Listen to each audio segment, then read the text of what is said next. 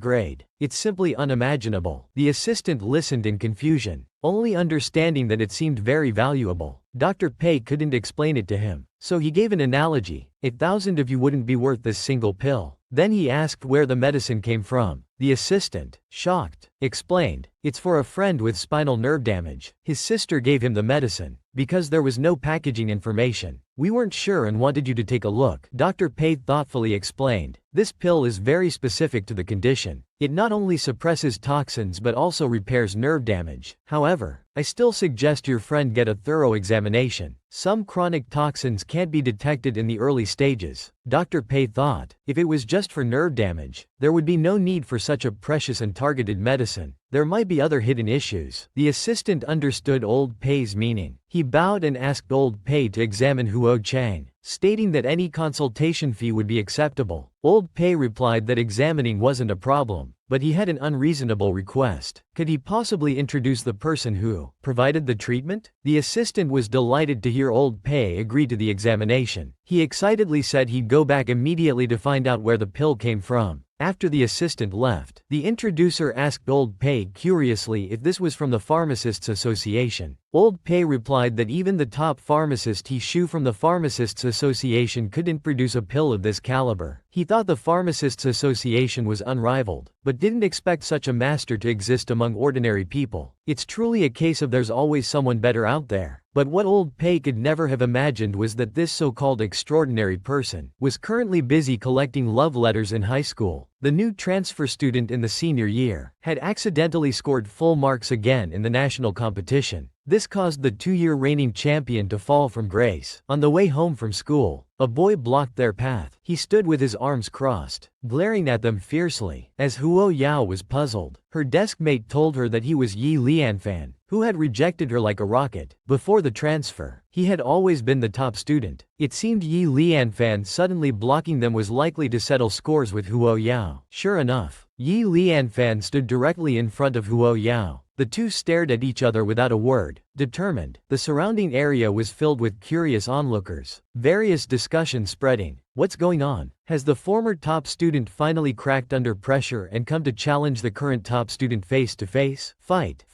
They really enjoyed watching the drama unfold. Huo Yao seemed to sense the hostility. It's a shame we can't fight. Fighting is prohibited on campus, but if you insist on causing trouble, sister doesn't mind showing you why flowers bloom, she said, cracking her knuckles, looking eager to fight. Just at this critical moment, Yi Lianfan suddenly smiled awkwardly. Who wants to fight with you? You're a girl. Why is your mind full of violence? This sudden change in tone caught the onlookers off guard. How disappointing. What is Yi Lianfan up to? At this moment, Yi Lianfan suddenly took out a small heart-shaped envelope. Ah, this scene seems familiar. I can guess what's inside. I suddenly feel my old face blushing slightly. Yi Lianfan coolly tossed it to Huo Yao, trying to act deep as he said, give me your answer tomorrow. After saying this, he wanted to leave coolly, but he was so nervous that he stumbled. At this time, the deskmate was the first to react. No way. Is it a love letter? He excitedly ran to Huo Yao, eager to know the contents. But Huo Yao mysteriously said, it's something you wouldn't understand. While hiding the letter behind her back, the deskmate became even more curious. How do you know I won't understand if you don't let me see? Huo Yao teased. Sweetie, trust me, you'll be confused if you see it. She patted the deskmate's head and smiled, saying, it's about this. The deskmate instantly understood. Are you saying I'm not smart? The next day, Yi Lianfan found Huo Yao again and directly asked, do you have an answer? The surrounding students were all waiting to see this sweet drama unfold. Huo Yao pulled out the envelope and handed it to him, saying disdainfully, next time, don't bring me science questions. I'm an art student now. Yi Lianfan opened it publicly. My goodness. It was actually the final question from last year's International Physics Olympiad. At that time, only one genius had solved it. Unexpectedly, Huo Yao had solved it overnight, with steps even simpler than that genius. The onlooking students were shocked again. They were confused. What's going on? Wasn't it supposed to be a love letter yesterday? What kind of love letter is this? They couldn't help but sigh that the world of academic geniuses was truly beyond ordinary people's understanding. A father helped his daughter cheat by getting exam materials, but she only ranked last. It turned out his son couldn't stand his sister's video, so he sent the materials to his sister's rival, and the rival who received the materials accidentally scored full marks again. When the father learned the truth, he wanted to beat this unfilial son. His recklessness had ruined all of his father's plans. That wasn't the end of it. Soon, the news about obtaining competition materials through bribery was exposed on Douyin. The comment section was flooded with various insults and suspicions. Huo Yao's face darkened after seeing this. She knew clearly who was behind this, hiring so many trolls to smear her. It was obvious they wanted to make her unable to stay in school. It was time to settle accounts, so she stood up and walked straight out of the classroom. Soon, Huo Yao came to Lu Sha. Seeing Huo Yao's fierce demeanor, Lu Sha was a bit confused. Huo Yao clenched her fists, looking extremely serious. Are you always this free? Lu Sha was puzzled, not understanding Huo Yao's meaning. Huo Yao thought she was playing dumb and spoke directly. You first sent me the materials, then exposed and smeared me on Douyin. Is this the best you can do? Lu Sha's little follower immediately retorted. You violated the rules and got exposed. And you have the nerve to come cause trouble for our Sha? Lu Sha was getting more confused. What exposure? At this point, the little follower showed her the Douyin post. Now Lu Sha was about to go crazy. This idiot. I didn't want Huo Yao to stand out, but I never meant for the material issue to blow up.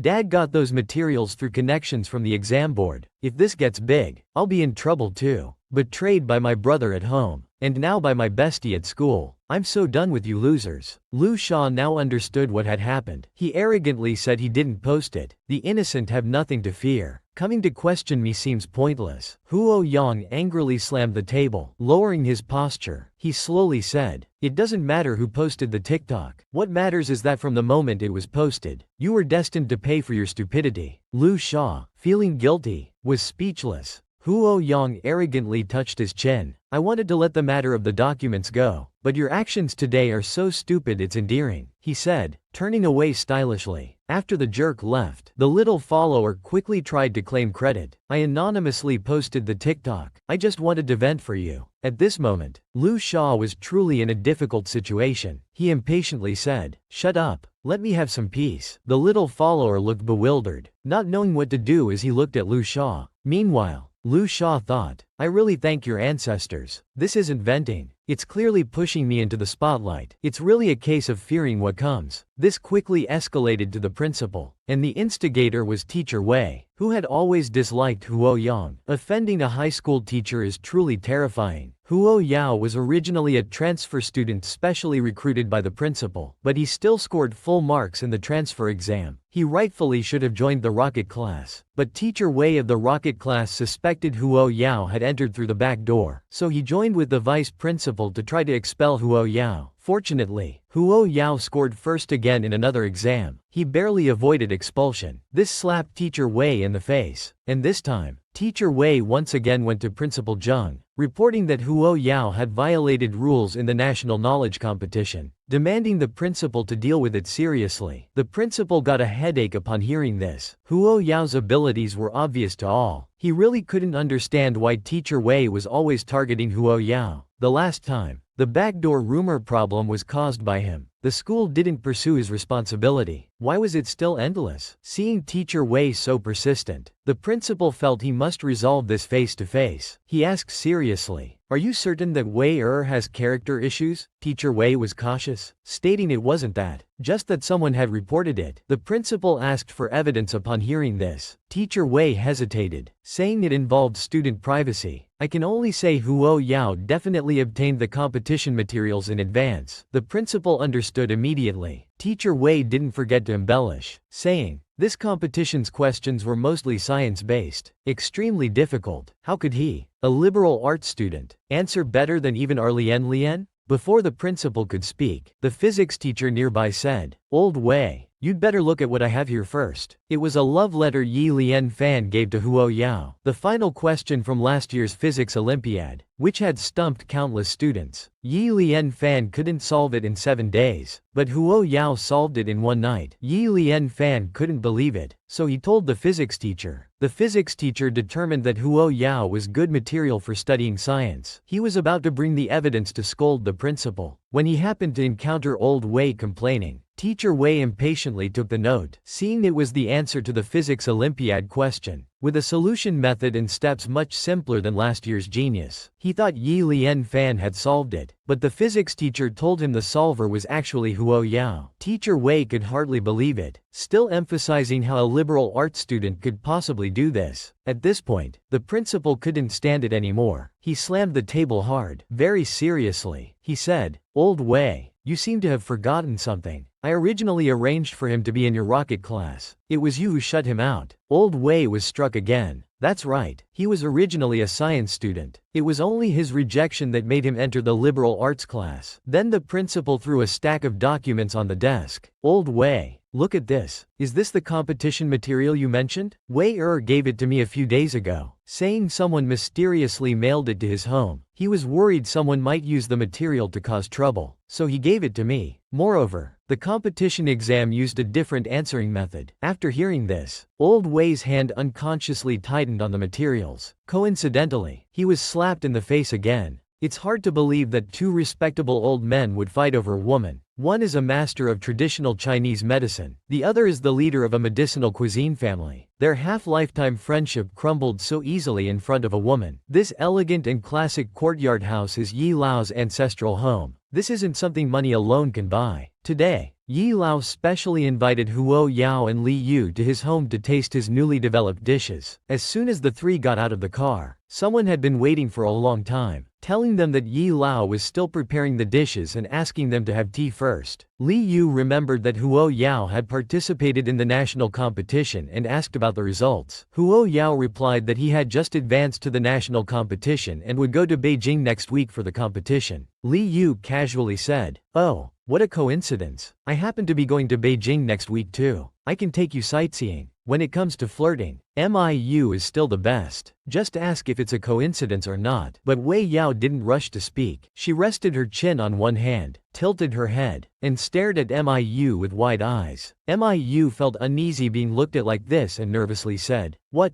is it?" However, Wei Yao spoke frankly, saying, "I feel that teacher Xiaomin is such a considerate and kind boy. It's rare to see. I can't help but look a few more times." Miu immediately became timid and couldn't say a word. Wei Yao, seeing this, was very satisfied and mischievously explained that she was just joking. "I might not have time then." As the two were chatting and laughing, two old men appeared. Yi Lao immediately introduced to Pei Lao. "This is the talented young girl I often mention to you." Then he introduced Huo Xiao, saying, "This old man just sells herbs. Come on, try my new dish." Wei Yao directly picked it up and put it in her mouth. The old man's face was full of anticipation, eagerly asking, "How is it?" After carefully tasting it, Wei Yao thoughtfully said, "If you add 2 taels of Minyu and 1 qian of musk, grind them into powder as the main ingredient, and mix them in, the effect would be better." The old man was delighted and eagerly asked Huo Yao to comment on another dish. Pei Lao, standing nearby, was quite surprised. This girl only tasted it once and could discern such intricate details, so he curiously asked, "I see you have deep insights into herbs. Young lady, do you have any elders in your family who are traditional Chinese medicine practitioners?" Wei Yao humbly explained, "No, I've just read some medical books and have a superficial understanding. I'm just showing off in front of you." Pei Lao, hearing this, Pei Lao became even more impressed. "Just by reading once, you have such detailed insights? Isn't that a genius among geniuses?" Yi Lao, seeing this, was even more eager to recruit talent. "Young student, won't you consider becoming my apprentice?" Wei Yao was very helpless and could only explain that she wasn't interested in cooking. The herb master suddenly said, "What about traditional Chinese medicine? Are you interested in that?" Yi Lao, who had been rejected, immediately exploded in anger. "Bah, you old herb seller, how dare you ask a young girl to sell herbs with you?"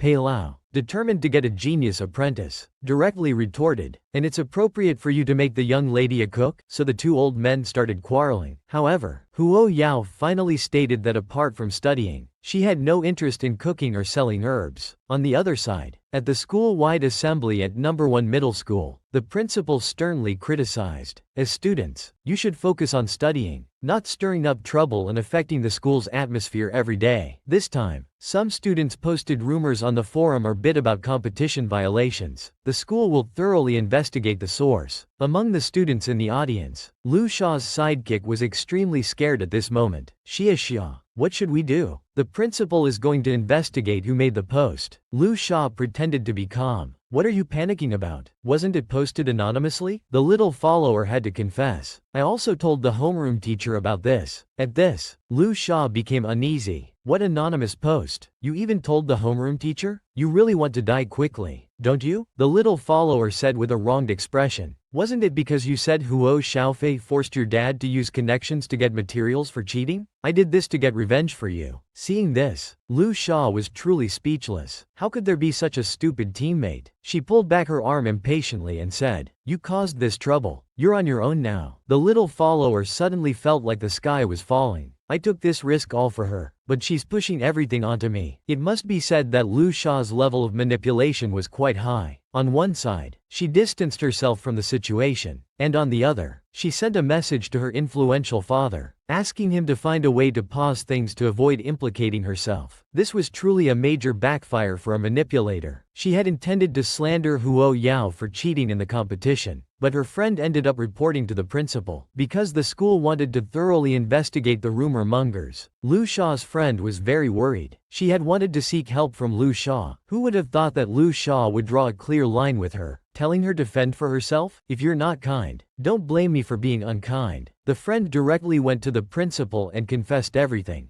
Principal, stop investigating. The rumor spreading was all instructed by Lu Sha. You said it in vain. As expected of Lu Sha's little follower, this style is exactly the same. Unsurprisingly, Lu Sha was called to the office, and the performance that followed completely subverted my expectations. She casually greeted the principal. When the principal explained the situation, she immediately put on a saintly act. First, she admitted her mistake, but blamed it all on her adopted sister Huo Yao, saying, "She begged my dad to use connections to get materials from the Literature Association." I was very ashamed of this behavior and just complained a bit to Yingying. I didn't expect her to post on the forum. Then she gave a deep 180-degree bow, pleading with the principal for leniency. I'm willing to take responsibility for my words. What a move. Directly shifting the blame to Ningning and confirming Huo Yao's cheating. At this time, Wei Laoshi, who had always disliked Huo Yao, solemnly asked, "Lu Sha, are you sure it was Huo Yao who asked your father to get the materials?" Lu Sha shamelessly said, "It's absolutely true." To explain clearly, I specially called my dad here. Seeing this, the principal was very helpless. Well, I'd like to see how your father views this matter. Soon, Lu's father actually arrived. Oh my, his daughter made a mistake, so he came to act together. He entered and immediately said with guilt, "Principal, I'm really sorry. Because of my adopted daughter, it's causing such a stir in the school. That adopted daughter of mine is so useless. She was always at the bottom of her class in the county town. This time she even had to participate in some national competition. I was confused for a moment and actually helped her cheat. I'm really ashamed. Look at that." These words coming from the mouth of a respectable father. Most people would definitely believe it, but the principal heard it all in vain. Huo Yao was someone he had gone to great lengths to recruit into the school, so the principal asked, "Mr. Lu, do you mean that Huo Yao's grades are very poor?" At this point, Lu's father thought the principal believed him, so he went on and on. To be honest, even her admission to the high school in the county town was through my connections. At this moment, even Wei Laoshi, who had once suspected Huo Yao of using backdoor methods, felt that Lu's father was getting more and more absurd. Lu Sha became even more panicked after hearing this. He forgot to tell his father about Huo Yao's current grades. The principal didn't waste words with Lu's father. He directly took out Huo Yao's regular test papers. When Lu's father saw that they were all full marks, he was stunned on the spot. This was absolutely impossible. The principal bluntly questioned, "Mr. Lu, Do you still want to push all the responsibility onto Huo Yao, Lu's father? Seeing the situation, really couldn't cover it up anymore. Just then, the principal received a call from the General Literature Association. After the call, the principal directly said that the matter of the competition materials being leaked ends here. At this moment, Lu's father was secretly happy. Thankfully, he had called Wenji's friend in advance, but the principal suddenly changed his tone, saying the recorded national competition qualification was directly cancelled. Lu's father was very dissatisfied after hearing this. On what grounds are you cancelling my daughter's qualification? The principal's attitude was firm. The reason, you and I both know very well. If I really pursue this further, it won't be as simple as just canceling the qualification. Seeing this situation, Lu's father could only silently agree, because if he pursued it further, things would only get worse. The celebrity brother came to pick up his sister after school, but the sister wanted to pretend not to know him. Huo Yao and her deskmate had just left the school gate when the deskmate mocked that people these days are getting weirder and weirder, dressing in all sorts of ways. As she spoke, she looked towards a man in a trench coat with only his eyes showing not far away. Huo Yao saw this familiar figure and was also very speechless. At this time, the deskmate said again, Juji, didn't you say your brother was coming to pick you up? Huo Yao could only awkwardly point at this weirdo in front of them. The male classmate was stunned. Oh my god, I really didn't mean to. While Huo Yao was also trying hard not to laugh. Fourth brother is a celebrity after all. I should respect his chaotic disguise operation. Wei Yao walked up and called out, Fourth brother, introducing her deskmate. Fourth brother, thinking this must be his little sister's best friend, took off his mask and very gentlemanly said, hello. But Meng Ying was immediately smitten. Who would have thought that under the mask was such a handsome face? After Huo Yao left, Meng Ying kept feeling like she had seen this handsome guy somewhere before. In the car, fourth brother kept looking at Huo, always on the verge of speaking but holding back. It turned out that the agency had arranged a variety show for fourth brother, requiring him to bring a family member as a partner. Little sister, can you help fourth brother with a small favor? What? Just then,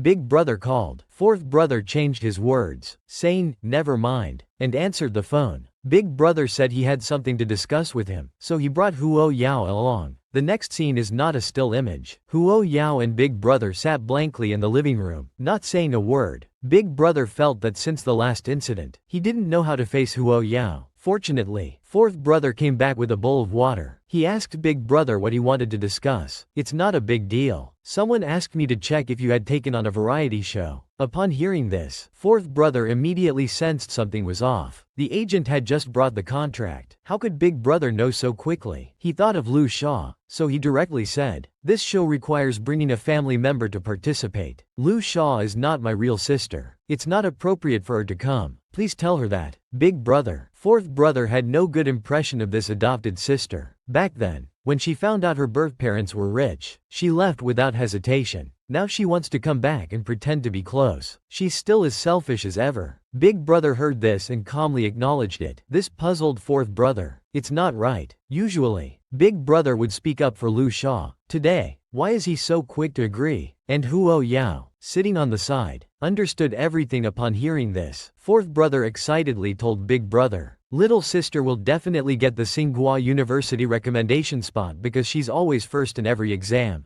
Big Brother felt even more guilty after hearing this, thinking about how he used to believe only Lu Shaw could get the recommendation, and even looked down on this biological sister because of it. He awkwardly said, then congratulations to little sister. But Huo Yao was focused on looking at her phone, as if she hadn't heard Big Brother's words. Fourth brother could only awkwardly smile to smooth things over. Seeing this, Big Brother said he had company matters to attend to and had to leave. While Huo Yao was looking at her phone, Big Brother turned to leave helplessly. Fourth brother took the opportunity to see him out, puzzled, asking, is there a conflict between you and little sister? Big Brother shook his head helplessly, saying, no, there's no conflict. But in his heart, he thought, it's not little sister's fault. I brought this on myself. After returning, fourth brother playfully asked Huo Yao, you and Big Brother, but Huo Yao, like a big sister, gently patted fourth brother's head and said, be good. Some questions shouldn't be asked. Even if you ask, you won't get an answer. Fourth brother immediately looked like a wrong child. Seeing this, Huo Yao had to say, but I can help you with something, like accompanying you on that variety show. Fourth brother was immediately excited beyond belief. Seeing this silly and cute fourth brother, Huo Yao laughed so hard her stomach hurt. How busy is our top boss really? Just as Huo Yao left fourth brother's apartment, she heard the click of a camera taking photos. Sure enough, he discovered a sneaky guy in the shadows. The little paparazzo was secretly delighted. He had caught a big scoop of the star Lucky meeting his girlfriend privately. He was going to make a fortune with this. Suddenly, a voice from above asked, "What are you looking at?" The little paparazzo was startled. He looked up and was almost scared to death. Feeling guilty and afraid, he said, "No, nothing." Huo Yao fiercely asked, "You were taking secret photos just now, weren't you?" The paparazzo, having regained his composure, still wanted to deny it, but before he knew it, the camera in his hand had disappeared. Huo Yao, who now had the camera, indeed found photos of herself and fourth brother. With such poor skills, you dare to take secret photos. Then, Huo Yao started to lecture him about the risks of being a paparazzo and the need for caution in this profession. Unexpectedly, the paparazzo became agitated and was about to get physical. At this critical moment, Huo Yao finally remembered self-defense. 5 minutes later, ta-da, poor guy. At this time, fourth brother also drove over. Huo Yao walked towards fourth brother as if nothing had happened. Fourth brother asked her what she was doing over there. Huo Yao calmly replied that she saw a little puppy and went to comfort it. As she spoke, she tossed the memory card out of the car. Having dealt with this, they just got home and encountered another situation. As soon as they entered, they heard second brother roaring furiously. "What time is it? You two finally remembered to come back?" This intensity immediately confused Huo Yao and fourth brother. They instinctively looked at their watches. "It's only 8 o'clock, isn't it?" With second brother's tone, "I thought it was 2 a.m. Second brother rubbed his shoulders, pretending to be pitiful and said, "My shoulders, I've been waiting for you two for so long." He was frantically hinting for his sister to give him a massage. This guy had been acting all this time just because he was jealous and wanted his sister's attention. The clueless fourth brother, seeing second brother's state, quickly offered his services. "Second brother, let me massage you. I just learned a new technique from the hospital." But second brother immediately raised his hand to refuse. He didn't care for this annoying brother, so he hinted again frantically, "I heard from mom that little sister's massage skills are very good." Wei Yao finally got the message. She walked up and said gently, "You want me to give you a hint, right?" Second brother, hearing this, nodded frantically. Seeing second brother so happy, Wei Yao had to satisfy him. Then there was a cracking sound. Second brother let out a pig-like scream. Wei Yao had already left, saying, "Call me next time when you're in pain." Second brother, pale-faced with pain, collapsed on the sofa and weakly replied, "I'm not in pain anymore. I'll never be in pain again in this lifetime." Seeing that his sister had gone upstairs, fourth brother asked second brother, "What's going on between Huo Yao and big brother?" Second brother didn't explain much, only saying to avoid letting her meet big brother as much as possible. "Little sister just came back. Don't let her be disappointed in this family." Hearing second brother say this, fourth brother understood what to do for this family. In fact, second brother was the one with the most thoughtful mind. From beginning to end, he had been doing his best to love this sister. No wonder he could become a well-known lawyer. Back in her room, Huo Yao got busy again. She took out an exquisite box and organized the pills inside, along with that special set of silver needles. Unexpectedly, she had to use this set of silver needles again. She hoped to find a suitable opportunity to use them tomorrow. It seems our boss is finally going to showcase her medical skills. The girl, taking advantage of her classmate going downstairs to receive visitors, was actually going to secretly give acupuncture to her classmate's father. Although he had been diagnosed as being in a vegetative state by the hospital, she shouldn't take advantage of him like this. Time was tight and the task was urgent, so Huo Yao started immediately. By now, her classmate had received the visitors and would soon be coming to the ward, but Huo Yao couldn't care about that. She hoped there was still time. With one needle, her classmate's father in a vegetative state actually moved his fingers slightly. At this moment, her classmate had already come down in the elevator and reached the ward door. She was introducing her relative, saying her classmate was visiting her father. As she said this, she pushed open the door, and Huo Yao just happened to appear at the door. She anxiously told her classmate that she had an emergency and had to leave. Then she stuffed a bottle of medicine into her classmate's hand, and whispered in her ear, "Your dad woke up. Give him 1 pill first, then 1 pill every other day." Before her classmate could react, Wei Yao had already left. At this time, The cousin suddenly shouted excitedly, "Second sister, come quick, second uncle has woken up, my goodness, is it possible? Huo Yao even woke up a person in a vegetative state with acupuncture? That must have been so painful." Back home, Huo Yao acted as if nothing had happened, sitting in the living room playing with her phone. Fourth brother, trying to make conversation, asked Huo Yao if she liked listening to music. Huo Yao replied, "It's okay." Fourth brother then directly played a song, deliberately turning the volume to maximum. He kept asking if it sounded good. Huo Yao's ears were almost deafened. She perfunctorily said, "It's good,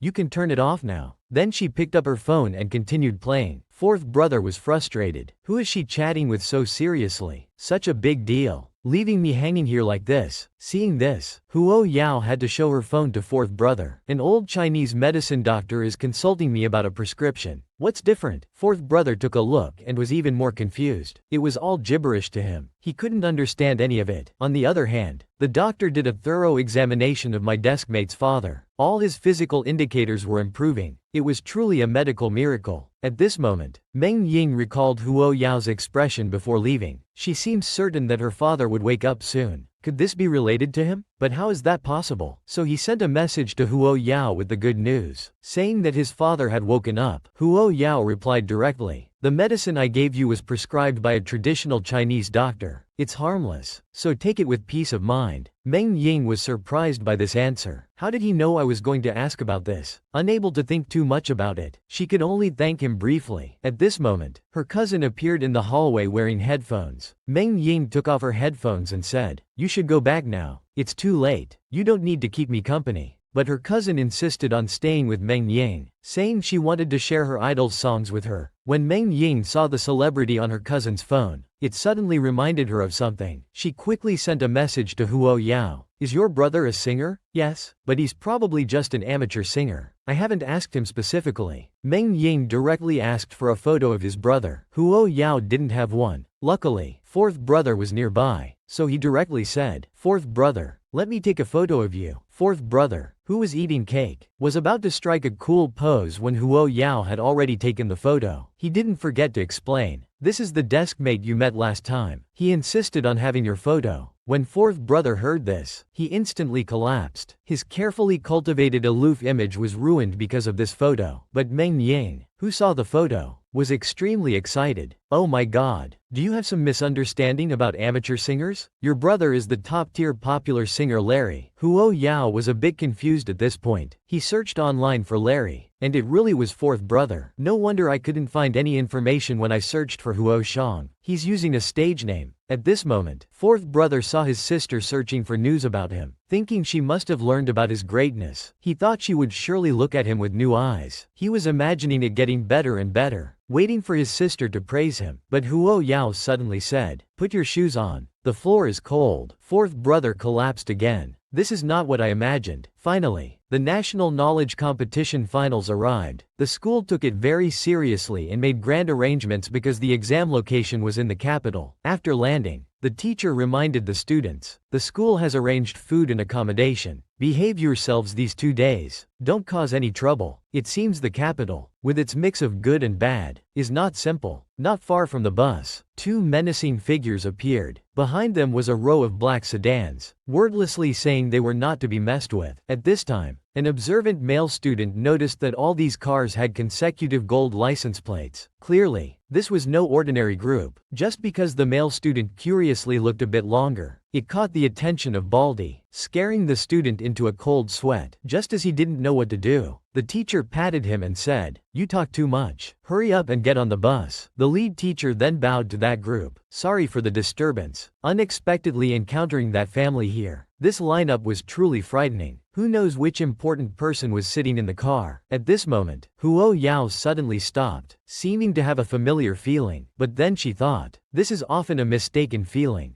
She directly got on the bus. The one sitting in the car was actually Mi. It must be said, Huo Yao was truly perceptive. On the bus, the male students were still discussing enthusiastically. Those people just now were really scary. It felt like some Japanese mafia. When their eyes swept over us, my heart skipped a beat. In contrast, Huo Yao was casually looking at her phone. This made Yi Lian very confused. He considered himself worldly, but when facing these people, he still involuntarily felt a distance in his heart. Why did she seem so accustomed to this kind of scene? At this time, Huo Yao received a message from Mi Li, asking if she wanted to tour the capital together in the evening. Huo Yao declined, citing that the principal would break her legs. Li Yu, seeing this slightly mischievous reply, couldn't help but laugh out loud. The driver was confused. The master who never laughs actually smiled at his phone. What's going on? The assistant turned his head and said, UGE, since Miss Huo is in the capital, should we invite her to dinner? At this point, the driver was even more confused. He dared to call the employer, UGE. How bold. So he mustered up the courage to ask, who is Miss Huo? The assistant explained that she's the girl who gave the master calming incense, a high school senior. He didn't forget to tell the driver that Miss Huo's grades were super good, getting full marks in all kinds of tests. The driver was completely baffled. What's all this about? Why are there so many strange things today? Seeing his pondering face, the assistant kindly reminded him to focus on driving. Early the next morning, Huo Yao contacted her little fanboy at the Beijing Research Institute, saying she was already in the capital and asking him to find some special medicinal herbs. At this moment, Yi Lian Fan suddenly appeared beside Huo Yao. Why are you up so early too? Nervous about today's competition? Looking closely, it was Yi Lian Fan. Oh my, those dark circles under his eyes. He looked like a panda. He must have been so nervous he didn't sleep all night. Someone save this poor child. Huo Yao replied with a half smile. I'm just used to getting up early. Then, under the principal's repeated reminders, the judges and students entered the Qingda exam venue. The principal specifically told Huo Yao to perform well. It seems all hopes are on her. Seeing this, the grade director asked the principal about Huo Yao's chances of getting first place. The principal closed his eyes and confidently said, 100%. The director was unconvinced, but last time, Yi Lianfan was only 2 points behind her. The principal, while walking, said, being able to get full marks and only getting full marks are different things. She's the one who nearly crashed the education systems of several top universities. With her here, Yi Lianfan will always be second. Huo Yao, arriving at the exam venue,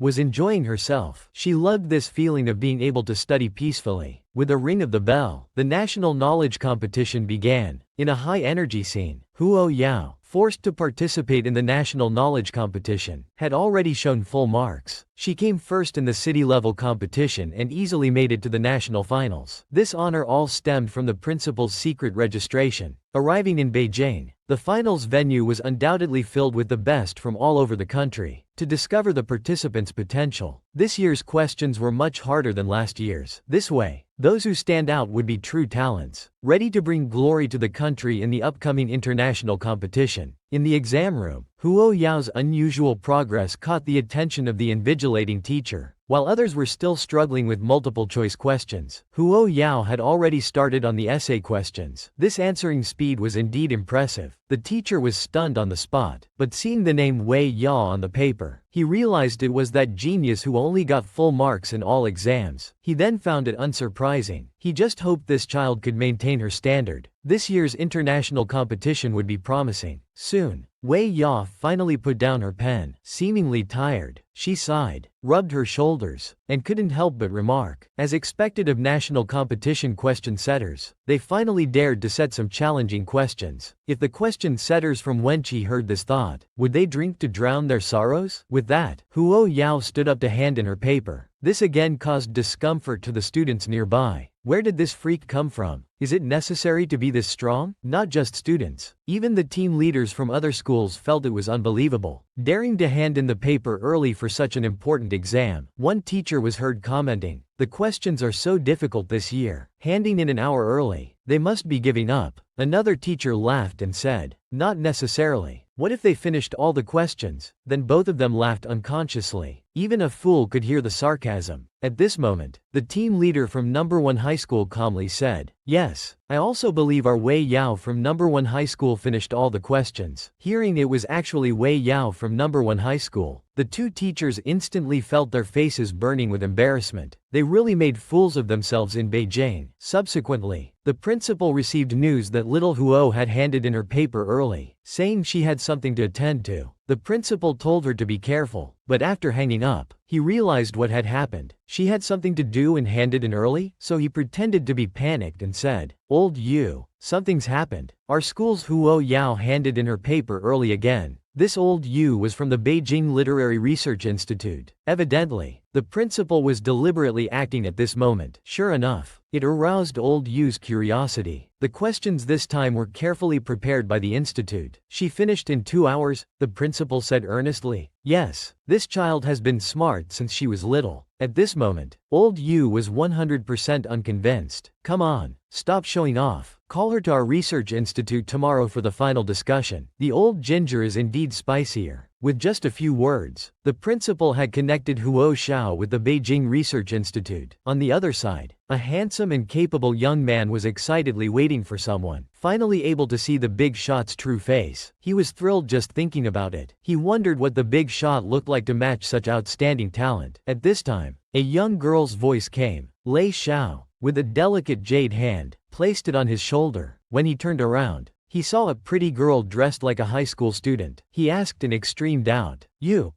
Yao Wan?" At this moment, his worldview was about to collapse. The big shot turned out to be a young and beautiful little sister. How could there be such an unfair thing in the world? Seeing this, Huo Xiao asked, "Is it necessary to be so surprised?" Lei Xiao, who had seen the world, quickly calmed down. "This is beyond surprise. It's shocking." Then Huo Xiao invited Lei Xiao for a meal. After all, she had asked Lei Xiao to prepare many medicinal materials in Beijing. After getting in the car, Huo Xiao said, "After the meal, I'd like to use your lab." Lei Xiao agreed readily. After all, it's not often one gets to see a big shot in action. Then Huo Yao casually asked, "By the way, how's your research on the RO virus going?" Lei Xiao's face immediately fell. Almost no progress in a year. He asked the big shot to analyze the experimental data after she's free. But Wei Yao refused. "I haven't been in contact with your experienced experiments. I'm afraid I can't be of much help." But Lei Xiao thought the big shot was being modest. "No way. Then you previously," Wei Yao quickly said. "Oh, those were all wild guesses before, without any practical proof." At this moment, Lei Xiao was shocked again. Wild guesses could accurately solve problems that the research institute couldn't break through for years? Moreover, she was only 15 or 16 at that time. Is this the difference in the world? Soon they arrived at the laboratory. Huo Yao was very satisfied with the equipment here, but his next words almost sent Lei Xiao away again, because he not only wanted to borrow the lab, but also wanted to borrow Lei Xiao.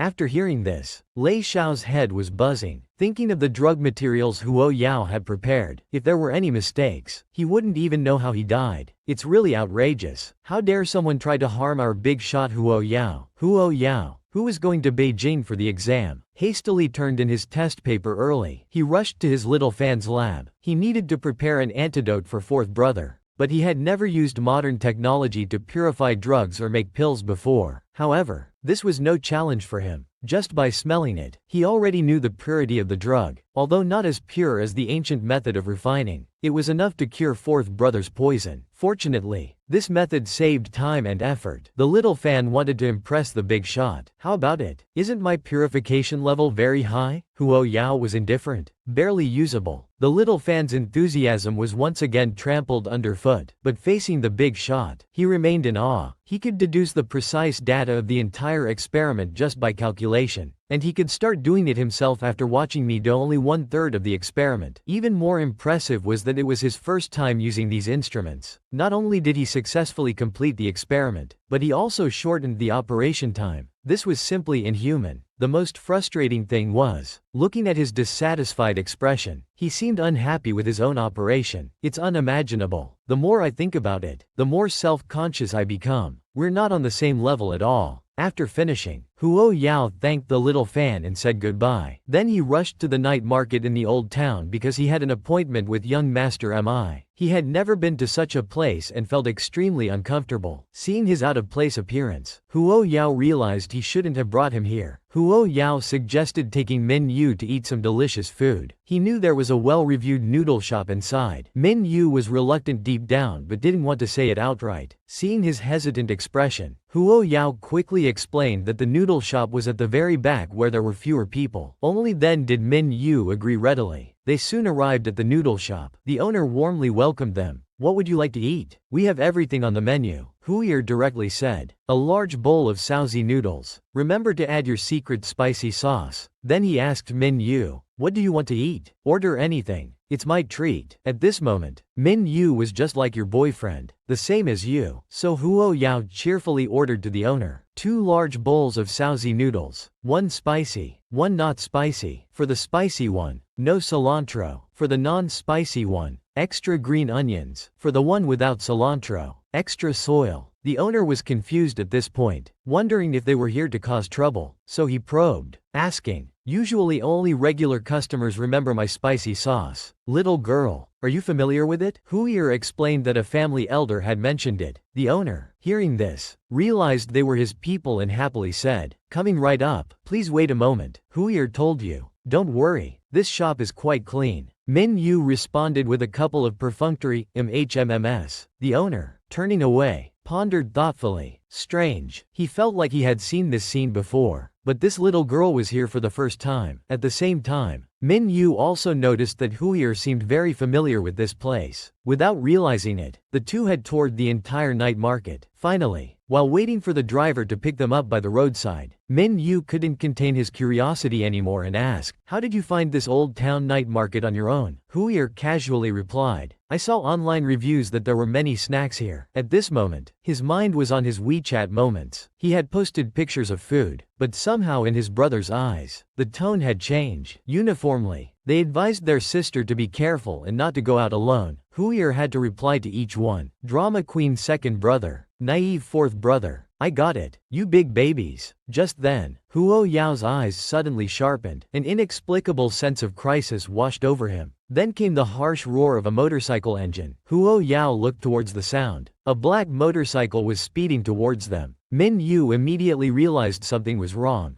He grabbed Huo Yao's wrist and pulled her into his arms. At this moment, a person in black riding a motorcycle rolled over the spot where Huo Yao had just been standing. If it weren't for Minyu's timely action, the consequences would have been unthinkable. A speeding heavy motorcycle rushed straight at Huo Yao without slowing down. This was clearly an intentional attack. In the nick of time, Minyu pulled Huo Yao into his arms. They barely escaped. Then an embarrassing scene unfolded. This amateur assassin actually fell off the bike, abandoning the motorcycle, and running away on foot. With such poor skills, how dare they try to harm someone? Minyu was concerned about Huo Yao's safety and didn't give chase. Fortunately, Huo Yao was unharmed. Seeing the clumsy steps of the person in black, Huier felt something was amiss, but there was no time to think further. Wei Yao quickly asked about Minyu's leg, because earlier, when she was protecting herself, she was hit. The impact wasn't light. Her calf must have been injured. At this time, the assistant also arrived promptly. She felt very guilty for not staying with them the whole time. She anxiously asked if her master was hurt anywhere. Minyu calmly replied that she was fine and said she wanted to send Huo Yao back to the hotel first. But the assistant disagreed. She insisted that Minyu must go for a checkup first. She said she would arrange for someone else to send Huo Yao back. Before Minyu could speak, she directly called to have a car sent. At this point, Huo Yao also advised that she should indeed have a thorough examination. The impact of the collision was not small. Although there were no visible injuries, it could easily damage the bones. Hearing Huo Yao say this, Minyu reluctantly agreed. However, she insisted on waiting until the new car arrived before leaving. Huo Yao told Minyu to contact her anytime if there was any problem. Huo Yao was worried not just her. Walking out of the exam room, the surrounding students were discussing. Some wanted to cry for their mothers. Some suddenly felt empty without a goal. The atmosphere was very depressing. The principal, waiting outside, saw Huo Yao and anxiously asked, Little Huo, how do you think you did on the exam? Huo Yao replied, seemingly lacking confidence. It should be, maybe, probably okay. I'm just not sure if I can get a perfect score. Upon hearing this, the principal and the director were instantly petrified. Listen,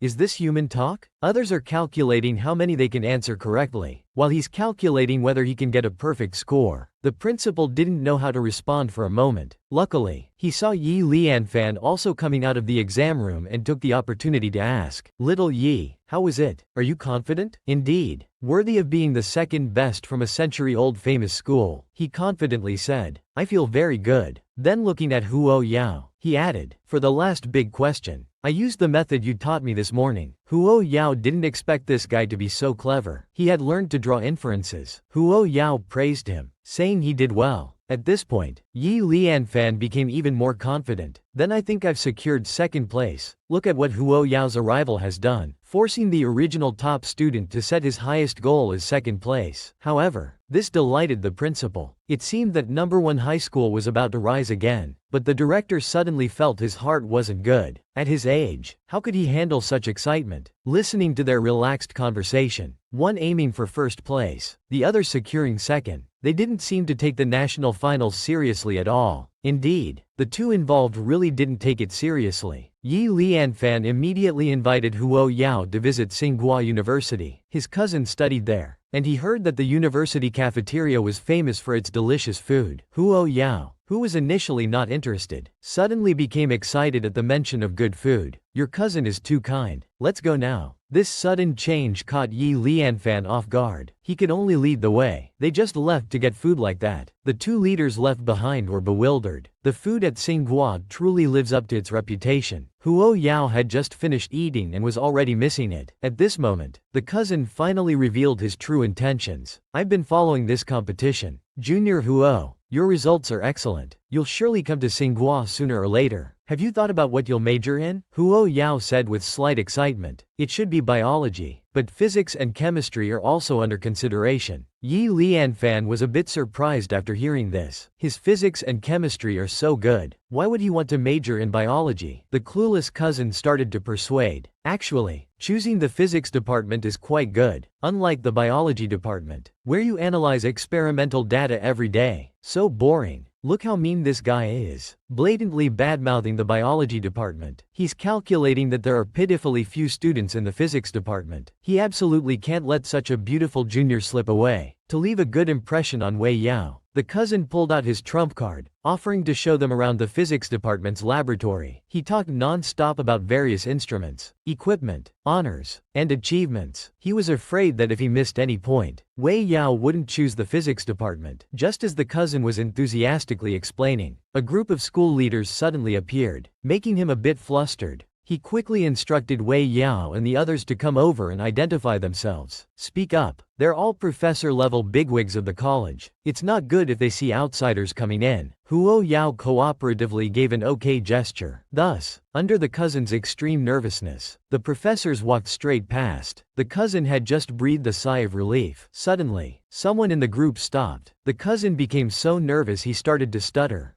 Professor Zhao. Hello. He then took the initiative to introduce. This is my high school junior and cousin. They're here for the competition. I'm showing them around. Yi Lianfan thought he had caused trouble for the cousin. Huo Yao also lowered her head and remained silent. But this Professor Zhao stared at Huo Yao carefully. Huo Xiao then remembered. They had met in the principal's office last time, so she politely said hello. This greatly surprised the cousin. The little junior actually knew Professor Zhao. Our academic superstar is really so unfortunate. First poached by the best high school in the city, then secretly enrolled in the national competition by the principal. Just because she accidentally got full marks in all the competitions, she was directly admitted to Tsinghua, the top university in Beijing. There's really no joy of choice at all. We really can't understand the troubles of academic superstars. For example, this character. Only academic superstars can type it in the comments. If you can type it, I'll livestream eating dirt without drinking water. Friends who came to take the exam at Tsinghua just wanted to simply enjoy a meal of Tsinghua's delicious food, but were persuaded by the senior into the physics department. The senior hadn't finished dealing with this side. Then they ran into Professor Zhao from the biology department, whom they had met before in the high school principal's office. At that time, there was already a move to recruit Huo. Now they've run into each other in the physics department. Professor Zhao said with a hint of complaint. Little Huo, since you've come to Tsinghua, why didn't you come to our biology research institute for a look? Huo Yao looked innocent, feeling extremely wronged and sighed. Love you say. I'm just an ordinary high school student who hasn't even taken the college entrance exam. How could I go to your biology research institute for a look? Professor Zhao questioned again. Didn't Principal Yu tell you anything? Wei Yao thought for a moment. No. Have I even met the principal after the exam? At this moment, a blonde female teacher rushed over. Old Zhao. As soon as Zhao saw it was a professor from the physics department, he immediately sensed trouble. He quickly introduced to the female professor. These are students from Yuhi's school, here for the competition. The female professor was very interested and asked how their results were. Before they could speak, Professor Zhao quickly answered, Yuhi's students have always been promising. Their results certainly won't be bad. Then he said, alright, don't ask too much. It puts pressure on the kids. Let them go play by themselves. As he spoke, he pretended to massage the female professor's shoulders and smoothly pushed her away. It seems you can't be a professor without some cunning. He couldn't let the female professor know that this was Huo Yao who got full marks in every test. If she started competing for students, that would really be trouble for professors. At this moment, Professor Zhao was secretly calculating. He had clearly agreed with Yuhi to bring Wei Yu over for fun, but unexpectedly, he arranged to bring her to the physics department. I guess this decades-long friendship ends here. When feelings fade, blocking is a must. Meanwhile, the respected Principal Yu suddenly sneezed. He was quite aware, wondering who was cursing him behind his back. Having finally sent off Professor Zhao, Yi Lianfan quickly said goodbye to his cousin. He didn't want to be seen by other teachers and cause trouble for his cousin. The cousin was extremely reluctant to part with the little junior, but he was also truly afraid of the school leaders, so he comforted himself by scratching his head. Alright, there will be plenty of opportunities in the future anyway. After leaving, Huoyu sent a message to Minyu, caringly asking how his leg was. Minyu directly replied that it was fine, but at this moment, he was sitting weakly on the sofa. The assistant was concerned about his health, but he insisted it wasn't a problem, because there were more important matters waiting for him now. How's the exhibition hall? The assistant confidently replied, everything is normal. Yang Yi just went to the exhibition hall. With him guarding, nothing unexpected will happen. But Min Yu still tried to get up to go to the cultural relic exhibition hall. Suddenly, a spasmodic pain came from his leg, making him realize his physical condition wasn't right, but he still forced himself to walk away. On the other side, Huo Yang, dressed up meticulously, also arrived at the Imperial City Museum. He came to see the precious Western Zhou jade disc. In the museum's monitoring room, the subordinate told Yang Yi that everything was normal. Seeing his brother's professional and rigorous attitude, Yang Yi was very satisfied, so he took off his gloves and opened his computer. Sure enough, he found that someone had invaded the monitoring system in the morning, but the subordinate said there were no abnormal situations, and the items in the exhibition hall were fine. The subordinate was also puzzled. Brother Yang had set up a firewall, but we didn't receive any alarm messages. Yang Yi is the world's 7th-ranked hacker. The firewall he set up is almost impenetrable, unless number 6 came. At this time, Min Yu also arrived. Yang Yi reported that there was nothing unusual in the exhibition hall, but the monitoring system had been invaded. Min Yu asked expectantly what they had found out. Yang Yi sat at the computer and started working. He could only trace the intrusion IP to Beijing. This person's method was very clever. Their technology might be above mine. It must be number 6 doing. Min Yu's eyes were determined, as if everything was within expectations. It seems the fish has taken the bait. Something big is about to happen. Wearing a baseball cap and black mask, he appeared at the artifact exhibition site. Looking at this outfit, I knew something wasn't right. This exhibition attracted a large number of visitors. The legendary Western Zhou jade disc was exhibited to the public for the first time, and based on this priceless treasure, people were peaceful. There are 2 super difficult characters on the jade disc. This input method can't be familiar. Whoever can type them out in the comments. I'll call you a master. Not far from the jade disc display, Huo Yao discovered 2 strange-looking people. The 2 were whispering to each other non-stop. Suddenly the lights went out. The whole place was pitch black and in chaos. Oh no. Why did the lights go off? Whose head is this on the ground? Turn on the lights quickly. Who's groping around? At this moment, Wei Ya gently pressed her glasses, and the lenses emitted a white light. I thought it was for lighting, but when she looked at the Jade Emperor's safe, I realized I was being shallow, only to see infrared lines covering all around. It seems they were prepared. What Wei Ya didn't expect was that all the surveillance in the venue was infrared. The interior could be seen clearly, while on the screen, Mi Li was staring intently. Yes, this Western Zhou jade disc belongs to the Miu family. He set up this trap, using the jade disc as bait, just to catch the Crucian carp jade disc. But now the exhibition hall is in chaos. All traps must be deactivated immediately, otherwise, it will harm the visiting guests. Unexpectedly, the thief was so lazy, actually using the visitors' happiness to force the deactivation of the security devices. Li Yu wasn't flustered at all. He calmly ordered the security guards to kneel down. Following the order, the security guards immediately sealed off this area. They closed the first and second floors and activated infrared alerts. At the same time, they activated the signal jammer. A series of security measures were immediately in place. But with the exhibition hall's security system shut down, now anyone can easily approach the Western Zhou Jade Disc's display. Wei Ya knew very clearly that the museum was full of surveillance. Even if they got the item, they might not be able to escape safely. At this moment, those two suspicious people from earlier exchanged a glance, nodding to indicate they should act now. So they walked straight towards the Jade Disc safe. But these two were known as the two idiots. With just this little trick, they still thought they could steal the Jade Disc. The others had probably already set up traps. But the two idiots didn't live up to their name. They took out a laser pen and started cutting. While they were focused on their work, security guards had already silently appeared behind them. But in Huo Yao's eyes, this was the best opportunity. That's right. Our big shot was also here to borrow the Jade Disc. He just flicked his wrist, and instantly the screens in the monitoring room froze. At this time, Minyu realized it was signal interference. She stood up nervously and immediately noticed the person wearing the baseball cap. But through all the surveillance, that person hadn't raised their head since entering the exhibition hall. No identity information could be found. She couldn't even dream that it was the one she had been thinking about. In the exhibition hall, Huo Yao was taking advantage of this opportunity to approach. The two were about to cut open the display case, just as the two idiots reached out to grab the treasure. Suddenly, whoosh! The display case in front of them was suddenly empty. The two were instantly dumbfounded, and the Jade Disc had just appeared in Huo Yao's hand. But Huo Yao instantly realized this was a fake. What a waste! I spent 50 yuan on a taxi to see a fake thing. While the two idiots were still complaining on the spot. Who is this? Can't you be more considerate? Respect our labor. Suddenly, whoosh! The Jade Disc appeared again. At this point, the two completely broke down. Indeed, in martial arts, only speed is unbeatable. Is this the legendary Chinese horror? Huo Yao had already walked towards the crowd. He adjusted his cap, preparing to turn and leave, but the exit was already blocked. The surveillance would return to normal in at most 10 seconds. He must disappear within this time, of course. This is no challenge for me. I've already hacked into the museum's back end before coming. I've memorized the layout of the passages. I can only start from here. So he triggered the fire alarm. What a mess. Huo Yao had finally borrowed an exhibit for the artifact exhibition, only to find out it was a high-quality fake. Now this is great. Not only wasted 50 yuan on taxi fare, but also had to figure out how to escape. To comfort Huo Yao and support my fans, just type my name in the comments, and I'll immediately send you a virtual hug.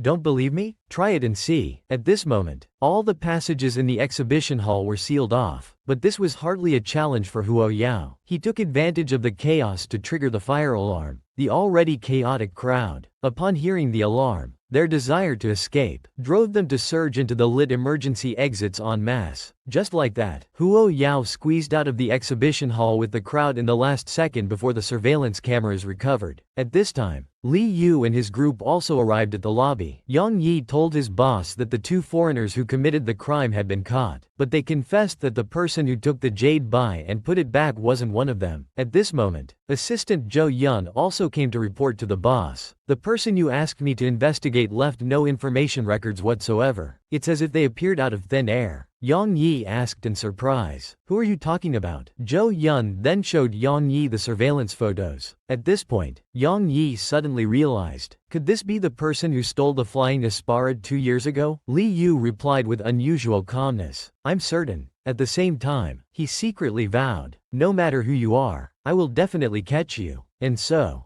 the artifact exhibition incident came to an end. After coming out, Huo Yao opened his phone and saw several missed calls from the principal. He quickly called back. Xiao Huo, you finally turned on your phone. Huo Yao apologized, explaining, I just went out shopping and my phone ran out of battery. The principal didn't ask further and excitedly told Huo Yao, you ranked first in the nation for this national competition finals. I'll send you a pass in a moment. Come quickly to Tsinghua University's comprehensive building to fill out some documents for your guaranteed admission. It's really enviable. Just went out to visit an artifact exhibition and got admitted to the capital's top university. Wei Yao quickly rushed to Tsinghua University's office. He carefully filled out the relevant documents. At this time, Tsinghua University's most prestigious physics professor. The blonde female professor Wei Yao had met earlier when visiting the physics department, also came to the office. She anxiously asked the principal, "I heard this guaranteed admission student solved all of last year's ultimate Olympic questions?" The principal replied proudly, "Yes, those questions were a piece of cake for him. If only he had come to our school last year. If he had participated in the competition then, forget about international rankings. Even winning the championship wouldn't have been impossible." Just as Huo Yao finished filling out the application form, the female professor snatched it away. When she saw that Huo Yao had filled in biology as his major, she felt her blood pressure skyrocket. She blurted out, "With such good physics scores, why didn't you choose physics as your major?" Huo Yao calmly replied, "I'm more interested in biology." The professor became extremely agitated upon hearing this. "What's so good about biological research? I think you're a physics genius. Quickly change it. Such talent shouldn't be wasted." Huo Yao was completely stunned. Is it even allowed to force someone to change their major? Fortunately, the principal noticed Huo Yao's discomfort and intervened. The choice of major should be based on the student's personal interests. Moreover, old Zhao also wants to take Xiao Huo as his student. We can't force this matter. The female professor suddenly understood. "I was wondering why you were in such a hurry to drag me away when we met Xiao Huo with Zhao Lian last time. So you had this intention. You deliberately didn't let me know about Xiao Huo's scores so you could snatch him for the biology department. You're so scheming." Realizing that forcefully recruiting wouldn't work today, the female professor instantly switched to a gentle demeanor. "There's no rush in choosing a major. Child, go home and think about it more. Here, add me on WeChat first. If you have any questions about physics, you can ask me anytime." Huo Xiao, seeing she wasn't forcing him anymore, quickly took out his phone and obediently added her on WeChat. But as soon as she turned around, the female professor was fuming. "Old Zhao, you just wait. Poor Professor Zhao. Who knows if he can handle this scolding." Fatty Poxiao, holding the trophy and certificate of honor, walked out of Tsinghua University with the principal. The principal said meaningfully, "Next is the international competition. That's where the real masters gather." Questions like today's would only be considered elementary level in the international competition. In the past, even students who ranked first nationally couldn't make it into the top 10 in the international competition. At this point, the principal suddenly stopped walking and turned to look at Huo Yao. "Xiao Huo, you're the only student in recent years to achieve a perfect score and rank first in all exams. I think you have a chance to break into the top 10 and set a new record for our country in the international competition rankings." At this moment, the two were standing by the roadside, facing a traffic light. The principal had a bitter smile, not daring to hope for too much. Breaking into the top 10 would be enough. Huo Yao had been quietly listening to the principal speak. Just as the red light had 3 seconds left, Huo Yao suddenly spoke. "I think you can set your goal more precisely." The principal was taken aback for a moment, seemingly not understanding.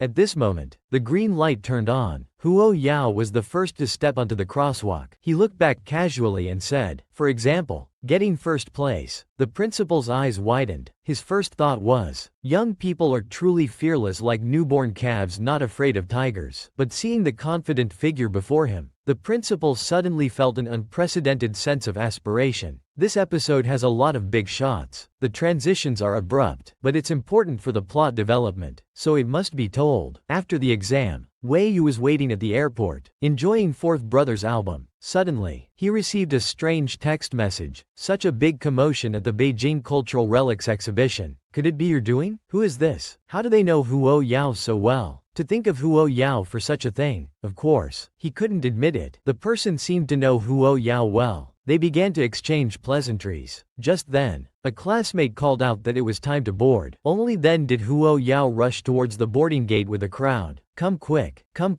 it's time for mischief." The final challenge of the national competition. Guess the idiom from the picture. If you get it right, I'll livestream breaking stones on my chest. See you in the comments. When Huo Yao returned home and just opened the door, suddenly, 2 loud bangs. Confetti rained down on Huo Yao. Huo Yao was completely stunned. Dad spoke first. "Congratulations to our family's academic star for winning first place in the national competition." With that, Mom and Dad gave a big hug. Pleasantly surprised, Huo Yao said he brought gifts for everyone, so he handed them out to everyone. When Fourth Brother opened his package, he found it was a large panda cane. Quite annoyed, he asked, "Sister, Why did second brother get steal? While I got a doll? He thought to himself. She must think I'm the little brother. Perhaps not just a little brother who bites. Clearing his throat, he explained disdainfully. Fourth brother, don't all your fans call you a mascot? The national treasure is also a mascot. Don't you think it suits you? Second brother felt gratified, finally winning a round. At this time, Mom anxiously asked if there were any trophies or certificates. Wei Yao had to take them out to show Mom. Indeed, the parents of academic stars are all the same. Mom and Dad neatly arranged the trophy, certificate, and most importantly, the university admission letter on the table. They began taking photos from various angles. That's right, they're going to post it. Let the neighbors and extended family all know that the Huo family has produced a top student. While the family was celebrating joyfully, the eldest brother stood alone outside the window. At this moment, his mood was heavy. He didn't have the courage to go in. He felt that no matter what he did, he couldn't make up for his misunderstanding and the harm he had caused his sister. Perhaps his appearance would only disrupt the family's peaceful atmosphere. Tonight was destined to be a sleepless night. Another person bound to lose sleep was Lu Shaw on the other side. When he saw Huo Su's social media post, he was so angry he exploded on the spot. He threw his phone away in rage. Huo Yao, always Huo Yao. Why is he everywhere? I don't understand. Someone who was mediocre and unremarkable in the previous life seems like a completely different person in this life. In the previous life, he was weak-willed and bullied, a poor student. But now, why? Why is everything so different? The more Lu Sha thought about it, the angrier he became as he stood up. Could it be that this guy has also been reborn? Half a year ago, Lu Sha learned that his birth parents were from the wealthy Lu family. Without hesitation, he abandoned the Huo family and returned to the Lu family. He thought life would get better and better, but on a quiet night, he had a strange dream. Various images flashed through his mind. When he opened his eyes at that moment, he suddenly realized he had been reborn, but he complained about the unfairness of fate. Since he was given the chance to be reborn, why did he have to be reborn after returning to the Lu family? Only now did he realize that the Huo family were truly good people. The Lu family couldn't compare to the Huo family at all. At this point, Lu Shaw also faced reality. It was impossible to go back to the past and become the Huo family's daughter again. Since the facts couldn't be changed, there was no use in overthinking. He suddenly opened his eyes, his gaze determined. He silently vowed, "In this life, I absolutely won't repeat the mistakes of my previous life. I will use the memories from my previous life to carve out my own brilliant path. Huo Yao, whether you've been reborn or not, I will crush you under my feet." That's the end of this episode. Was it confusing? Those who understood, please summarize. Huo Yao came to force his brother to take medicine again. Suddenly, brother felt the buns weren't appetizing anymore. He was completely against it in his heart. Then Huo Yao said, "I see your liver fire is strong lately. I specially bought this to clear heat and detoxify." The naive fourth brother held the medicine with a confused look. He thought, there's not even a label. It's clearly an uncertified product. He wanted to politely refuse. "No, I'm not having any inflammation."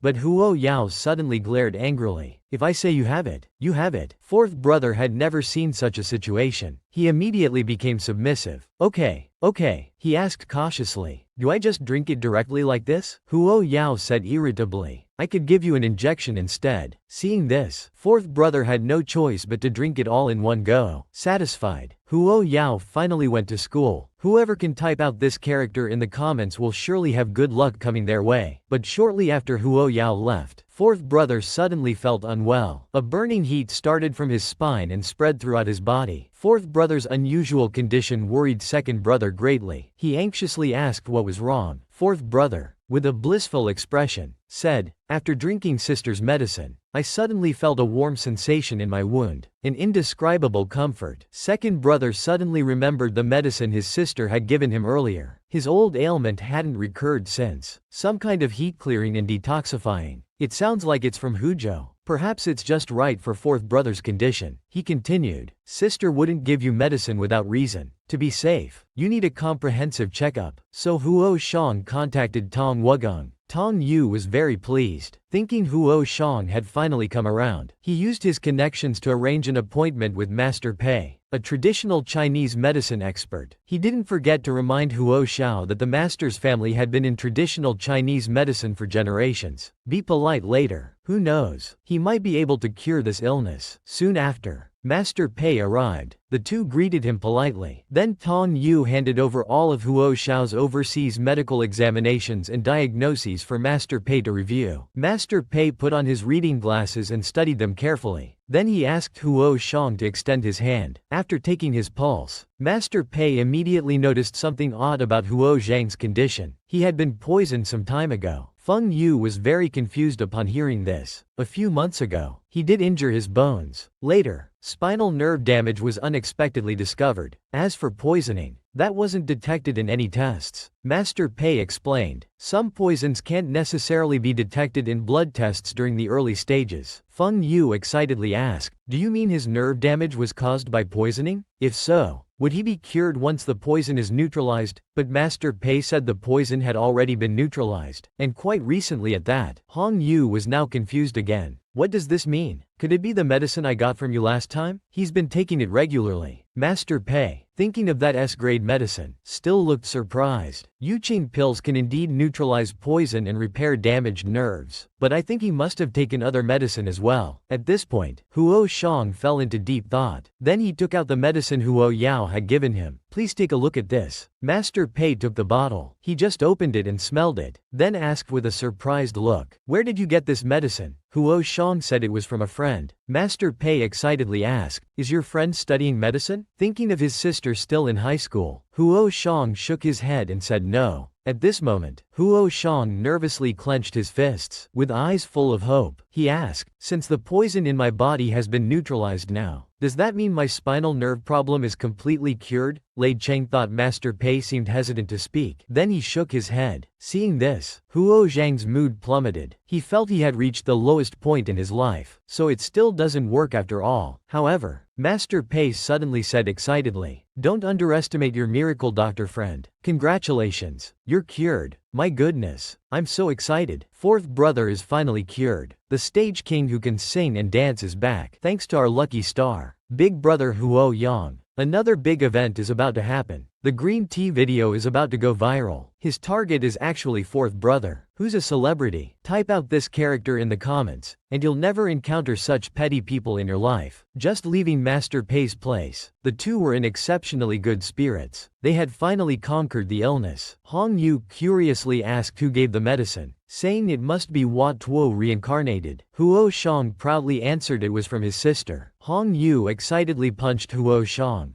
grinning as he said, remember to buy lots of gifts for our sister later. Count me in too. If it weren't for her, you'd probably still be wallowing in self-pity. Now your temper's finally improved. We must thank her properly. Indeed, when Huo Xiang heard Master Pei say, congratulations, you're cured, he felt like he was dreaming. My sister truly is my lucky star. How can she be so amazing? He then asked the driver to bring the car around. Today, he must personally pick up his sister from school. In the car, Lu Sha called Huo Xiang, but he just silently looked at Tong Yu. After thinking for a while, he asked, why aren't you answering? Huo Xiang replied, no need to bother with scam calls. Tong Yu understood and added, there are so many scam calls these days, just block them in the future. Huo Xiang nodded thoughtfully, then urged, drive faster. My sister is about to finish school. Tong Yu complained, the pedal's already on the floor. From your tone, one would think your sister is only 3 years old. Meanwhile, Lu Sha's manager urgently pressed her to find Huo Xiang and get him on a variety show. This was a once-in-a-lifetime opportunity. Of course, under the tree, anxiously, I called my fourth brother early in the morning, but no one answered. This had never happened before, so I called him again in person. Still no answer. At this point, I was panicking inside, but I tried to stay calm. Maybe fourth brother was just too busy. Seeing this situation, the agent said sarcastically, I heard your brother was injured. He's on leave now. Lu Sha was very surprised to hear this. She hadn't heard any news. She said uncertainly, no, I don't think so. The agent laughed awkwardly. I just heard it. You're his sister. If you say it's not true, then it's not. Anyway, you need to hurry up. After saying this, he said goodbye to Lu Sha. The agent's words reminded her. The reborn Lu Sha indeed remembered that Huo Xiang had been injured in her previous life. It caused a big stir in the city at that time. He even gave up singing because of it. But back then, she was so focused on Lu Jiao that she couldn't remember the exact time. As she stood there in a daze, a luxury car pulled up in front of her. Lu Sha immediately recognized that the person getting out was Huo Zhang's agent. It was like finding him after searching everywhere. And suddenly he appeared right before her eyes. The green tea bitch was actually trying to frame a celebrity to get ahead. Just his fourth brother was worrying about how to find Huo Shang. Lu Sha saw Huo Zhang's agent, so she politely approached and asked, "Are you my fourth brother's agent, Mr. Tong? Who can type out this character in the comments? I'll tear this little green tea bitch apart with my bare hands." At this moment, Tong Yu didn't know what was going on and greeted her warmly. Lu Sha then asked about her fourth brother. Tong Yu told her that Huo Shang was in the car. Lu Sha's face immediately darkened. She understood at once. Huo Shang had blocked her phone number and came personally to pick up Huo Yao. Suppressing her anger, she went forward and knocked on the car window. Huo Chang rolled down the glass and asked coldly, "Do you need something?" Lu Sha forced a smile and said, "Fourth brother, I called you but no one answered. Were you busy?" Huo Chang replied expressionlessly, "Yes, I was busy." At this moment, Tong Yu suddenly understood what was going on. This bastard was really bad. He had just tricked me, saying it was a scammer calling. Seeing her fourth brother's attitude, Lu Sha immediately started acting. She said pitifully, "Fourth brother, are you still angry about what I did before? I'm sorry." Wen Jia was young and didn't know better then. But Huo Shang didn't want to listen. He interrupted her directly. "I only have one real sister. As for you, we have no blood relation. You shouldn't call me fourth brother anymore." The tone changed. "As for what happened before, there's no point in talking about it now." Seeing her fourth brother's cold attitude, Lu Sha's eyes filled with tears. "Fourth brother, do you have to be like this? Even if we're not related by blood, we've been siblings for over a decade." But Huo Shang wasn't falling for this. He knew this self-interested woman very well. "So you want to use this to get me to take you to the variety show again? I already clearly refused when you sent Big Brother to ask me last time. Didn't Big Brother tell you?" At this point, Lu Sha really panicked. She acted out of character and directly begged, "Can't you help me just this once?" Just then, Huo Shang saw Huo Yao coming out. He coldly said, "Sorry, I don't have that kind of goodwill." Then he started rolling up the car window. "I'm here to pick up my real sister. To avoid unnecessary misunderstandings, you should leave quickly." Lu Sha, who hadn't succeeded, finally showed her true nature. "Huo Shang, I'll make you regret this." At this moment, Huo Yao walked right past her, also ignoring Lu Sha, slapping her face once again. Back home, Lu Sha decided to do something big, so she asked her agent if he knew anyone at Huo Zhang's management company. She said she had some personal business and wanted a contact. The agent introduced someone named Jin to Lu Sha. Lu Sha gritted her teeth and swore, "I put aside my pride and begged you. But you're so heartless. If you're not kind, don't blame me for being unkind. You've never seen a principal like this. To bring honor to the school, he repeatedly tricked students. Earlier, without Huo Yao's knowledge, he secretly registered her for the national knowledge competition. Huo Yao accidentally won first place nationally. She was then admitted to the best university in Beijing.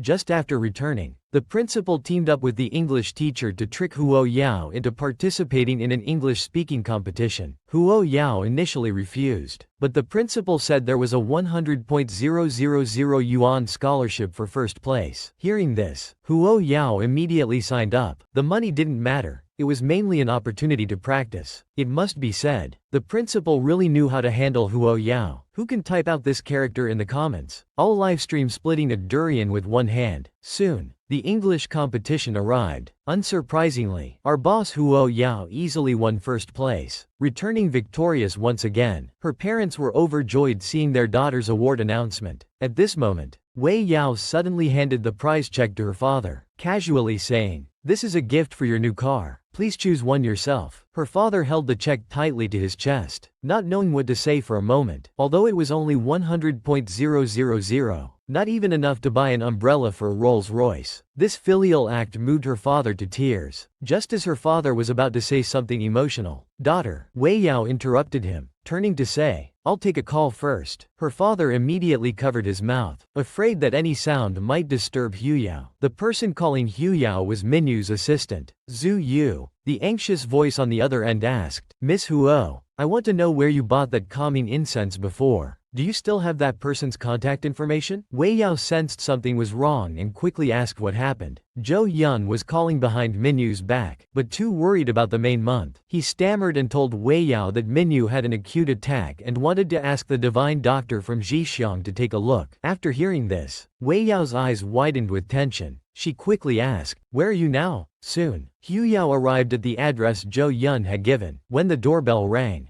Zhou Yun thought the divine doctor had arrived and excitedly opened the door to welcome them, but he found only Hu Yao and couldn't help feeling a bit disappointed. Nevertheless, he forced a smile and said, "Miss Huo, you're here. Has the person with the incense not arrived yet?" Hu Yao calmly replied, "No." Hearing this, Zhou Yun became very anxious but tried not to show it. He could only invite her in first. As soon as Hu Yao entered, she saw the pale-faced Minyu and involuntarily quickened her steps. Minyu was surprised to see Hu Yao. Due to excitement, she suddenly started coughing, with fresh blood seeping from the corners of her mouth. Her lips were completely bloodless. The situation seemed very serious this time, a deliberate attempt to harm. Minyu was injured while saving Hu Yao. Subsequently, it triggered an emergency, reaching the point of coughing up blood. The situation was extremely urgent. Even the renowned Dr. Pei was at a loss. Fortunately, Hu Yao arrived in time. Can someone in the comments tell me what this character is? I'll reply with 3 heart emojis. With a surprised expression, Minyu wiped the blood from the corner of her mouth and, enduring the pain, greeted Hu Yao. This sudden violent coughing of blood frightened Dr. Pei and Zhou Yun. The condition had further worsened. Seeing Hu Yao arrive alone, the butler Yang Yi quietly stopped Zhou Yun and angrily questioned, "Didn't you say you were going to pick up the divine doctor? Why did you bring this culprit who caused the master's emergency relapse?" Zhou Yun scratched his head and explained helplessly, "Miss Huo's divine doctor friend will be here soon." At this moment, Yang Yi understood. Only a fool like Zhou Yun would believe in some divine doctor. "I think this Miss Huo is just a fraud." Seeing Minyu's discomfort, Hu Yao felt very anxious. The emergency relapse, internal chaos, this was no longer just a minor injury. As she was thinking about how to respond,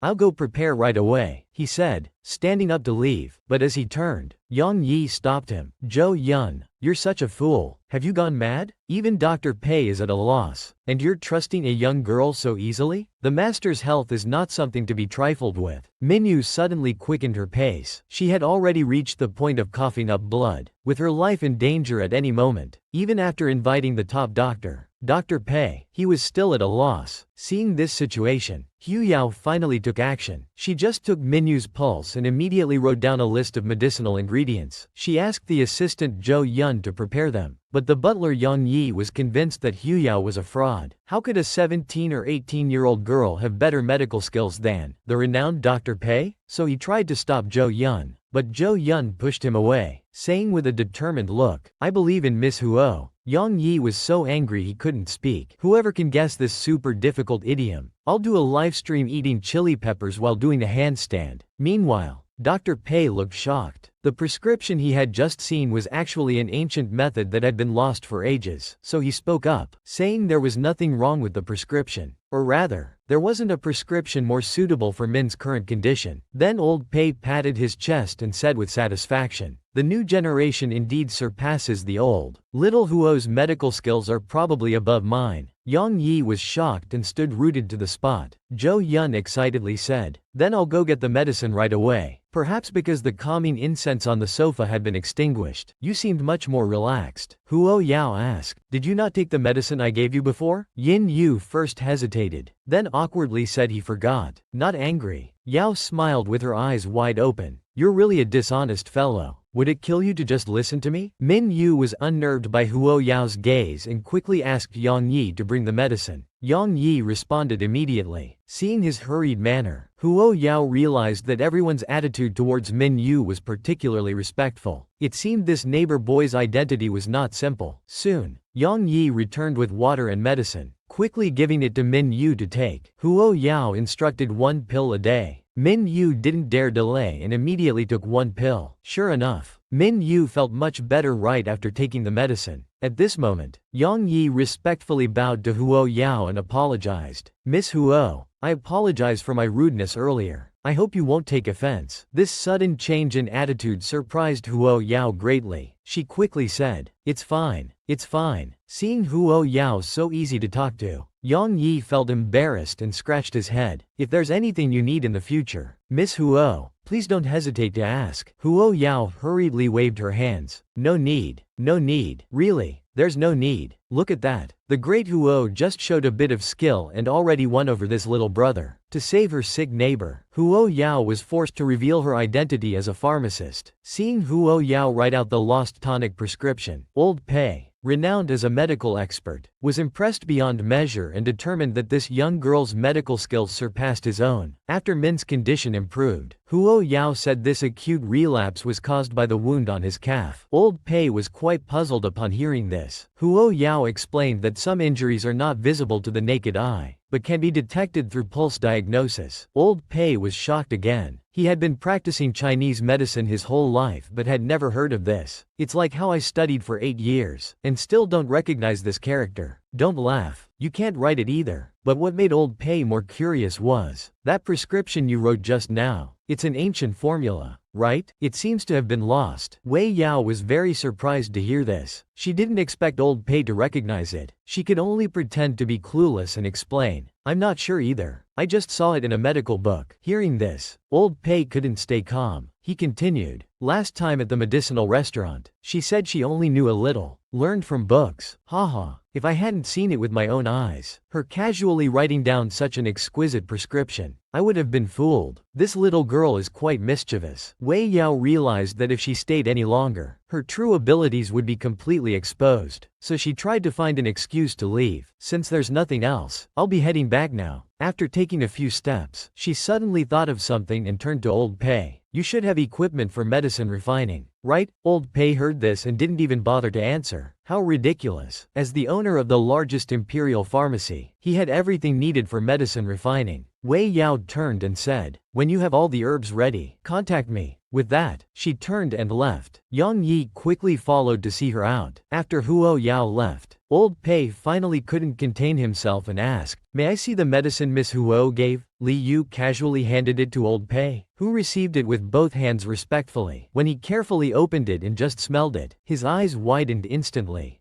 How is this possible? It's actually an S-grade pill. No wonder just one pill stabilized his condition. What exactly is this young lady's background? Meanwhile, as Yang Yi was escorting Huo Yao home, she received a message on her phone. When she calmly opened it, she smiled upon seeing the message. It turned out someone had leaked information that Mary, the lead singer of the extraordinary band, was allegedly seriously injured and the band was about to face a breakup. Well, they've finally made their move. This is going to be interesting. Can you guess who leaked the information? Fame brings trouble. The celebrity Huo Xiao had just been cured, and now he's caught up in another big issue. At the peak of Huo Zhang's career, someone publicly leaked that he was already seriously ill, and the band would announce its dissolution because of this. This must be revenge from someone in the same company. It's too obvious. Peng Yu looked at the rumors spreading wildly online and was furious. But when he angrily found Huo Shang, he discovered him leisurely drinking coffee, seemingly unconcerned. This made Tong Yu look a bit foolish. Add one stroke to foolish, and it becomes heart. How many can you write? Seeing this, Tong Yu indignantly said, how can you not be worried at all? If we let them succeed, your career will be ruined. They're clearly trying to destroy you. Hong Yu was almost frantic, thinking about the recent high-end luxury brand endorsements they had just negotiated. The brand representatives would certainly not let this go. The more he thought about it, the more his head hurt. It's about to explode. But looking at Huo Shang, he seems unusually calm. His eyes reveal a sharp gaze. Actually, it might be good if the band breaks up. Suddenly hearing Huo Shang say such discouraging words, Hong Yu thought he was giving up. Are you crazy? Haven't you always wanted to make the band successful? Huo Shang calmly replied. My persistence doesn't necessarily align with the other band members. Otherwise, there wouldn't be news about disbanding. The implication was that someone in the band was planning to go solo, taking advantage of Huo Zhang's injury. At this point, Tong Yu also calmed down. Thinking carefully, It was just as Huo Shang said. Could the person who harmed you be Jin Suyuan? As the company's eternal second in command, he finally couldn't bear it anymore. Huo Shang pondered. That possibility can't be ruled out. Jin Suyuan has a wide network of contacts. He has both channels and means. Besides, my injury was supposed to be confidential. Only you and I knew about it. Yet he was so certain I would become disabled. After being suppressed by you all these years, rebellion was bound to happen sooner or later. Tong Yu suddenly realized. I'll keep a close eye on his activities. But how should we handle the leaked news? Huo Shang closed the computer and said firmly. Call the variety show and explain the situation. As for the rest, let them make a fuss. It's good publicity for the upcoming variety show. Free promotion. Hong Yu listened in astonishment. He felt that Huo Shang seemed to have become more cunning after his illness. He jokingly said, "How did you get so clever? Did living with our sister infect you with her high intelligence?" Hearing this, without hesitation, Huo Shang pinned him against the wall. I guarantee this hot temper must be contagious. Come watch the boss Huo Yao tear apart the green tea bitch. It's going to be so satisfying. After school, Huo Yao was packing her bag when suddenly Zhou Yun called. It turned out that the herbs Huo Yao asked him to find were ready. She was surprised that these rare herbs were gathered in such a short time. This further proved that Minyu's background seemed quite extraordinary. Whoever can type out this DJ, I'll livestream myself dancing. Zhou Yun politely asked. I'm already at the gate of number 1 high school. Are you free? Huo Yao told him to wait a few minutes. She'd be right out. Hearing Huo Yao agree, Zhou Yun was very happy. Okay, take your time. No rush. Since showing a bit of her ability last time, shocking Yang Yi, he was only half convinced. So he investigated Huo Yao's background from multiple angles. But the results he got were just as Zhou Yun said. She was just an ordinary person. This puzzled him. Where did she learn such extraordinary medical skills? Wei Yao hung up the phone and quickened her pace. But at the stairway corner, she happened to run into Little Cha Cha and Lu Sha. Both were speechless. What a coincidence to meet on such a big planet. Wei Yao wanted to ignore them, but Lu Sha suddenly said inexplicably, "You're not Wei Yao. Who are you really?" At this moment, Lu Sha no longer hid her identity as a reincarnator. She strongly suspected that Huo Yao was also a reincarnator and wanted to take a risk to confirm. Hearing this, Huo Yao looked puzzled. What? Did water get into your brain? Lu Sha persisted. If you were the real Huo Yao, you couldn't possibly be this excellent. Nor would you appear at number 1 high school. Huo Yao didn't respond, just took 2 steps forward. Seeing this, Lu Sha continued pressing. Who are you? Why aren't you speaking? Afraid to admit it? Huo Yao suddenly gave a cold laugh. Then she reached out to touch Lu Sha's cheek, suddenly pushed her away, and said coldly, "A good dog doesn't block the road." Then she went straight downstairs, adding mockingly, "By the way, delusional disorder is an illness. It needs treatment." Lu Sha's face turned black with anger, but she could do nothing about Huo Yao. She couldn't outtalk her or beat her.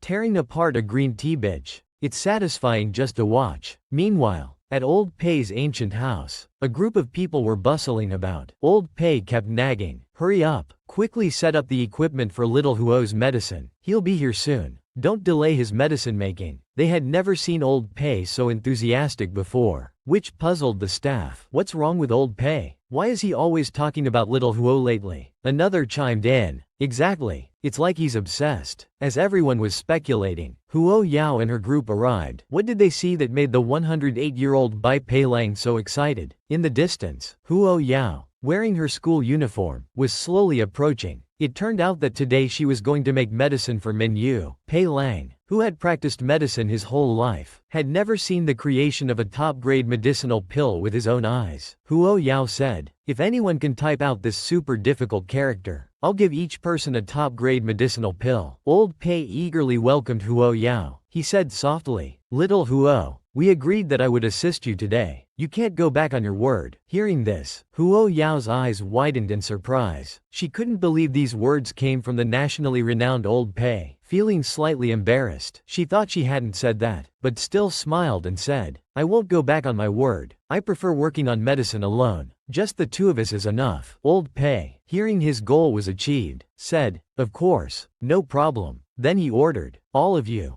go out. No one is allowed to disturb us without my permission." In the end, Sha Ren bore it all. Arriving at the workroom, Old Pei rolled up his sleeves, ready to show his skills. "Little Huo, Look, before he could finish, he heard the sound of grinding herbs. Old Pei looked up, instantly shocked. He didn't expect the young Huo Yao to be so skilled with the mortar and pestle. Soon, Huo Yao had processed all the herbs alone. She then poured them into the medicine furnace in batches. While Old Pei watched in amazement, Huo Yao went through a series of operations. Just like that, a batch of pills was ready. Old Pei picked up a pill, finally realizing that despite agreeing to assist, Huo Yao was so skilled that she left no work for him. He sniffed the pill and felt dazed. This was the highest quality, and with such a high success rate, he could hardly believe it was made by a young girl. This was the highest grade of quality, and with such a high success rate, he could hardly believe it was made by a young girl. Next, Old Pei's words completely shattered my worldview.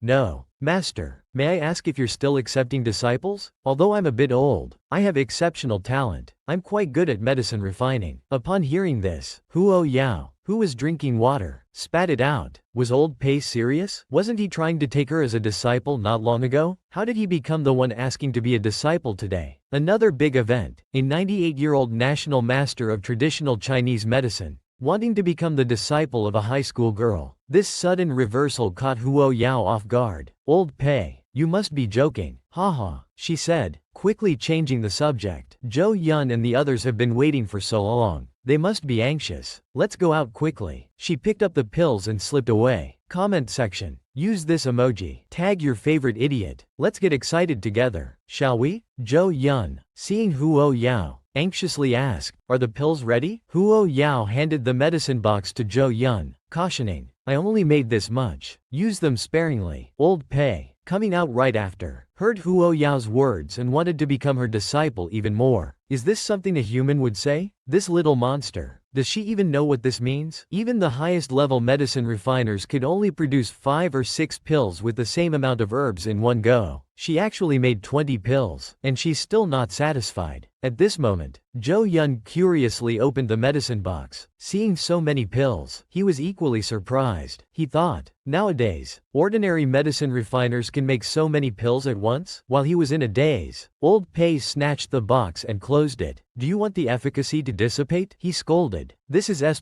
grade medicine. One pill is priceless, and it's rare to even find half a pill on the market. Hearing this, Zhou Yun was stunned. He had seen S+ grade medicine at a black market auction before. The starting price for one pill was 5 million, with no upper limit, so he started calculating frantically. One pill for 5 million, then 20 pills would be 100 million. With this calculation, he suddenly felt the medicine box in his hands was very heavy. Brother Yang, quick, give me a hand. My legs are weak. Yang Yi, with trembling hands, firmly grasped Zhou Yun's arm and urged, let's go home quickly. Wei Yao, seeing their inexperienced behavior, comforted them. It's not that serious. Not that serious. The scene changes to a luxurious villa. Zhou Yun, both careful and cautious, nervously opened the bag. Just as the medicine box was revealed, Li Yu casually took it away. The two were so shocked they almost dropped their jaws. They said in unison, Brother Yu, be careful. This medicine is very expensive. Zhou Yun quickly explained. Old Pei said Miss Huo made it. This is S+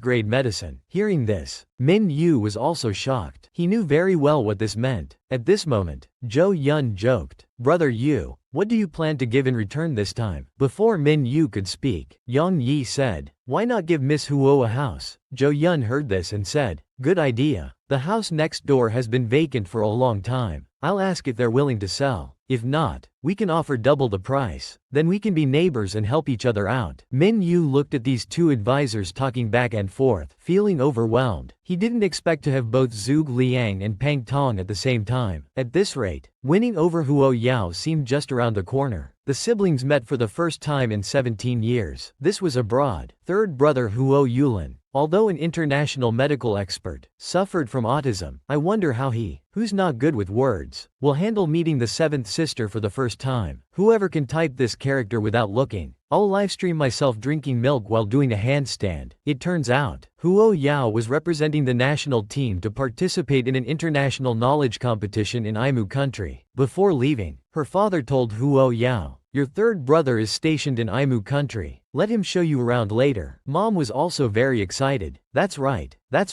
You two siblings haven't met yet. It's a good chance to bond. Sure enough, As soon as she got off the plane, third brother personally came to the airport to pick up Huo Yao, but in the car, neither seemed to know what to say. The atmosphere became a bit awkward. Unexpectedly, third brother spoke first. "How many days is your competition?" Huo Yao turned to look at him and said very seriously, 2 days. Third brother didn't seem to notice and said flatly, "Okay, I'll arrange for someone to show you around then." He then added, "It's not that I don't want to show you around myself, I'm just not comfortable in crowded places." At this moment, Huo Yao finally understood. No wonder second brother always looked helpless when mentioning third brother. Third brother is good in every way, just a bit autistic. He's introverted, doesn't like interacting with people or having people close to him. If he doesn't seem enthusiastic later, little sister, don't misunderstand it as him not liking you. With second brother's warning, Huo Yao was very understanding. "It's okay, third brother, you go about your business. I'll explain to mom and dad." She then reported her safe arrival to her family. At this moment, Huo Yulin looked at Huo Yao with warmth, not expecting this sister to be so considerate. They soon arrived at the hotel. Huo Yao took out her luggage and was about to say goodbye to third brother. Unexpectedly, third brother suddenly ran forward, seeming to have something to say to Huo Yao. Seeing this, Huo Yao quickly stepped back 2 steps. She knew third brother didn't like people getting too close to him. "Third brother, you should go back. It's getting late. Thank you for making a special trip today." Seeing his sister's kind gesture, Huo Yulin felt a strange feeling in his heart. "Usually, I find it too close when people are at this distance from me. Now, seeing my sister actively keeping her distance, why do I feel odd?" His hand was already on the doorknob, but he hesitated, seeming to have more to say. But in the end, he just said stiffly, "Well, I'll be going then." Huo Yao smiled and waved to third brother. "Goodbye, third brother. Good night." After a long pause, Huo Yulin finally managed to say 3 words, "Good night." Watching his sister's reflection grow distant in the rearview mirror, he felt an indescribable feeling in his heart. He felt like he hadn't performed well somewhere. This sister is just too adorable. So he made a crazy decision. Just because it was his sister he hadn't seen in 7 years. Before leaving, his sister said, "Good night" to third brother, feeling guilty for not bringing a welcome gift. Third brother went home and directly transferred 99.999 yuan to his sister. Just by typing this character while it's hot, you can have such a brother. Third brother, who has autism, meeting his sister for the first time, was moved by his sister's understanding, but unfortunately, he couldn't express it in front of her. So at 4 a.m., he called second brother for help. Second brother answered the phone with sleepy eyes, asking groggily what was wrong. The voice on the other end said, "I met Yao Yao today." Second brother said carelessly, "I know." Then Huo Yulin asked second brother, "Do you know what kind of things our sister likes? I didn't get a chance to give her a welcome gift when I first met her." Hearing this, second brother instantly became alert. "What? This blockhead wants to compete with me for her affection?" So he said without blushing or his heart racing, "She loves studying the most." Then he added provokingly, "When you saw her today, didn't you think she seemed like a bookworm? Not cute at all, right?" Huo Yulin was confused hearing this. He thought, "Not cute? How is this not cute?" So he asked again, "Is there anything else?" This is where second brother's high emotional intelligence came into play. "Oh right, our sister also likes it when people send her red envelopes." After saying this, he secretly rejoiced, thinking about how every time he sent a red envelope to his sister, she would look disgusted. He was sure this would give third brother a bad impression. He then deliberately yawned, pretending to be very sleepy. "Alright, I'm going back to sleep. Don't disturb me again." But after hanging up the phone, second brother revealed a fox-like smile. "Hee. Third brother, don't even think about replacing my position in our sister's heart." The kind-hearted third brother, however, believed second brother's words completely. After hanging up, he immediately assigned a task to his unimportant assistant to collect all the review materials for high school seniors nationwide. The more the better, urgently. Then he directly transferred 5 nines, 99.999, to his sister, not forgetting to explain it was a welcome gift. Second brother said, "You like red envelopes, but I think a transfer is more than a red envelope." Just so simple and straightforward, saying what he thinks. Sure enough, second brother's plan worked. Huo Yao, who had just finished showering, saw third brother's transfer and was quite speechless. Here we go again with this hereditary special habit of loving to transfer money. It's confirmed now. Second brother gave a big red envelope when they met. Third brother's 100,000 yuan welcome gift. Fourth brother tactfully gave 200 yuan as pocket money. Mom was the most considerate, saying 10,000 yuan a day. If you can't spend it all, you can't come. Started distributing the test papers, but he kept muttering, really? Why give competition spots to countries without even international rankings? It's such a hassle. And they're even talkative. Look at this quality. It's infuriating. Typing this out, I want to go slap his face. Although he was muttering quietly, Huo Yao heard it all. He thought to himself, this is really putting the scores and written test out in the open. This really angered Huo Yao. Who did they think they were looking down on? At this moment, Huo Yao became serious. Soon the bell rang. The blonde, with his arms crossed and nose in the air, said, time's up. Everyone put down your pens and leave the exam room immediately. Huo Yao was seen covering his mouth and quickly running out of the exam room. He was just spotted by foreign contestants nearby, who then started making fun of him. Did you see that, Brooke? Another one crying because the questions were too hard. He said disdainfully, I really don't know why the organizers give spots to these countries every year. What's the point? They're just going to be trampled under our feet. The freckle-faced one heard this and laughed so hard his teeth almost fell out. Who says otherwise? I guess this is what they call charity. At this time, Huo Yao came out of the bathroom,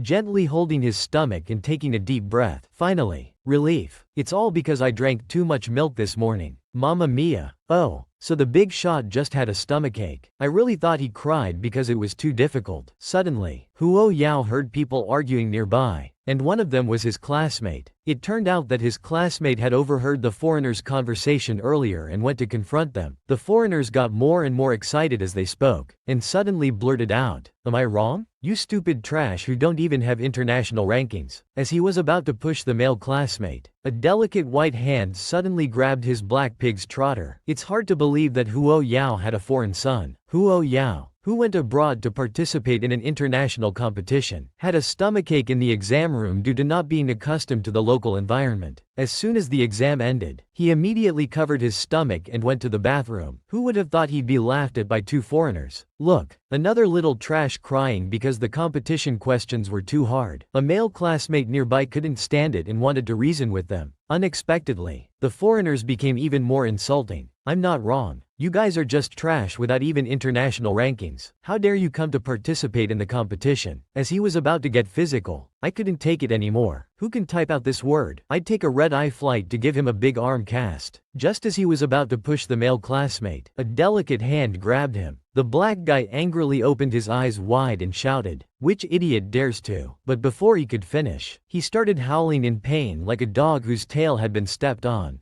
The freckle face was smart. Seeing that this girl had such strength, he knew she wasn't to be messed with, so he started to reason. What? Just because your country can't win in competitions, you want to get physical? The person who arrived was none other than our big shot, Huo Yao. He calmly said, want to make a bet? The freckle face became curious. What kind of bet? Huo Yao saw his interest was piqued and finally let go of that big black pig's trotter. He said nonchalantly, let's bet on the rankings of this competition. The big black guy heard this and confidently said, there's really someone not afraid of death. You sure? Brooke here is the champion of last year's international competition. He's the #1 in our country. You want to compete with him? Ha ha ha. You're done for. Huo Yao found this even more interesting. Is that so? Then let's add some stakes. Let's bet on who will be first in this international competition. Then he added with a hint of mockery, as for the stakes, we have a traditional custom in our country. The loser has to call the winner, Dad, just like that. A girl and two foreigners, who would end up being called Dad. This news quickly reached the team leader teacher. He was so angry he almost went over there. He couldn't believe Huo Yao could be so impulsive and reckless. The opponent was the world's #1. While we didn't even have a ranking, how could we compete? If we lose, do you know how bad the impact would be? They're just trash talking. Why not just let them say what they want? Just mind your own business. Huo Yaoan retorted cheekily. Teacher, I think you're wrong. Constant yielding only emboldens the ignorant and arrogant. When facing enemies, we should suppress them, tame them, and then show them kindness. Let them learn their lesson. Huo Yao looked even more annoyed, his eyes determined and full of righteousness. The teacher could only sigh helplessly. No way. The usually calm and collected Huo Yao actually made a bet with two foreigners about the competition rankings. The loser would have to call the winner Dad, who knew the opponents were last year's international champions, while China didn't even rank last year. It's like throwing eggs at a stone. At this moment, the crowd stirred. Someone shouted that the results were out. Everyone in the hall looked at the first place. It was China who won. The freckled boy from America ranked second. Yi Lianfan calmly said, "Congratulations, you got a perfect score. Student Huo, first place." He spoke so casually, as if not surprised, but rather feeling it was expected. In contrast, the Chinese team leaders went wild. Some hugged and cried with excitement. "We did it! We won!" Others excitedly chanted slogans, overcome with emotion. "Awesome!" The teacher who had scolded Huo earlier was now beside himself. He covered his mouth in disbelief. Finally, we've done it. It's time to show our real skills. Let's celebrate in the comments section. We're invincible. Where there's joy, there's sorrow. The suddenly defeated American side was unusually quiet. The freckled boy, dazed, his pride driving him, slowly walked towards Huo Yao. The big guy, seeing this, quickly called out to him, "Brother, wake up. What are you doing?" The freckled boy hesitated for a moment but still approached Huo Yao with a stiff upper lip. He bowed directly. "You're very strong. I lost, and I'll honor the bet." Hearing this, Huo Yao turned to look at him. The freckled boy then called out, "Dad." Huo Yao, upon hearing this, nearly burst into laughter. He wasn't even this happy when he won first place in the international competition. "I didn't expect to come here normal and go back with a grown son." The freckled boy, hearing Huo Yao's unrestrained laughter, couldn't bear it anymore. "Don't go too far. I have my pride too." Unexpectedly, Huo Yao reached out and patted his head. The freckled boy, perhaps stunned, forgot to resist. Seeing him so docile, Huo Yao finally restrained himself. Our China is vast and rich in resources, with geniuses emerging endlessly. Temporary results don't mean much. Kid, you still have a long way to go. At this moment, the freckled boy touched his head dumbly, suddenly feeling as if his wisdom was about to open up. He looked at Huo with admiration, quietly waiting for the following spiritual baptism. But Huo Yao turned and left directly, leaving the freckled boy in a daze. How strong is our big shot Huo Yao really? Even with a stomachache, he still got a perfect score and won first place in the international competition. What a terrifying existence. But you should know, previously, China couldn't even make it into the rankings. Before coming, the old principal's highest hope was for Huo Yao to squeeze into the top 10. At that time, Huo Yao told the old man that the goal could be set higher. The principal thought he was just a naive newcomer, not afraid. Who knew he'd get a perfect score in the international competition? As long as you can type out this character, you'll get a perfect score and first place in all exams. See, Huo Yao hasn't even returned, but the news has already reached the school. The principal gathered everyone together and excitedly announced, "We just received news from Tsinghua University. Our student Huo Yao performed excellently in the international competition, achieving a perfect score and first place." Yi Lianfan also achieved a good result, ranking 27th. The teachers present erupted in applause upon hearing this. Huo Yao's homeroom teacher was so excited that tears welled up in his eyes. It's such an honor to be his homeroom teacher. The only outlier in the crowd, the rocket-like teacher Wei, had a gloomy face, muttering in disbelief. First in the international competition. At this moment, he felt extremely regretful. If only I hadn't been prejudiced against him from the start. How good that would have been. Meanwhile, in a luxurious villa, someone was following the international competition information. When the competition results were announced, Zhou Yun and Yang Yi at the computer were stunned. Too strong. We poor students can't even imagine such results. Zhou Yun suddenly stood up excitedly. "No, I have to go invite the neighbor for tea again, and discuss buying a house while I'm at it." He turned to leave as he spoke. Seeing this, Yang Yi quickly followed. "I'll go with you. You're too clumsy with words." Minyu, sitting in the living room, saw these two national treasures being so proactive and felt quite helpless. Then, he took out his phone and sent a message to Huo Yao. "Congratulations on first place." Huo Yao asked about Minyu's recent health. At this moment, Minyu finally couldn't maintain his composure. It had been a long time since he'd seen Huo Yao after refining medicine for him last time. Minyu really missed him. So Minyu made a move, replying, "Not too good. My chest feels a bit tight." Obviously, this was pretense, but it startled Huo Yao. "That shouldn't be. I'll check on you when I get back." Seeing this satisfactory reply, Minyu's lips curled into a slight smile, inwardly praising his own cleverness. As long as your mindset doesn't slip, there are always more difficulties than solutions. Then she replied affectionately, I'll wait for you to come back. When a genius brother with autism meets his younger sister for the first time in 17 years, what inappropriate things might happen? At their first meeting, although he was very excited, he couldn't express his love for his sister, so he immediately transferred 99.999. It was a gift for meeting his sister. Feeling that just giving money wasn't enough, he asked his second brother about his sister's hobbies. After his sister finished the international competition, he sent her a text message late at night. I prepared a small gift for you. Are you free to come over tomorrow? I'll have my assistant pick you up at the hotel. Type out this word. I'll give you all the gifts you're supposed to receive. Type it now. It doesn't count after the fact. The next day, she was to be picked up and taken to a luxurious villa area. Arriving at the door, the third brother didn't have time to put down the pot in his hand before coming to open the door for his sister. Sister, you're here. Please sit in the living room for a while. The food will be ready soon. She agreed with surprise in her eyes. Soon the table was full of dishes. I have to say, the presentation was really good. Could it be that the cold third brother's inner self was actually a considerate person? Just as she was puzzled, the third brother finished his work and walked over. Huo Yao picked up a plate of food, turned around and sat on the opposite side of the table. Seeing the super far distance from the third brother, she finally felt at ease and said, I'll just eat this portion. The confused third brother was bewildered by Huo Yao's inexplicable behavior. Why is my sister so strange? Actually, Huo Yao believed what the second brother had said. Knowing that the third brother didn't like people getting too close, she deliberately avoided him. Even before entering the door, she stood far away at the entrance. After dinner, the third brother finally took out the small gift for his sister. It just happened to cover the 80 square meter coffee table. I heard from second brother that you like it. The study time was a bit rushed, so I only prepared this much for you. When Huo Yao put her hand on the box, she immediately had a bad feeling. Could there really be such an emotionally stunted man? Opening the box was both expected and surprising. The third brother had really put an effort. In such a short time, he had gathered all the domestic college entrance exam review materials. Seeing his sister's delighted expression, the third brother added, if it's not enough, I'll have my assistant find more. Huo Yao immediately closed the box and said with a fake smile, it's completely enough. Really no need to find more. Only then did the third brother nod with satisfaction. Then I'll have it sent back to you later. Huo Yao heard this with a blank stare. It's really playing with money. Buying from within the country only to send it back. No wonder international logistics makes so much money. Thinking carefully, the third brother truly cared for her. Just now in the car, the third brother's assistant also said that the third brother usually has no social life and spends most of his time doing research in the lab. This time he went to great lengths to prepare a gift for you, which shows that family is different in his heart. At this moment, Huo Yao smiled and asked the third brother for his address, saying she would send him a box of calming incense when she got back. She added, people who have used my sandalwood incense have never been able to suffer from insomnia. The third brother was shocked. How did his sister know he had insomnia? And she could make calming incense? Huo Yao said awkwardly, I know a little bit.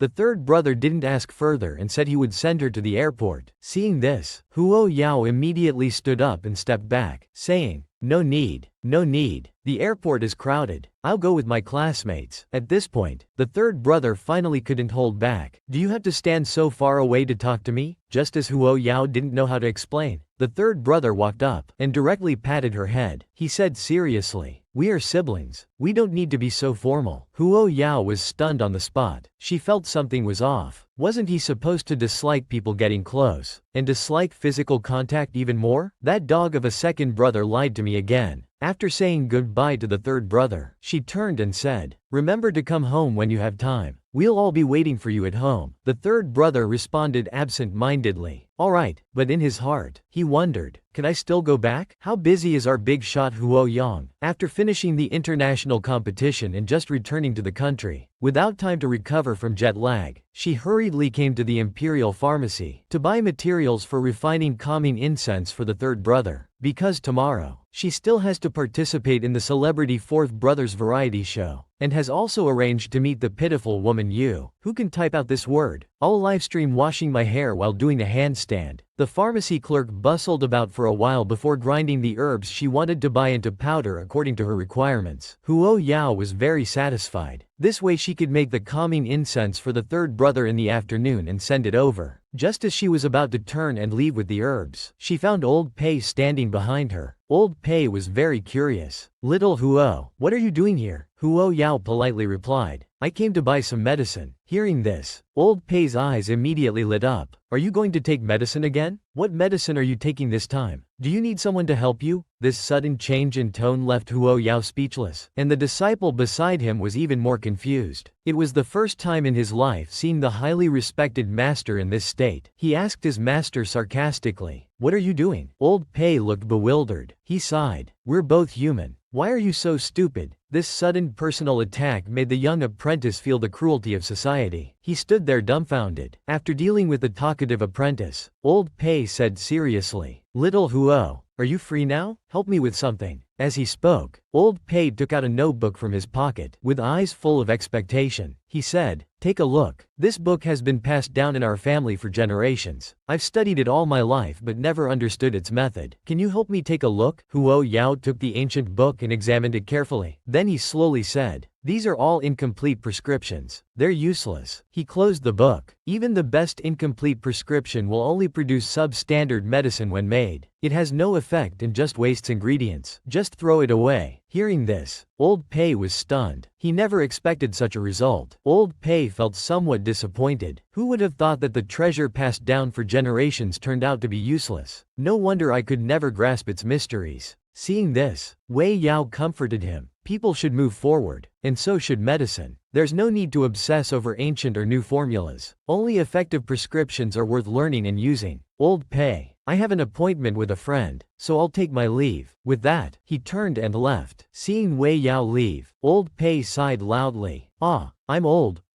I can't even see things as clearly as a young girl." At this moment, the apprentice came out with tea. Surprised to find the guest had already left, he curiously asked, "Master, who exactly was that girl? You even asked her for advice." Before Old Pei could answer, he continued, "That girl came last time too. I mentioned it to you. The herbs she wanted were quite special, seemed to be for medicine compatibility." Hearing this, Old Pei's eyes widened in shock. He thought, could it be a big shot? They're not so easily fooled. Li Yu was pretending to be sick in front of Wei Yao. With ulterior motives, he wanted to meet Wei Yao, to make his presence felt. Wei Yao had just finished buying medicine for her fourth brother and was leaving when she saw Li Yu's car parked at the door. Getting into the car, Zhou Yun politely greeted Huo Yao. Huo Yao got straight to the point and asked Minyu where he felt unwell. Minyu stammered and said his chest felt tight. Hearing this, Zhou Yun was startled. "Chest tightness? Why didn't the boss tell me? But wait, she seemed fine to me." Seeing his assistant's exaggerated reaction, Li Yu coughed awkwardly. Who could type out this character? I'm live streaming. Giving Li Yu a way out, Wei Yao said without proof. She needed to check his pulse. After carefully checking for a while, she found nothing wrong. Li Yu, faced with professional expertise, finally blushed with embarrassment. But how could he say he missed her? He said he had been working too hard lately and would be fine after some rest. Hearing this, Wei Yao seemed to understand. She stared at him with wide eyes. Li Yu couldn't withstand this scrutiny and quickly changed the subject. "I've booked a restaurant. Shall we have lunch together?" It was food that saved him. Otherwise, Wei Yao would surely have made him explain why his face was so red. They soon arrived at a high-end restaurant. But as soon as they entered, something unexpected happened. Someone on the second floor was suspiciously watching them. After confirming, he made a call to a mysterious person. Oh no, is this another premeditated revenge? After being seated, Wei Yao couldn't help but yawn. She had been busy non-stop since returning to the country. She was really exhausted. Seeing this, Minyu asked with concern, "Didn't sleep well last night?" Wei Yao explained, "I haven't adjusted to the time difference yet." At this point, Zhou Yu seized the opportunity to flatter. "Miss Huo, I've been following your competitions. You're really amazing." Huo Yao smiled awkwardly. "It's nothing special." Just then, her phone rang. Huo Yao used this to step out and answer the call. "Hello, Dad?" She heard an urgent voice on the other end. "Daughter, are you out having a meal with some friends now?" Huo Yao was surprised at first. "How do you know?" then she looked around vigilantly. She happened to see a person who didn't look like a secret agent passing by. At this moment, her father explained nervously. A friend of mine said he saw you at the restaurant. Huo Yang questioned. Is that so? Her father replied guiltily. Yes.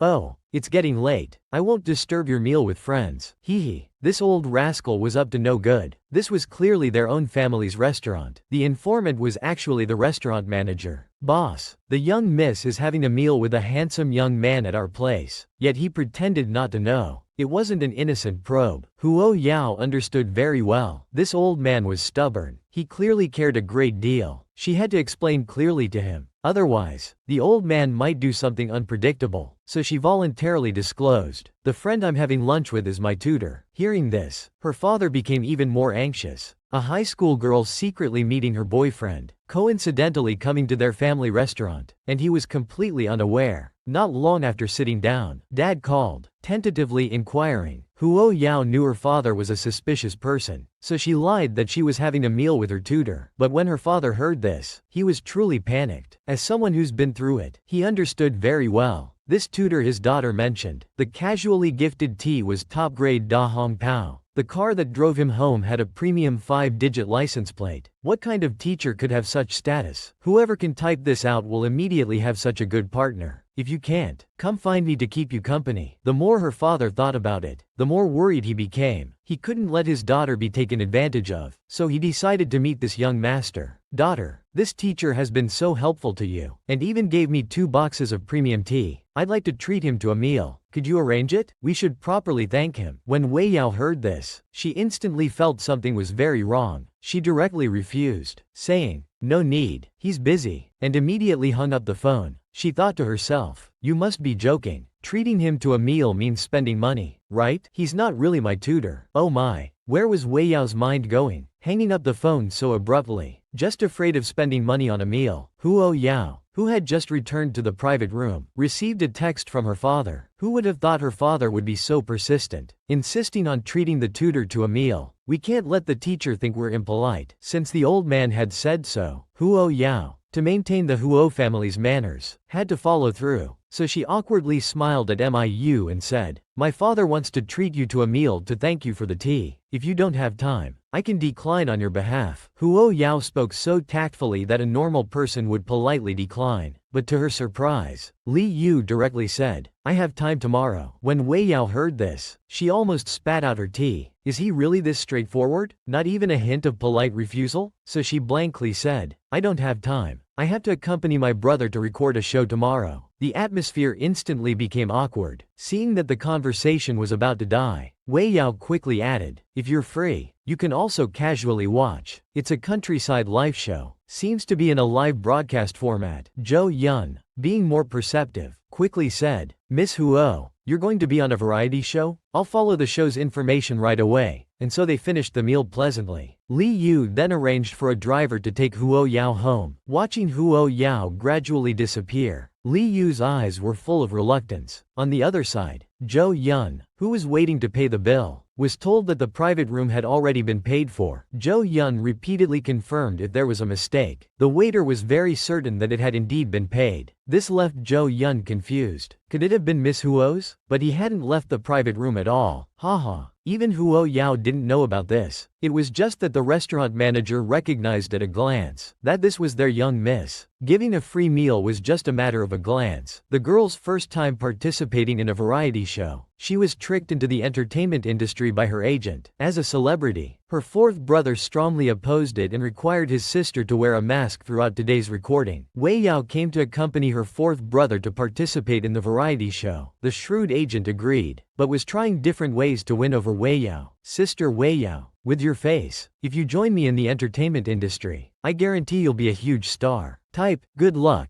in the comments, and you'll have smooth sailing in the second half of 2022. Huo Yao, having been nagged by Tong Yu all the way, was about to go crazy. She subconsciously adjusted her hat brim. Her 4th brother, seeing this, thought his sister wanted to rest and covered her with a blanket. My sister is still in school. She doesn't have time to join you in the entertainment industry, of course. With her looks alone, she'd definitely become a big star. But after becoming famous, she'd have to disguise herself everywhere. It's too troublesome. I don't want my sister to follow in my footsteps. Hearing Huo Shang say this, Li Yu could only smile awkwardly, feeling quite regretful. I understand the reasoning, but you don't need to praise her so much. You're such a doting brother. They soon arrived at the recording site, a very distinctive ethnic house. As soon as Huo Yao stepped into the scene, she immediately realized something was off. The site was filled with various cameras. Huo Yao confusedly asked her fourth brother, wasn't the broadcast supposed to start at 10? Her fourth brother, also puzzled, guessed that maybe the crew was testing the cameras. But Huo Yao noticed that all the staff present were very serious. Not at all like they were just testing. Huo Yao naively scratched her head. Then I'll ask Brother Tong. As she said this, she turned to find Tong Yu. Unexpectedly, Tong Yu, who hadn't gotten out of the car, had already slipped away. A distant voice floated back, just follow the production team's arrangements. I'm going to park the car first. At this moment, the fourth brother was completely dumbfounded, standing there like a lost child. But little did they know, this provided maximum entertainment value for the variety show. It turned out they had been tricked by the production team. The live broadcast had already started, and Huo Shang was the mysterious guest, the last one to appear. Soon, the masked girl beside Huo Shang became the focal point of discussion at the show's site. The unsuspecting pair opened the door and entered the farmhouse courtyard, instantly attracting the attention of everyone present, especially the show's guests. Here were veteran actor Yin Hai and his nephew, best actress Shen Si and her cousin, and a pair of popular young idol brothers. Everyone was surprised to see that the mystery guest was actually Le, the leader of the extraordinary band. They couldn't help but admire that the director had really gone all out this time. The veteran actor stepped forward to greet them first, asking who the girl beside him was. Huo Shang politely greeted the senior first, then introduced her as his sister. Because of her introverted personality, his parents allowed him to bring his sister on the show, with the condition that her face couldn't be exposed. He then glanced at the camera. He casually said, she's the only sister in the family. You understand. Hearing her brother's impromptu lie, Huo Yao couldn't help but admire his acting skills, thinking it would be a waste if he didn't pursue acting. Was he having an acting duel with the veteran actor? Shortly after, a staff member with a megaphone announced that everyone had arrived and it was time to start the first task of the day, killing chickens. The variety show suddenly turned into a live broadcast, asking celebrity guests to kill chickens with their bare hands. Huo Yao accompanied her brother to participate in the rural variety show. The first task was to kill chickens. The first to finish would enjoy a luxurious lunch, while the last one would be responsible for the crew's dishes. Then the staff opened the small yard's fence. A group of well-trained task chickens rushed out. The scene became chaotic and almost out of control. Fortunately, all the guests were already on high alert, rubbing their hands in anticipation. In contrast, on Huo Yao's side, her image-conscious brother had his hands in his pockets, as if the task had nothing to do with him. He confidently comforted Huo Yao, sister, I'll wash the dishes at lunch. Huo Shao, seeing her brother's sudden cowardice, was speechless. It would be fine if you really knew how to wash dishes. Last time at home, you insisted on washing dishes. There were 8 dishes in total, and he broke 7 plates. That's right. Huo Shao was also putting on a brave face. After all, washing dishes was better than killing chickens. Viewers seeing Huo Shao's adorable look were cheering for him in the comment section. Just as her brother was about to give up, Huo Shao rolled up her sleeves and confidently said, it's just killing a chicken, right? Which one do you want? How could I let you wash dishes when I'm here? Her brother was surprisingly curious. Sister, have you killed a chicken before? Of course not. But her brother still inexplicably believed her. Any chicken is fine, as long as, before he could finish, with a whoosh, a bamboo basket flew out. Although the task chickens were trained, they had never seen a basket falling from the sky. Before they could react, they were trapped underneath. Huo Yao casually grabbed a chicken in her hand. This smooth series of actions truly amazed Huo Shang. You You've caught it already? Huo Yao calmly said. Isn't it simple? Wait a moment. I'll give it a hot bath. At this time, Huo Chang was still immersed in his sister's previous actions. It should be like this, then like this, and then like this. He then tried to pick up the bamboo basket. However, he couldn't lift it with one hand. He barely managed to carry it with both hands. Realizing this was a live broadcast, he felt it was better to give up. He made an excuse.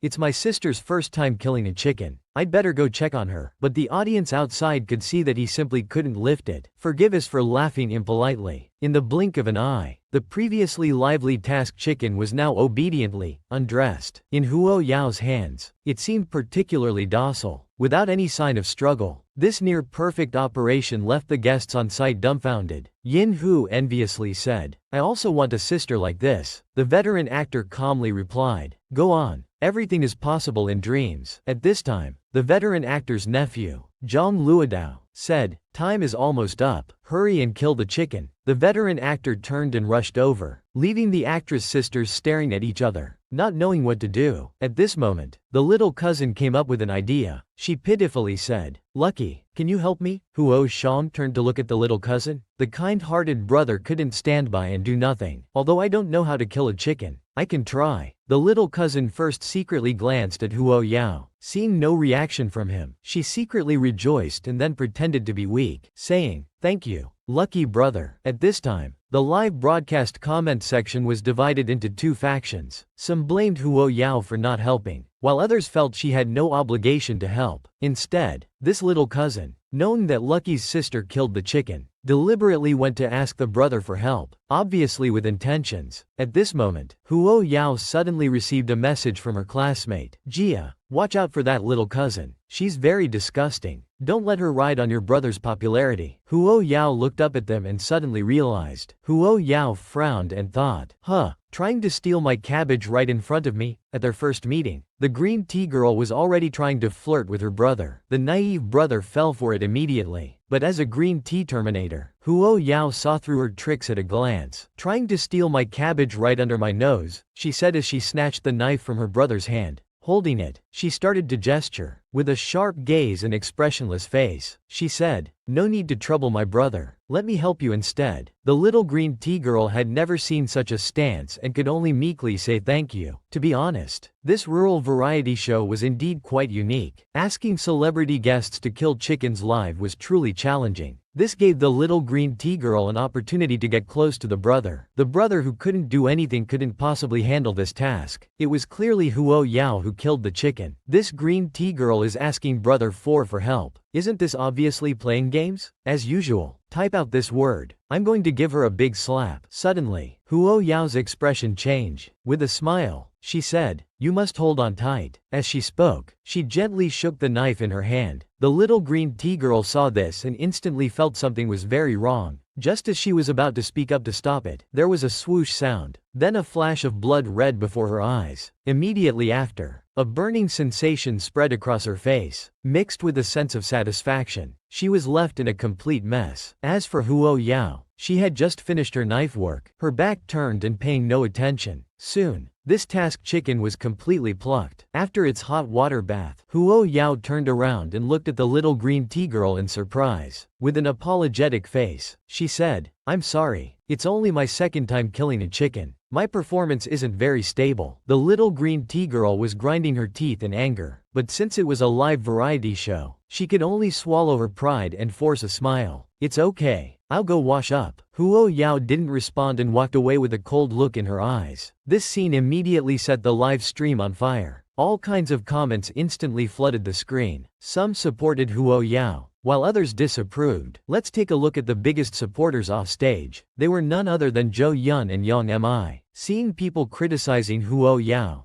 Zhou Yun was so angry he was cracking his knuckles. Feeling indignant, Miss Huo's hands are priceless. It's already very generous of her to help you kill a chicken. Okay, just saying it wasn't enough. He had to take action. I need to show some support for Miss Huo. With that, he sent out several hundred little flower gifts. Yang Yi saw this and teased him mercilessly. You call sending a few hundred little red flowers showing support? Aren't you embarrassed by such a measly 200 yuan gesture? Zhou Yun could only laugh awkwardly in response. As the two were arguing, the screen was suddenly filled with high-level gift effects. Zhou Yun's eyes widened in shock. Wow, 100 consecutive rocket launches. Each one costs 10 yuan. Where did this big spender come from? This is a real sugar daddy. Meanwhile, behind the two of them, Mi Jane sat quietly on the sofa, looking at her phone. Her fingers were frantically tapping on the gift section. At this moment, the corners of her mouth turned up slightly. She was very satisfied with Huo Yao's performance. She thought to herself, our little one never lets herself be taken advantage of. Huo Yao just tore apart the little green tea girl. And now the older green tea woman is coming for revenge. The first round of tasks for the variety show ended. The host announced the results. First place, of course, went to the Fei Le siblings. Their reward was to enjoy a luxurious lunch. As for the last place, the green tea sisters, they had to face punishment. Quickly bring out our movie comment section to celebrate. We'll have grand meals every day from now on. The little green tea girl apologized to the film queen with a guilty expression. It's all my fault for wasting time. I'll wash the dishes at lunch. At this time, the comments in the live stream were mixed. Those who liked the film queen criticized Wei Yao, while Lucky's fans naturally supported his sister. Then the host arranged for everyone to have lunch. Seeing the Wei Yao siblings turn to leave, the host smiled with satisfaction. This Lucky's sister is really good. She's raised the popularity of the live stream quite a bit. Then everyone sat down, but the dining table was empty. Although they were all in the same circle, they weren't familiar with each other. They sat there awkwardly, the atmosphere quite tense. At times like this, someone needs to stir things up. The film queen tilted her head and casually asked, by the way, Lucky, the news about you being injured that was circulating online recently was fake, right? Huo Shang, being experienced in the industry, immediately sensed the hidden meaning in her words. He replied casually, if I were injured, Director Shu probably wouldn't have invited me to participate in this show. This flawless answer startled the older green tea woman. She had underestimated this young man, so she pretended to apologize. You're right, what a silly question. But is it true that your extraordinary band is really disbanding? She dropped this bombshell right away. This seasoned green tea woman truly lived up to her reputation. She even feigned regret, saying, the band has been together for so many years. It's a shame for it to end. She played her part to perfection. Even the veteran actors sitting nearby couldn't bear to watch. Asking about the injury was already abrupt enough. And now this question. They wondered what Shen Si was trying to do. This was a live broadcast. After all, the comment section exploded instantly. This was undoubtedly a major revelation. The honest Huo Shang didn't know how to respond for a moment. This led many people to mistakenly believe that Lucky was really going solo. Huo Yao, seeing the various negative comments in the comment section, became very anxious. But she also didn't know how to help her brother for the moment. Seeing the siblings' anxious looks, the older green tea woman feigned panic. Oh my, I'm sorry. How did I bring this up? Having achieved her goal, she quickly changed the subject. Meow meow. Which middle school did you attend before? The little green tea girl proudly answered. The veteran actor, seeing the topic had changed, continued to play along. Number 1 middle school is ranked in the top 5 nationally. You're really impressive, cousin. Hearing the praise, the little green tea girl became even more proud. She then changed her expression and asked Wei Yao where she went to school. She added, if you were also at number 1 middle school, we might have met. I was in the student council before. Listen to how this little green tea girl speaks, full of ulterior motives. She's clearly showing off that she was in the student council. At this moment, Huo Shang said disdainfully, then you definitely haven't met. The little green tea girl heard this and looked slightly disappointed. Oh, so your sister wasn't at number 1 middle school? Huo Shang then proudly crossed his arms and said, no, because my sister was busy participating in international competitions. She didn't have time for trivial organizations. Hearing this, the little green tea girl was instantly stunned. The comments exploded again, undoubtedly laughing at the collapse of the green tea girl's image. Then the dishes were gradually brought to the table. When everyone saw the food in front of them and heard the staff say the dishes were complete, suddenly, I felt a chill in my heart. This seems a bit miserable. On the other hand, Huo Yao's side was so abundant they couldn't even open it all. Although it was very lavish, Huo Yao had no appetite at the moment. He made an excuse saying there were too many cameras here and he wanted to eat outside. After getting fourth brother's permission, he left. As soon as he went out, Huo Yao ran into Tong Yuheng. He politely asked how he felt about participating in the recording for the first time. Wei Yao absent-mindedly said it was okay. Then he took off his mask and asked very seriously, "Brother Tong, I want to ask, what's the deal with that Shen Si?" By now, the food had been served. These two cousins were in a bit of a pitiful state. There really is no harm without comparison. Luxurious banquet. KFC fourth brother. There are too many cameras here. I'll go eat outside. After saying that, he walked out of the courtyard. Tong Yu, who was waiting outside, came over. "Sister, how do you feel about recording a variety show for the first time?" Huo Yao took off his mask. "It's okay. Brother Tong, I want to ask about that Shen Sis background." "No way. This fate value is off the charts. I didn't expect it to actually happen." The day after the first live broadcast ended, Huo Yao was daydreaming at school. Tong Yu didn't know Shen Sis' specific background either, only heard that he was from some powerful family with a formidable background. He also told Huo Yao and the others to avoid him as much as possible to prevent trouble. Huo Yao didn't want to provoke him either, but he didn't seem like an easy person to deal with. He prayed in his heart that he could smoothly get through the variety show filming. As soon as the cute Meng Ying entered the classroom, she saw Huo Yao daydreaming. "Shu Jia, you actually went to participate in a variety show? You're not planning to enter the entertainment industry, are you?" Wei Yao lazily replied. "You're overthinking." Meng Ying looked around and still couldn't resist her gossipy nature. "Let me tell you, I found out about that 5-second news. The one that deliberately made your brother kill the chicken.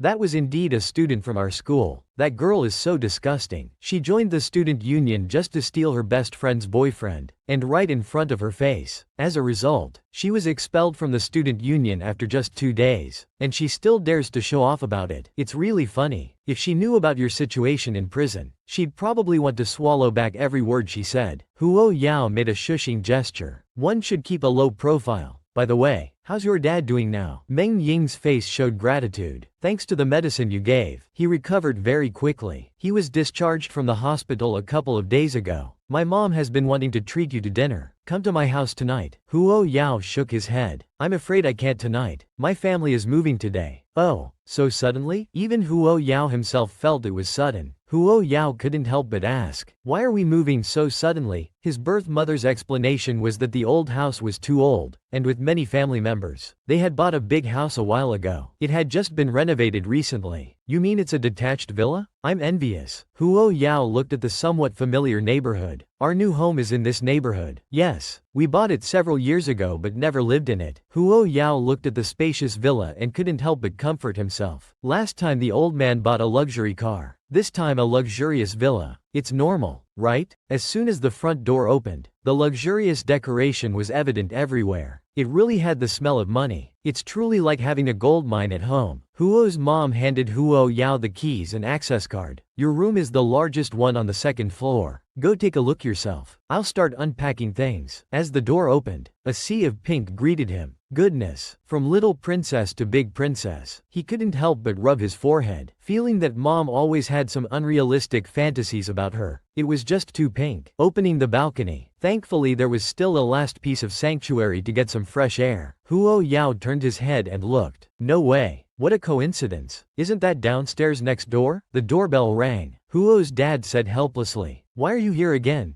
Zhou Yun scratched his head. "Mr. Huo, about the house purchase I mentioned before. Have you changed your mind?" "No way. They've really become neighbors now." After Huo Yao came back from the balcony, he opened his phone and received a message from third brother. He actually sent over those 3 big boxes of review materials. Seeing this, Huo Yao's lips twitched, but he still replied, "Okay," and told third brother that they had moved. Huo Yilin looked at the ceiling, suddenly feeling the whole house empty. The Huo family was preparing to have dinner. There were so many dishes. It was obviously delivered. Haha. Huo's mom asked, "Was that the one who wanted to buy the house just now?" Huo's dad helplessly sighed. "We've clearly refused so many times, yet he still doesn't give up. That person must either have a problem with his brain or might be a scammer. Be careful next time. Don't get tricked." Poor Zhou Yun was treated as if he had a mental problem. Haha. Huo Shang saw that Huo Yao wasn't speaking and was constantly replying to messages. He curiously asked who he was chatting with. Wei Ya mumbled vaguely. "An online friend." Her voice wasn't loud, but everyone at the table clearly heard the words, "online friend. I hope you haven't met a scammer." Seeing her family's concern, Huo Yao quickly assured them she would be careful. At this moment, she received a text message from an unknown number. Huo Yao looked at her parents. Someone will come to install a security monitoring system tomorrow. Please open the door for them when they arrive. Huo's mom was stunned. But we already have a monitoring system installed in our house. Huo Yao laughed heartily. It's fine. Let someone check it again. After all, it's free. A national-level security system. Might as well take it. After dinner, Huo Yao went upstairs. Huo Shang looked at Huo Yanqi's distracted appearance. If you have something to say, just go. Little sister isn't unreasonable. Huo Yao had just sat down when there was a knock at the door. She walked over and opened the door. Huo Yanqi was standing there, his expression somewhat complex. I was just talking about you. Huo Yao's gaze was indifferent as she interrupted him. You don't need to apologize to me. I didn't take it to heart. Huo Yanqi felt as if something was suddenly blocking his chest. He'd rather she be angry than this cold. Huo Yanqi's throat tightened, a hint of gloom passing through his eyes. You might not have taken it to heart, but I can't not apologize for my mistake. I was prejudiced before. Whether you forgive me or not, I accept it. I'm sorry. He bowed deeply at a 90-degree angle. Huo Yao grunted softly. She knew well that a late apology had no meaning. It's late. I still have homework to do. With that, she closed the door. At this moment, Huo Yanqi's emotions were mixed. How could you have misunderstood him like that initially? HMPH. What's wrong with this man? Does he also have some unknown secret? The next day, the people installing the surveillance system arrived, watching them discard and type on computers constantly. It looked very high-tech. Huo's mother couldn't help but speak up and ask, is this the surveillance system installation Yao Yao mentioned yesterday? Huo's father was confused. Yes, but why is this system installation different from the one I found last time? Wasn't it just setting up the computer system and then the surveillance cameras? This looks strangely high-tech. An hour later, they had improved the surveillance throughout the entire villa. After installation, they briefly taught the couple how to use it, then quickly left. Huo's mother looked at the phone monitoring. Old Huo, this new system is much smarter than the one you had installed before. Huo's father thought carefully. From the priceless medicine to the rare premium tea, and now this system. He couldn't help feeling a bit proud. Our daughter's circle of friends seems to be impressively powerful, almost excessively so. Huo's mother glanced at him. Don't just focus on analyzing our daughter. Think about your room full of old antiques. Why do you think she's reinstalling the surveillance? If you hadn't said it was cute to see our daughter misunderstand that we're poor, we wouldn't have to wait until now to find a chance to be honest with her. Huo's father suddenly tensed up and quietly walked away. The new system is a bit complex. I'd better study it some more. Meanwhile, Huo Yao had just arrived at Meng Ying's house. Meng's parents gratefully pulled Huo Yao aside and talked to her at length. Then they took out a wooden box, a gift for her. Meng Ying took the box and pulled Huo Yao away. Otherwise they wouldn't be able to escape her parents' chatter. As soon as Meng Ying entered her bedroom, she saw a large box. She was puzzled for a moment, but when she opened it and saw it was full of test papers and review materials, she exclaimed, "Damn, who's so vicious to want to drown me in an iron sea?" Huo Yao smiled. It's my first time visiting, and I didn't know what gift to bring, so I could only give you a box of review materials. I've calculated it for you. 1 test paper a day, just enough until the college entrance exam. Meng Ying was furious on the spot. Ah, you're so heartless. That night, when Huo Yao returned home, she casually placed the gift on the table and went to her room. Huo's father, coming out for water, paused when he saw the box. He walked over and opened it, wondering who had left a painting there. When he saw the content of the painting, his eyes widened with excitement. The next day, Huo Yao saw her father hugging a box, with dark circles under his eyes, looking like he hadn't slept well. Dad, what are you doing? Huo's mother couldn't help but complain. He didn't sleep all night, obsessing over that painting. Huo's father carefully lifted the wooden box. Yao Yao, where did you get this painting? Huo Yao calmly said. Is there a painting in this box? My classmate's father gave it to me. Is there a problem? Huo's father explained. This is an authentic work by Zhao Meng from the Yuan dynasty. His paintings are all invaluable collectibles. Huo Yao thought for a moment, then said nonchalantly, then you keep it. After all, his medicine was also invaluable. Huo's father saw his daughter's calm demeanor, as if it were just a piece of paper. Huo's mother spoke up. All right, when someone gives such an expensive gift, there must be a reason. Your daughter isn't the type to lack judgment. Huo's father suddenly felt that his daughter's circle of friends was even more mysterious. Meanwhile, Huo Yilin had his eyes tightly closed, his pale face almost bloodless. His psychologist was constantly calling for him to wake up. It turned out that even such a strong person could have their own mental illness. Huo Yilin's psychologist kept trying to wake him. Come on, wake up.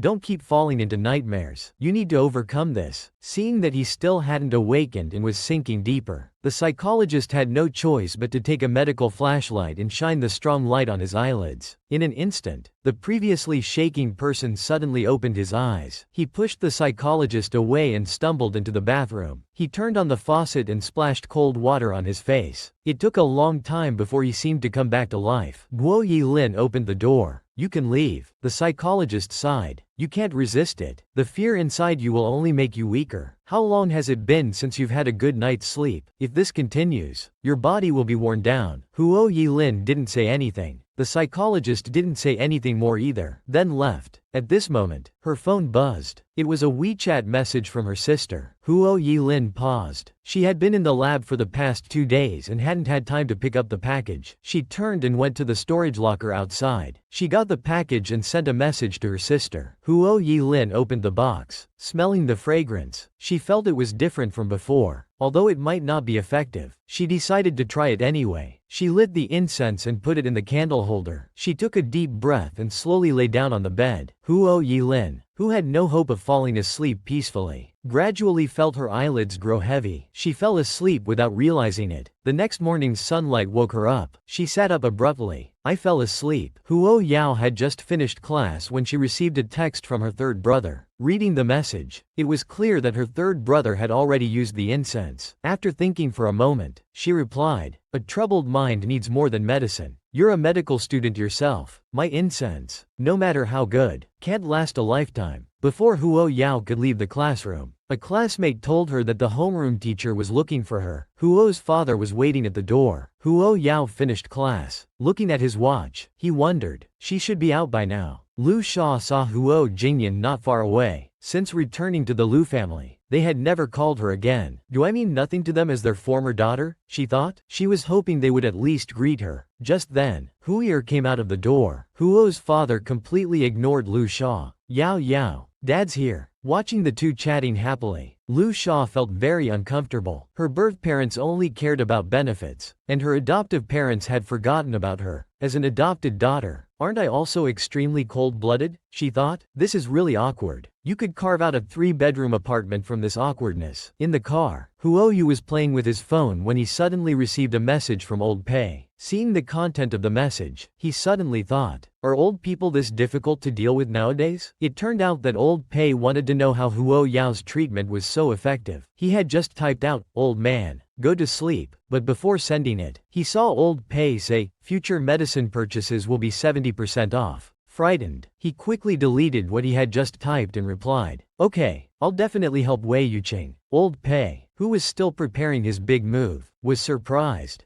He agreed so quickly? This happiness came too fast. I can hardly believe it. Huo Yao, who had just returned home, heard her phone ring. It was Zhou Yun. He spoke, asking, "Miss Huo, are you at home now? It's like this. There's something I'd like your help to look at. Would it be convenient for you to come downstairs?" Huo Yao raised an eyebrow. "I've moved now. I don't live there anymore. I'll send you my location." Zhou Yun looked at the location, a bit confused. Isn't this the community where his master currently lives? He suddenly handed the item to Yang Yi. "You take this to Miss Huo. I really can't face going to her home." Yang Yi was puzzled. "What do you mean?" Zhou Yun covered his face. "Oh my god. I only knew about buying the neighbor's house before. I didn't know that house belonged to Miss Huo. It's really embarrassing just thinking about it." Yang Yi sighed helplessly. "This is really an unusual coincidence. You wait here. I'll go see Miss Huo." Zhou Yun frantically made heart gestures at Yang Yi. Haha, too funny. Half an hour later, Yang Yi appeared at Huo Yang's home with a box. Huo's father hid behind,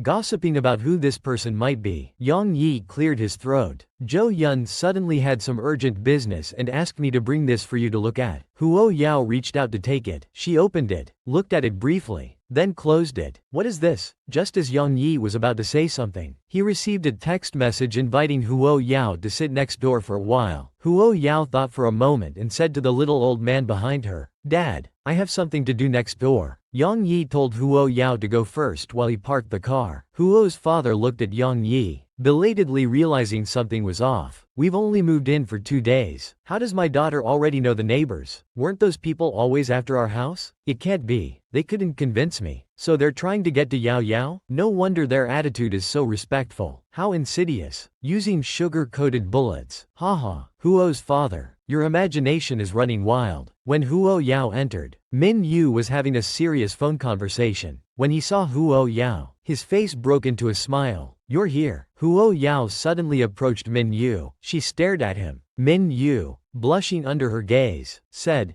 what is it? This is really the most impolite. The female lead is asking for money so brazenly. Huo Yao looked at Minyu's good complexion with satisfaction. Not bad. You've recovered well. Minyu stood up, raising an eyebrow. Do you treat every patient like this? Wei Ya glanced and asked. Nothing. Have a seat. I didn't expect we'd be neighbors again. Wei Ya sighed and lazily replied. This is called karma. At this moment, Zhou Yun and Yang Yi walked over, looking confused. Zhou Yun, didn't you have urgent business? You finished so quickly, being stared at like this? Zhou Yun felt extremely awkward. Haha. Well, Miss Huo, could you take a look at the medicine inside? Is it useful for Yu's health? Can it cure his condition? Huo Yao sniffed the bottle. He directly answered. It's not possible. Where did you get this medicine? Yang Yi slowly exhaled. We bought it through special channels. It's said to cure all kinds of stubborn illnesses. Huo Yao's expression became more complex. It's good medicine, but not for this condition. Li Yu looked at Huo Yao with a hint of playfulness. Don't we have a genius medicine maker here? What are we afraid of? Huo Yao glared at Minyu. I feel like you're trying to extort me. I've already made so much free medicine for you. Still want to fleece me? Minyu joked. Otherwise, I'll let you extort Huo Yao. Min Chun objected. I'm a good person. I can't do that kind of thing. As he spoke, he took out his phone. It's from my dad. Looking at the message, he didn't quite understand the meaning, so he sent back a question mark. The old man immediately replied. Huo Yao looked at Minyu with an ambiguous smile. I heard you want to buy my house.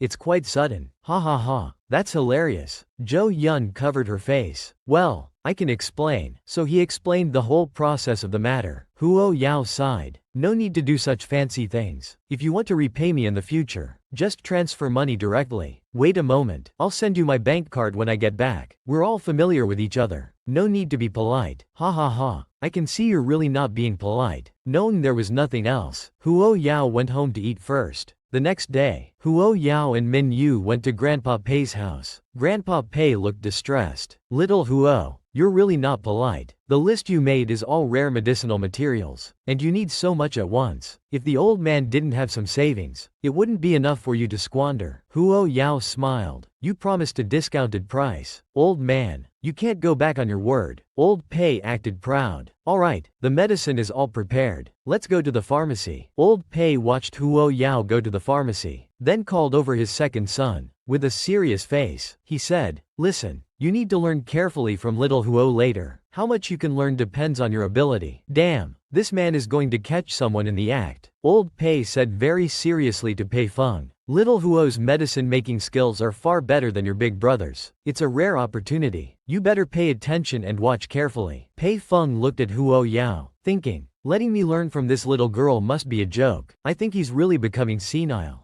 Big brother is an ultimate medicine maker. How could someone be better than him? Impossible. Pei Feng saw Huo Yao's precise medicine preparation techniques and extremely fast medicine making speed. Seeing Huo Yao produce 10 to 20 pills at once, he was stunned. Ordinary medicine makers can only make 2 or 3 pills at a time, and even advanced ones can only make 5 or 6. This little girl making so many at once, wouldn't the effect be greatly reduced? Huo Yao put away her medicine and looked at Pei Feng. Do you know how to make incense? Pei Feng was stunned for a moment, then shook his head. No. Huo Yao, considering the 70% discount on medicine, said, alright, I'll teach you. Unexpectedly, Pei Feng directly refused. No need. I'm not interested in incense making. Seeing that he really wasn't interested, Huo Yao didn't insist. Outside, old Pei saw Huo Yao coming out and quickly stood up. Little Huo, you finished so quickly today. Let me see what medicine you made. Huo Yao passed a bottle over. Grandpa Pei, I don't have much energy today. I'll write down the formulas for you later. If you follow them, the results should be more or less the same. Old Pei was stunned at first, then looked at Pei Feng, seeing him standing next to Minyu, looking like he wanted to make connections. He had specially created conditions for him to learn some skills, so that the Pei family could go further in the future. Old Pei shook his head. Well, it seems our Pei family doesn't have that fortune. A missed opportunity is a missed opportunity. Pei Feng, hearing this, frowned slightly. In the evening, after Wei Yao and Minyu left, Old Pei couldn't help but sigh. Pei Feng thought, it's just a little girl. Why is the old man taking it so seriously? As he was thinking, he called his big brother. Let me ask you a question. Is it possible for a medicine maker to make more than 20 pills at once? From the phone came the reply. You're talking nonsense before bedtime. In the car, Li Yu asked with some unclear meaning. I just heard you mention incense making. You know how to make incense?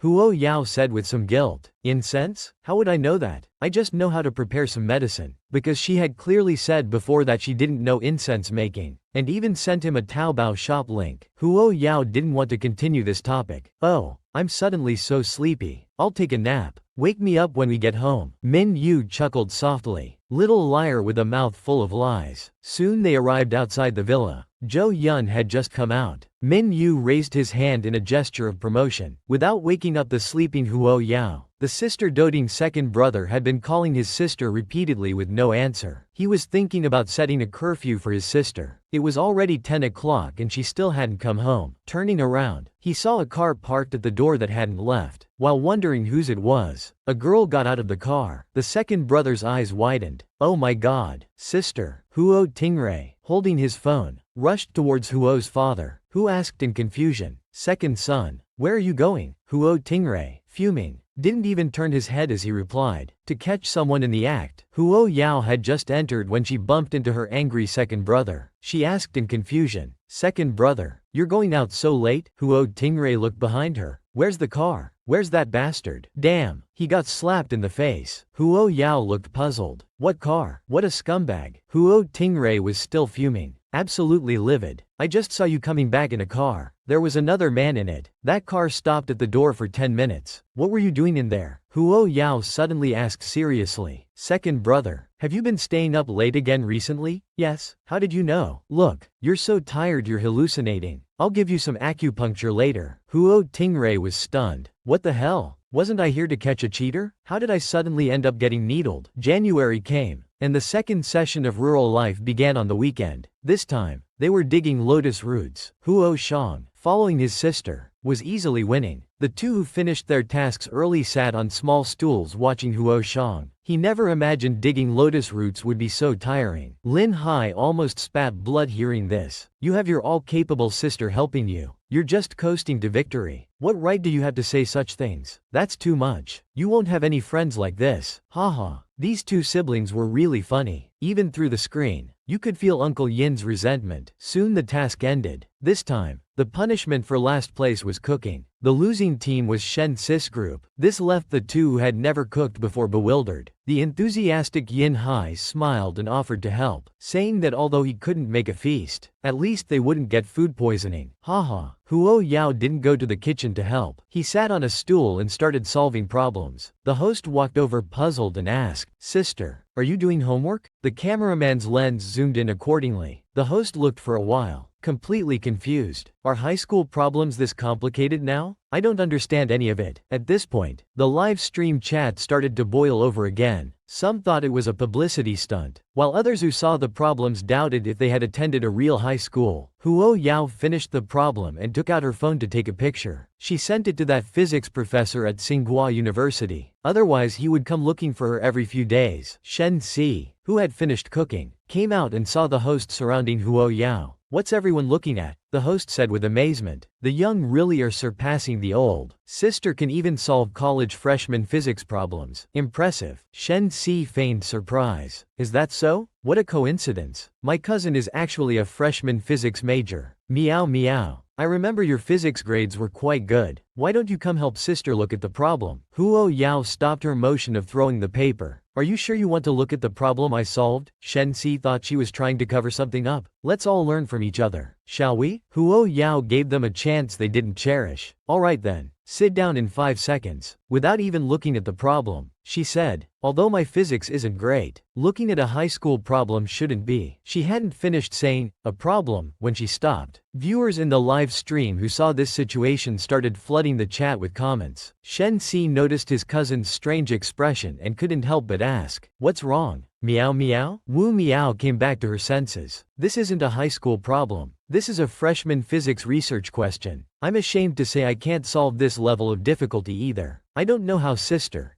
came up with this solution method. These words were quite meaningful. Shen Si pretended to be surprised and said, sister, you're doing college problems? Aren't you a high school student? Wu Meow, with a hint of sarcasm, said, maybe sister is a university genius. After all, students who can enter first high are all extraordinary. Hearing the conversation between these two, Huo Zhang's face almost instantly darkened. Just as he was about to stand up, he was held back. Huo Yao started to counterattack. May I ask why high school students can't do college freshman problems? Senior, haven't you been to high school? As you said, simple people are indeed rare these days. After all, not everyone thinks before they speak. Also, senior, you can't even understand the Laplace equation? If you don't understand, it's okay. I can teach you. No way. One wave hadn't settled when another arose. This time it was actually about plagiarism. Huo Yao spoke very slowly, like a teacher afraid students wouldn't understand. After her explanation, forget 5 seconds. Even the viewers in the live stream felt like they instantly understood. When it was time to eat, just as Huo Yao walked out, she was called over by the director to eat together. Seeing Huo Yao's full appearance, the director said, it would be such a waste if you didn't join the entertainment industry with that face. Have you considered showing your face in the latter part of the show? Huo Yao shook her head without almost any thought. No need. Showing my face would be troublesome. You might as well reduce my screen time to a minimum. After all, I'm not in the industry. Giving me too much screen time is meaningless. Director Shu shook his head. What a pity. Such a topic-worthy young girl. But I won't force you. Alright, I understand. Not long after, she stood up to thank the director. Thank you for your hospitality today. The takeout tastes really good. It looks like ordinary boxed meals, but tastes just like dishes from a star-rated hotel. She coughed. As long as you're full. After Huo Yao left, the assistant didn't understand. Brother Ku, why are you so polite to this young girl? Director Ku glanced at the assistant. Why do you think the crew's meals are so good this time? The assistant suddenly realized. I see. Those who bring resources are the bosses. In the evening, Huo Shang saw Tong Yu looking distracted and asked with concern. Did something happen? Tong Yu forced a smile. It's nothing. We got up too early today. I'm just a bit tired. You should all rest early when you get back. Don't play with your phones at night. Wei Yao felt something was off hearing this. She took out her phone and looked. It turned out her brother was trending again. This time it was actually about plagiarism. Understanding Tong Yu's thoughts, she said, fourth brother, don't worry too much. If anything happens, Brother Tong will tell you. By the way, can I borrow your phone for a bit? Back home, after Huo Shang went in, Huo Yao asked Brother Tong, who is this Shang Nan? Tong Yu was startled for a moment. Sister, you saw the Weibo post? Shang Nan and your brother are teammates. They used to be very close, but as your brother's popularity grew quickly, gradually there was a gap between them. With Shang Nan's ability and level, your brother couldn't possibly have plagiarized his lyrics and music. But strangely, the lyrics and music in Shang Nan's possession are more perfect than your brother's current production progress. So, now the public opinion online has started to favor Shang Nan. The trending topic can't be suppressed, unless solid evidence is found. The situation is very unfavorable for Huo Shang.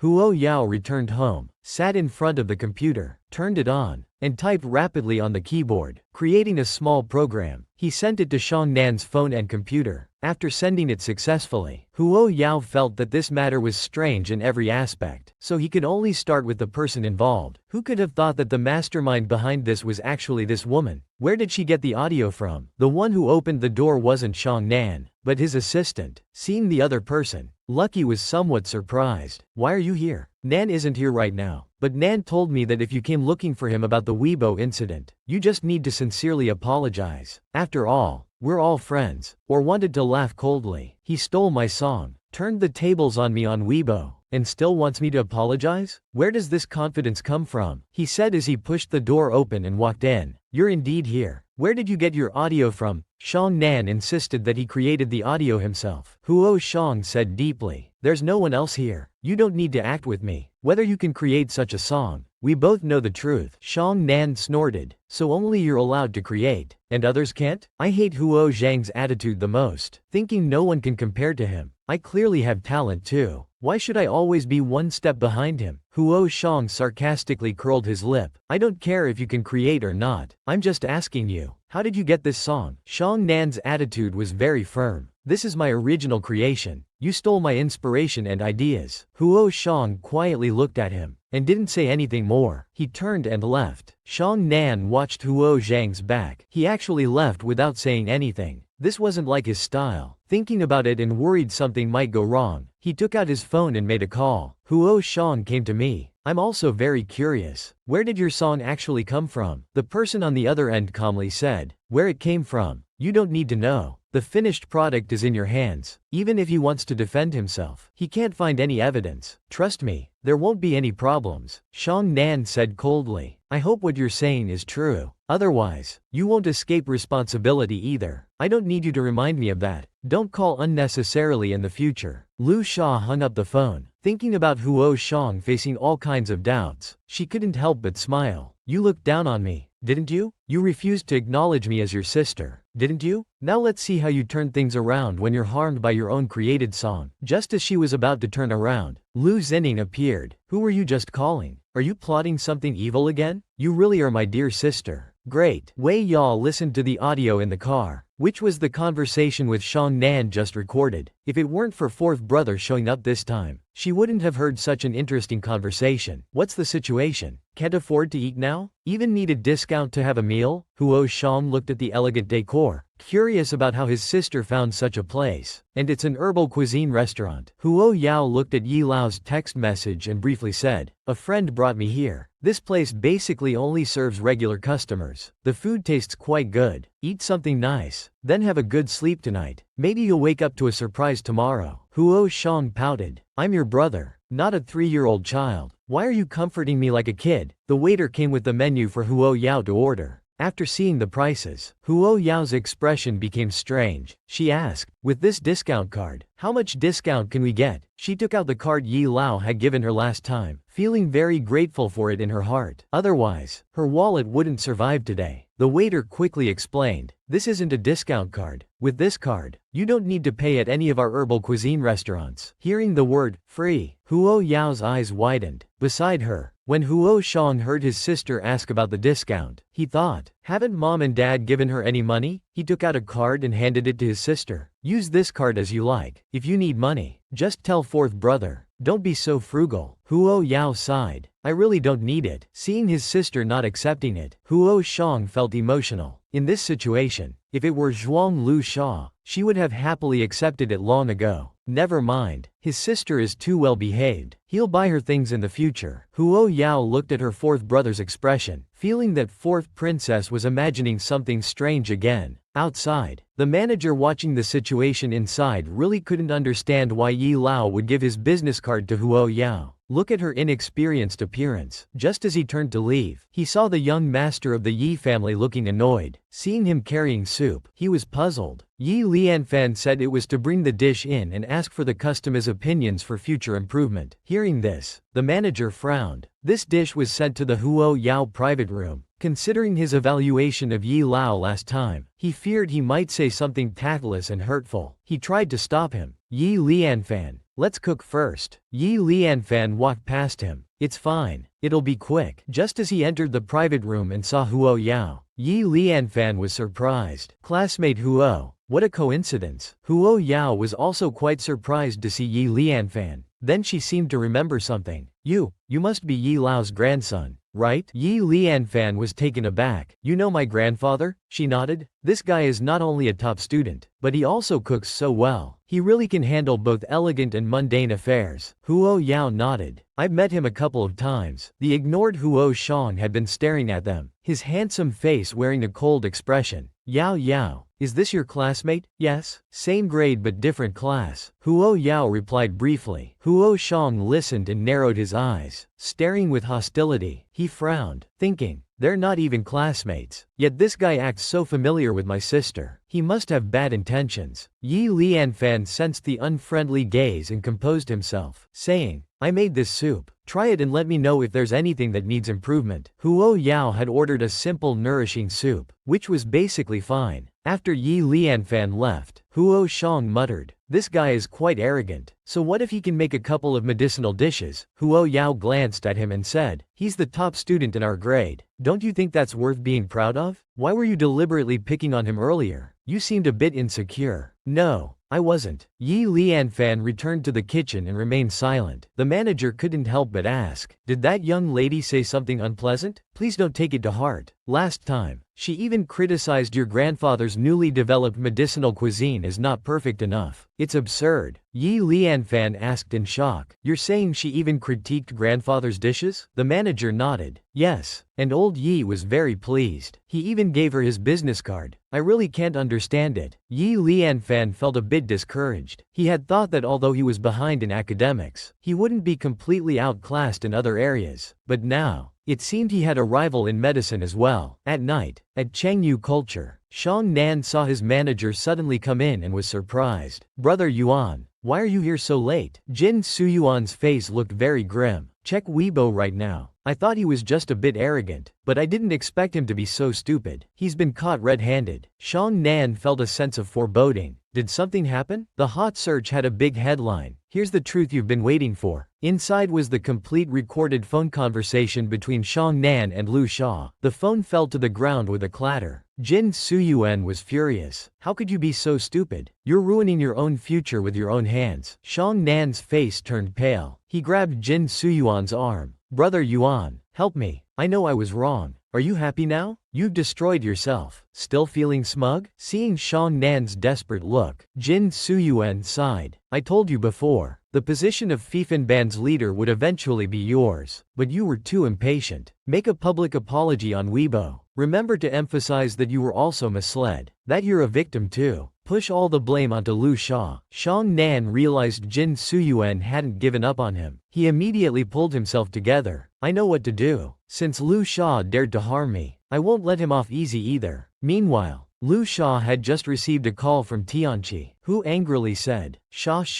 are you crazy? Why did you steal your brother's new song and give it to Shang Nan? Go check Weibo yourself. Your phone conversation with Shang Nan has been leaked. The netizens on Weibo are all pushing the responsibility onto you. After listening to the recording and reading the comments, Lu Sha was stunned. He couldn't understand how it had been recorded. Everything had been fine just the night before. Huo Shang himself was keeping quiet like a turtle hiding in its shell. It must be Shang Nan. It couldn't be anyone else. Lu Sha quickly tried to call Shang Nan, but the number was always out of service. He had been blocked by Shang Nan. Xiaoman saw the Weibo posts and walked out of the living room. She went straight up to Lu Sha and slapped him. Look at what you've done. The internet is full of your scandals. I put so much effort into raising you, and you do such a disgraceful thing. How can you face me? Lu Sha held his slapped face. I'm a victim too. Lu Zimin shook his head in disbelief. I knew something was wrong when you called earlier saying everything was fine. So you really had bad intentions. Xiaoman was furious. I don't want to hear your excuses. Quickly get your management company to suppress this matter. Don't let it affect the Lu family's reputation. Lu Sha pressed his lips together, clenching his fists. His eyes grew colder. Face.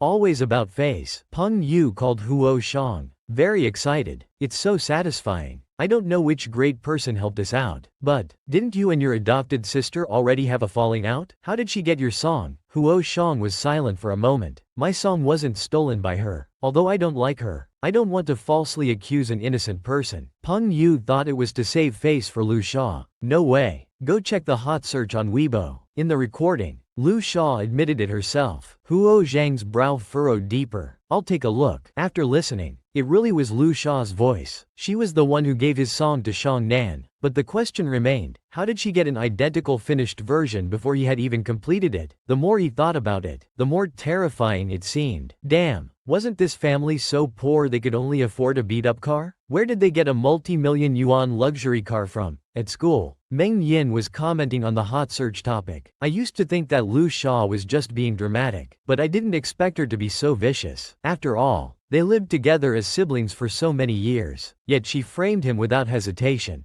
Tisk tisk. But how did your brother's song end up in Lu Sha's hands? Which genius managed to get even this recording? That's impressive. Lu Sha smiled enigmatically. Maybe this genius is right in front of you. Meng Yin laughed as if hearing a great joke. Come on, sis. Before she could finish, the homeroom teacher called Huo Yao out again. Outside the classroom, the teacher said, Huo Yao, I have a rather personal question. Do you have two mothers? Huo Yao's face showed confusion. The teacher coughed and explained. It's like this. A lady came, claiming to be your mother. She said her surname is He. Huo Yao immediately understood. With a calm expression, he said, That's my former foster mother. The homeroom teacher was there when she arrived at the office. Do you want to see her? He Xiaomin is here about Lu Sha's matter. Even if I refuse to meet her now, she'll find another reason to come. Might as well resolve it all at once. Arriving at the office, he got straight to the point. What do you want? Hearing his tone devoid of respect, He Xiaomin frowned. What? You don't even call me mom anymore? Huo Yao smirked. Mrs. He, have you forgotten how we fell out at the hospital last time? He Xiaomin feigned disdain. I won't waste words with you. That online recording about Xiaxia was maliciously used against you. Go tell your brother this ends here. Let's not make things too embarrassing. For your brother's future, think carefully. If your brother announces the engagement, I can still get your parents into our subsidiary company. The salary will definitely be higher than what they're earning now. Huo Yao calmly looked at her. That's blatant threatening. How high a salary can your company offer? He Xiaomin spoke softly. Huo Yao looked disgusted. 70,000 isn't much. The old man's so-called jealousy bonus can buy million-dollar luxury cars. He Xiaomin laughed angrily. 70,000? You think the company's a charity? Don't refuse a toast only to drink a forfeit. Ordinary employees would be grateful for 7,000 a month. You want 70,000? Have you gone mad thinking about money? Huo Yao feigned fear. Oh, I'm so scared. The homeroom teacher suddenly pulled Huo Yao behind her. If there's nothing else, please don't delay the child's class time. The teacher thought, such a good child, being threatened by this foster mother, must be terrified. He Xiaomin looked at them without speaking, then left furiously. The teacher looked at him lovingly. Don't be afraid. This is school. Teachers will protect you. Huo Yao smiled sweetly. Thank you, Teacher Chen. The teacher looked envious. Oh, so sweet and obedient. Why isn't she my daughter? Outside the school gate, He Xiaomin saw the confused look on the roadside. HMPH. Indeed a poor family. Can't even afford a dedicated driver. Just as she got in the car, she saw, damn, isn't this family so poor they can only afford a broken car? Where did this Rolls-Royce come from? She is so shy, actually wanting to take off his clothes in front of so many people. In the manager's office, Sister Tian looked at the haggard Lu Sha, feeling both angry and annoyed. Just sitting here won't help. I've done all I can. This can't be suppressed. I have no other way. I don't know what you were thinking. You only have so many fans, yet you went after a top star. Lu Sha pressed her lips together without speaking, her fingers tightly clenched. If Huo Shang hadn't been so ruthless, how could she have acted so impulsively? That Huo Yao isn't even in the industry. He'd rather take her on a variety show than me. If that's not a slap in the face, what is? Sister Tian sighed. Now you can only apologize sincerely. Although you're not blood siblings, you've lived together for over 10 years. Go beg him. As long as he doesn't pursue this, you still have a chance to turn things around. Lu Sha smiled bitterly. You don't understand. That brother is cold-hearted. Getting him to help clear things up is too difficult. Sister Tian slightly tugged at the corner of her mouth. No matter how hard, you have to try. Unless you want to quit the industry. Or you could beg your foster parents. For their sake, he might not make things difficult for you. Lu Sha arrived at the old Huo family house. She stood at the door for a long time before ringing the doorbell. Several minutes passed, but no one opened the door. They should be home at this time. Thinking this, she took out her phone to call Mrs. Huo. The phone played a cold automated message of no answer. At this moment, an old lady asked Lu Sha if she was looking for the Huo family. They moved away a while ago. They don't live here anymore. You should call them if you have business. Don't wait here foolishly. Lu Sha suddenly felt like a joke. They moved and never thought to send me a message. Their biological daughter returns. They changed to luxury cars and new houses. What am I? Their foster daughter. To them? Meanwhile, Mrs. Huo, after picking up Huo Yao,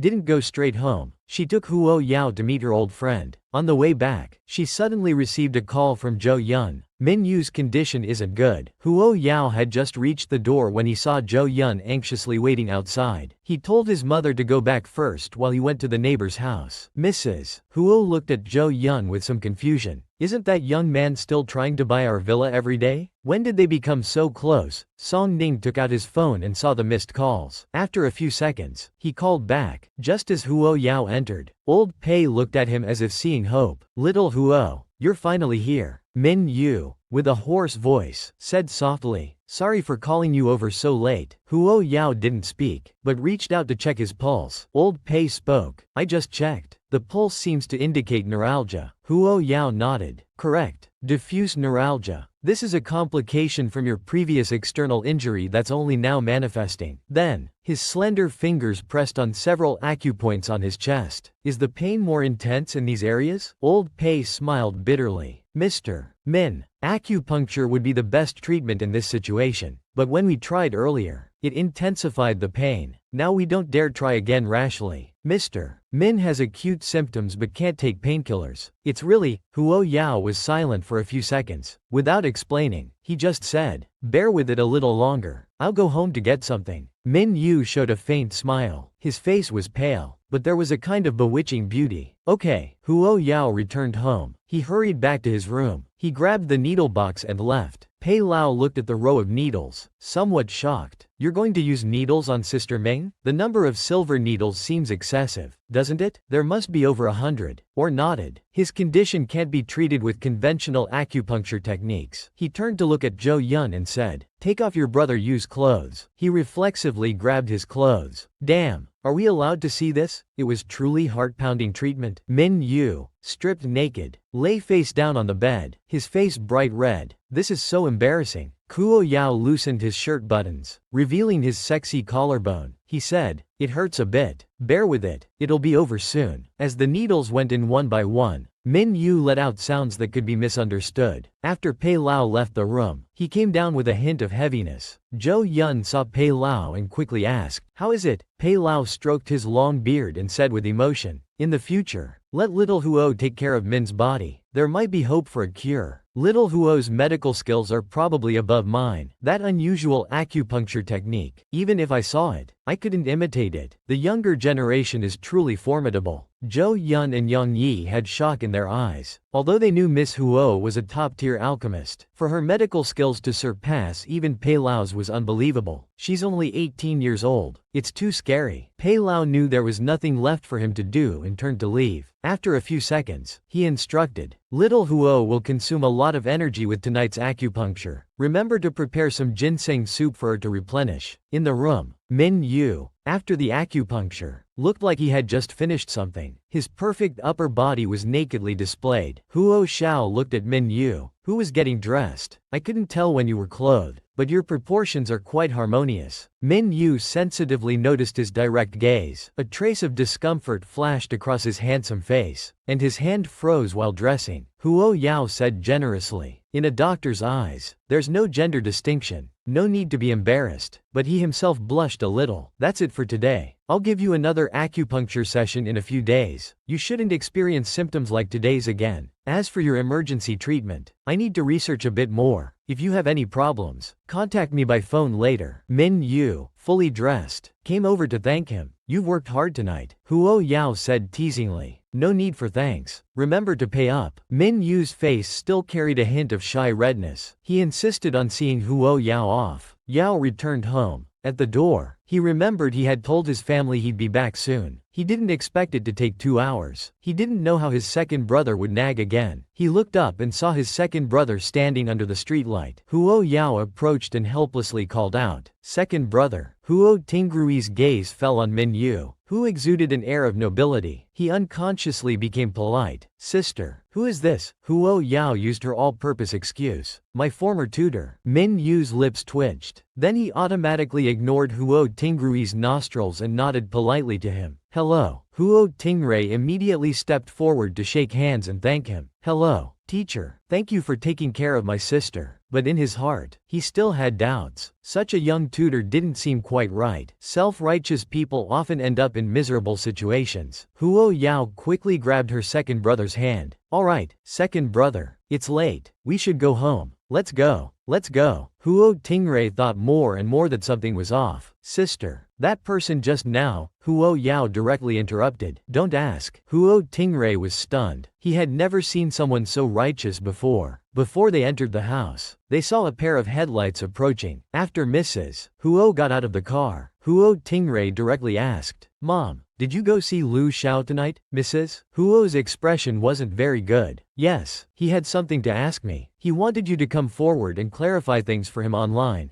Mrs. Huo's eyes flashed with pain and disappointment. Yes, I never thought he would do such a thing. Huo Tingray comforted her. Some people are never satisfied, always feeling others owe them. You don't need to feel troubled. Everyone must bear responsibility for their own mistakes, from childhood to adulthood. Although he never emphasized it, he always had the best of everything. But in the end, he complains that we couldn't give him the luxurious life he wanted. He might have even forgotten that third brother left for a foreign country because of his mistake. Mom Huo sighed, shook her head. Let's not talk about it. I'm tired. I'll go upstairs first. Huo Tingray watched her retreating figure. He could see his mother's hesitation and struggle. After all, it was a child raised by her side for over a decade. Her heart couldn't help but waver. But had that person ever truly cherished this family bond? If forgiven this time, what about next time? Withdrawing his gaze, Huo Tingray took out his phone from his pocket and sent Lu Xiao a text message. The next day, Lu Xiao still mustered the courage to go to school. Facing the pointing and whispering of classmates, he could only pretend not to hear, finally enduring until school let out. As he was leaving, he saw Huo Yao in the distance. He clenched his fist. He called out to Huo Yao. Huo Yao told Meng Ying to go ahead. Seeing he wanted to say something, Meng Ying said with a hint of concern, then be careful. Junji. The two walked to the big tree on the playground. What do you want to say? Lu Xiao stared steadily at Huo Yao. Seeing me so miserable, are you extremely happy now? Don't be smug. This will blow over soon. Your brothers won't pursue my responsibility either. So what if you've returned to the Huo family? I'm the one who's lived with them for over a decade. Even if I made some small mistakes, your parents and your brother would still forgive me. Although no one showed up at the Huo family mansion last night, Song Ning still came to see me later. Huo Tingray even sent a message to me today. Isn't this already a sign of compromise? Is this person's imagination too wild? It's too bizarre. Huo Yao carelessly kicked a nearby stone. How did you get that song? It's strange. My fourth brother's song was just written, and someone already had the complete version and released it online in advance. Lu Xiao's heart skipped a beat. What does he mean? If he had also been reborn, he wouldn't ask me such a question. But his expression seemed to suggest he knew something. After thinking for a moment, Lu Xiao said coldly, I don't understand what you're saying. I have to go. Your good brother has made an appointment with me. He said he would help me resolve the online issues. Huo Yao watched Lu Xiao's retreating figure, a playful smile crossing his lips. No wonder he came to test him earlier, saying he wasn't the real source. So that's how it is. Lu Xiao arrived at the private dining room. Unexpectedly, Huo Shang was also there. Walking over, she took off her sunglasses and called out in a low voice, second brother, fourth brother. Huo Shang pressed his lips together and said coldly, don't call me fourth brother. The color drained from Lu Xiao's face. He was so cold and emotionless towards her, but acted so obsequiously towards that biological sister. She hated this difference. Huo Tingray pushed up the glasses on his nose and spoke, I won't beat around the bush. You want fourth brother to come forward and clarify things for you. It's not impossible. The Huo and Lu families were never really close. Since you've already made your choice, there seems to be no point in maintaining contact with our parents. Lu Xiao put on a pitiful expression. Second brother, I was just confused for a moment. Besides, fourth brother is fine now. We have over a decade of feelings between us. Are you really going to be so cold and push me to the edge? Huo Tingray frowned. Cold? Didn't you think about being too cold when you framed fourth brother? Drop that fake expression. Our Huo family doesn't owe you anything. Either accept the conditions, fourth brother will issue a statement and not pursue the matter further, and you can continue in the industry, or be tough and go back to being Miss Lu, inheriting your family's fortune. Lu Xiao trembled with anger. Huo Tingray looked harmless, but he was the most ruthless in the Huo family. He knew the Lu family wouldn't hand over the family business to her. This wasn't a choice, but a warning. Lu Sha agreed. The matter of the song was also settled. Hong Yu looked at Huo Shang. Have you thought it through? Do you really want to quit the orchestra? The company's higher-ups have already decided to replace Shang Nan. Huo Zhang's expression was cold. Crying has no meaning. I'm going back first. As Huo Shang entered the elevator, he happened to run into Jin Zunan. Looking at his back, he felt somewhat dissatisfied. Thinking of that Weibo post clearing Lu Sha's name, he suddenly thought of a possibility. You deliberately let Lu Sha give the song to Shang Nan, didn't you? You guess. What exactly happened between Big Brother and Third Brother? After connecting the recent events in his mind, Jin Suyuan said mockingly, I was wondering why you refused to give up the orchestra leader position earlier. So this was your plan. You really went to great lengths to kick Zhang Shang Nan out of the orchestra. Huo Shang looked at him even more exasperatedly. What on earth was this person imagining? Watched too many palace dramas, perhaps? Huo Shang turned around, muttering quietly, Sister told me not to follow. Better stay away from the crazy one. Don't want to get infected. Jin Suyuan was left standing there, completely bewildered. After leaving the company, Huo Shang went to a restaurant. The one he met was his eldest brother. Seeing him all bundled up made him feel tired. Huo Shang took off his mask and said calmly, I'm used to it. Big brother, did you call me here for something today? Huo Yanqi just said they hadn't eaten together in a long time and wanted to meet up. Huo Shang casually mentioned, has Lu Sha been contacting you recently? At the mention of Lu Sha, Huo Yanqi's expression became somewhat tense. He thought of Lu Sha finding him, trying to use their years of friendship to get Huo Shang to forgive her. Huo Yanqi said with a bitter smile, we haven't been in much contact. That's good. A few days ago, second brother and I met with her. We just tested her a little, saying I could explain things online for her, but she would have to cut all ties with us. She agreed. It seems that the decade-long relationship meant little to her after all. As Huo Shang said this, he casually glanced at his eldest brother. Huo Yanqi understood the implication in his words. In the whole family, he was the only one who unconditionally believed in Sha Sha. It was because of his trust in her casual mentions that he had pushed his own sister further and further away. Huo Yanqi opened his mouth, his voice a bit hoarse. I know this time. Huo Zhang's phone rang. The caller ID showed it was third brother. Huo Shang answered the call. Third brother, why are you suddenly calling me? The other party said he had just seen the news online. Huo Shang understood immediately. It's all in the past. Don't worry. Third brother. Beside him, Huo Yanqi was consumed by guilt. Had his past favoritism towards Sha Sha really been too much? Third brother must be blaming him too. Huo Yiling asked worriedly, how's your health now? Have you been for another checkup? How's your recovery? Huo Shang hadn't told his eldest brother about his previous condition, so he vaguely replied, I've fully recovered. Huo Yiling didn't think much of it and just advised, even if you've recovered, you shouldn't engage in any strenuous activities. Why are you looking at that spot with such a strange expression? Huo Shang covered the phone and said quietly, third brother, I mean I've completely recovered. Little sister gave me a bottle of medicine. After trying it, I'm all better. No after effects at all. Picking up medicine for 101's little sister, Huo Shang glanced at his older brother and said, it's hard to explain right now. I'm having dinner with big brother outside. Do you want to talk to him? The other person replied indifferently, no need. You guys enjoy your meal. Walking out of the restaurant, Huo Shang turned to his older brother and said,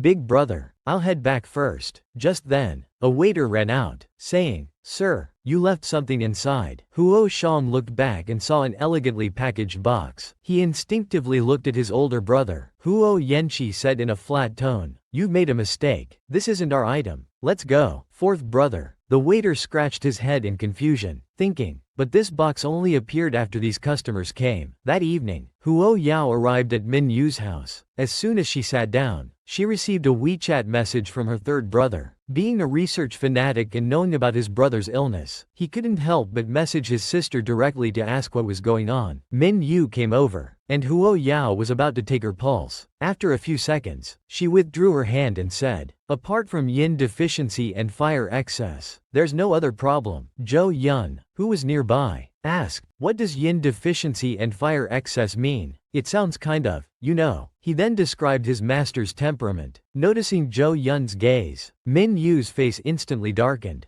Huo Yao raised an eyebrow and replied with a smirk. Baidu can help you with that. Zhou Yun, not understanding, asked again. How do we solve this problem? Minyu covered her face and said, "Can you please shut up?" Jiyu Yao glanced at Minyu and noticed her ears turning slightly red. So this person can be shy sometimes, she thought. I'll come back tomorrow to give you an acupuncture treatment. This time we'll need some herbal supplements. I'll send you a list later. Minyu coughed and said, "Okay, if there's nothing else, you can head back now." Minyu stood up and said calmly, "I'll see you out." Huo Yao shook her head. No need. As she walked forward, her shoe accidentally caught on the carpet on the floor. She stumbled, and before she could steady herself, a force on her arm supported her entire body. A low voice came from above. "Be careful." Zhou Yun, watching from the side, had a knowing smile. Indeed, giving the boss to Huo's big shot was the right move. How does it feel to lose 5 million? You big miser? Will you be angry? Huo Yao met Minyu's deep gaze, and they both unconsciously blushed. Then she stood up straight and said, "Thank you." Minyu replied gentlemanly, "You're welcome." As she left, Huo Yao was noticeably more careful. After a few steps, she encountered Yang Yi coming out with his laptop. Yang Yi politely greeted her, and Huo Yao nodded back. As they passed each other, she caught a glimpse of the screen on his laptop, which made her pause for a moment. Yang Yi noticed her gaze and asked with slight confusion, "Miss Huo?" Huo Yao pointed at his laptop and asked, "Is your computer frozen?" Yang Yi's lips twitched, and he nodded without explaining further. He thought to himself, although Miss Huo is a medical expert, she probably knows nothing about computer technology. Minyu glanced at him and asked, "Still trying to break the record?" Yang Yi looked at the program code running automatically on his computer and replied with a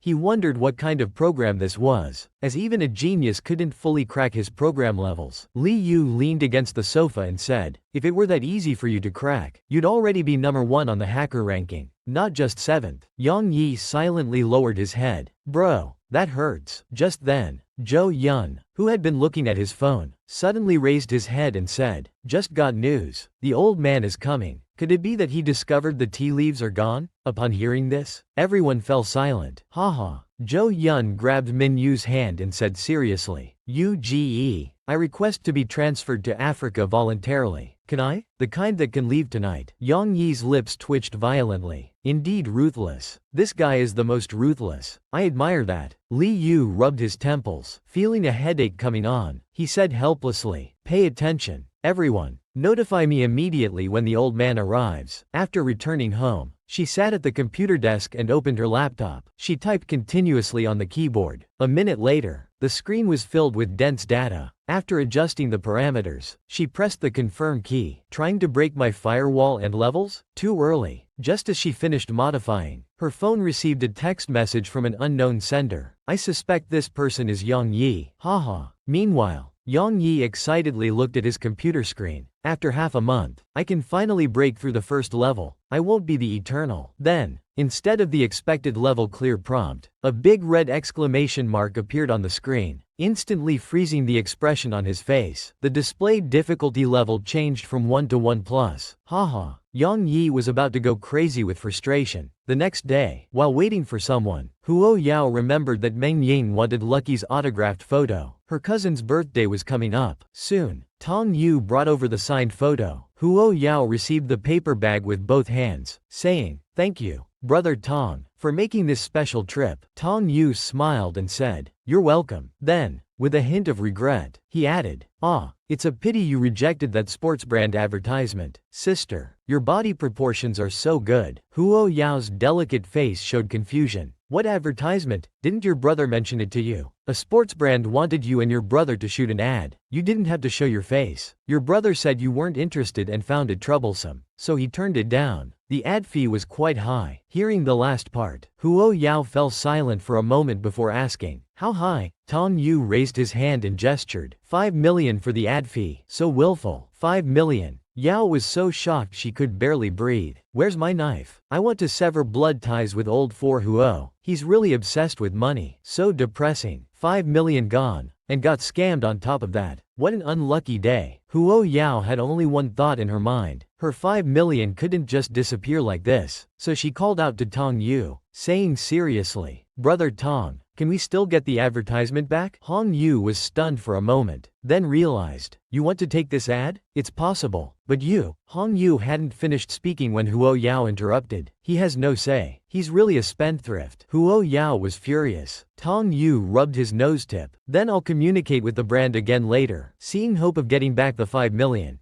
Biao happily nodded to Tong Yu. Thank you, brother Tong. Then she left humming a tune. Just a few seconds after she left, an elderly person with a cane and graying hair slowly approached from the opposite direction. Just as they were about to pass each other, Huo Yao deliberately avoided the elderly person. Suddenly, she felt herself falling towards him. The words, scam attempt, immediately flashed in Huo Yao's mind. After steadying the other person, she said seriously, Elder, let me state up front, I'm just a student. I have no money. The corner of the elderly person's mouth twitched. He had been considering whether to attempt a scam, but now he inexplicably wanted to try it. So he threw away his cane and leaned his entire body weight towards Wei Ya. Ouch. Young lady, you bumped into me. My chest hurts so much. I'm feeling dizzy too. Oh no. Oh no. I feel like you've scared my high blood pressure and heart disease into acting up. Hearing the elderly person's lies, Wei Er's face immediately darkened. Why did she have to be so meddlesome just now? Why did she help him? Elder, this is a school. There are cameras. Your scam attempt is meaningless. The elderly person held onto Huo Yu, continuing to groan and whimper. My head hurts so much. I feel terrible. You bumped into me. You can't just shirk responsibility. At this point, students on campus who saw the situation didn't dare to go help, fearing they might also get scammed. However, some students did call for an ambulance. Soon they arrived at the hospital. Huo Yao expressionlessly looked at the elderly person sitting on the hospital bed, still clutching her clothes. The elderly person was quite rude. I want fruit. Go buy me some quickly. Huo Yao replied coolly. No money. Don't dream. The elderly person snorted, deliberately picking faults. I don't care. You bumped into me, so you had to take care of me. Otherwise, I'll make a scene at your school every day. This is ridiculous. He actually said she was a white-cut chicken. The little girl has a deep misunderstanding about him. Huo Yao shrugged indifferently and pulled her hand away. Do as you please. Bringing you to the hospital was purely out of kindness. I advise you not to push your luck. Tell me, what's your family's phone number? I'll help you contact them. The elderly person turned his back to Huo Yao, his voice sounding pitifully weak. Just go. Leave this lonely old man here to fend for himself. Huo Yao pressed her brow. Then stay here. I'm going back to school for class. Soon, the sound of the door closing was heard. The elderly person's eyes widened. She really left. Huo Yao returned to school and went straight to the surveillance room. Because that section of the road happened to have no cameras, there was no way to clear her name. Meng Yin was a bit worried. What should we do? Now the whole school knows you bumped into an elderly person. This is one thing. It might even cause public opinion issues. The homeroom teacher asked if the elderly person was alright. Huo Yao's face was full of killing intent. He's perfectly fine. It just happened to be in a camera blind spot. Looks like that old man came prepared. Today was scheduled for acupuncture treatment for the Empress. Seeing Huo Yao's murderous look, she asked, You seem to be in a bad mood today. Did something happen? Should we reschedule the acupuncture for tomorrow? Huo Yao turned her head to look at Minyu. Stop wasting time. Why are you wrapped in a sheet? Are you doing a fashion show or getting treatment? Minyu felt the little one was quite scary like this, and unconsciously wrapped the sheet tighter. Bo Chun moved slightly. Don't scold your girlfriend. Huo Yao looked at him and said quite disrespectfully, What's a grown man being all coy for? In my eyes right now, you're no different from a white-cut chicken. Min Yu's eyes narrowed slightly. White-cut chicken? The little one seems to have a deep misunderstanding about me. His hand loosened, and before Huo Yang could finish speaking, her voice suddenly stopped. Without the cover of the blanket, what was revealed was a perfectly proportioned body, exuding a dark aura all over, the only covered area in the middle. Also suddenly, Huo Yao felt her cheeks heating up and instinctively looked away. Seeing this, Min Yu's deep voice carried a hint of mockery. You were saying, it's not like, just now. Why don't you continue? Huo Yao came to her senses. What am I being awkward about? I'm a doctor. Doctors see no gender. Huo Yao said proudly. What's there to say? Your body isn't bad. I was afraid of hurting your feelings. Min Yu's lips twitched. This little one was indeed not the same model as normal children, so he lifted his leg and stepped into the bathtub. Huo Yao, red-faced, started the acupuncture for Min Yu. As she inserted the needles, Minyu rested his hands on the wooden tub, his gaze lazily fixed on Huo Yao. How long do I need to soak this time? It's really infuriating. Never seen such an arrogant scamming dog before. Minyu watched her focused expression as the silver needle gently entered his shoulder. He casually said, "Your medical skills are truly intriguing." Huo Yao warned him, "Don't develop unnecessary curiosity." Minyu's lips curled into a slight smile, his voice somewhat affectionate. "I didn't ask." Huo Yao's long hair fell down, the ends dipping into the medicine in the bucket. Minyu reached out to tuck away the loose strands. Half an hour later, Huo Yao finished the acupuncture and let out a heavy sigh. "That's it for now. Unless something unusual happens, you shouldn't have any more emergencies." Minyu looked at her pale face and said, "Thank you, doctor. That must have been tiring." Huo Yao didn't bother with pleasantries. "Remember to pay," she said bluntly. The pleasant atmosphere was ruined by money talk. He really wanted to crack open her little skull and see if she was missing some social graces. Minyu, worried about Huo Yao, personally escorted her home.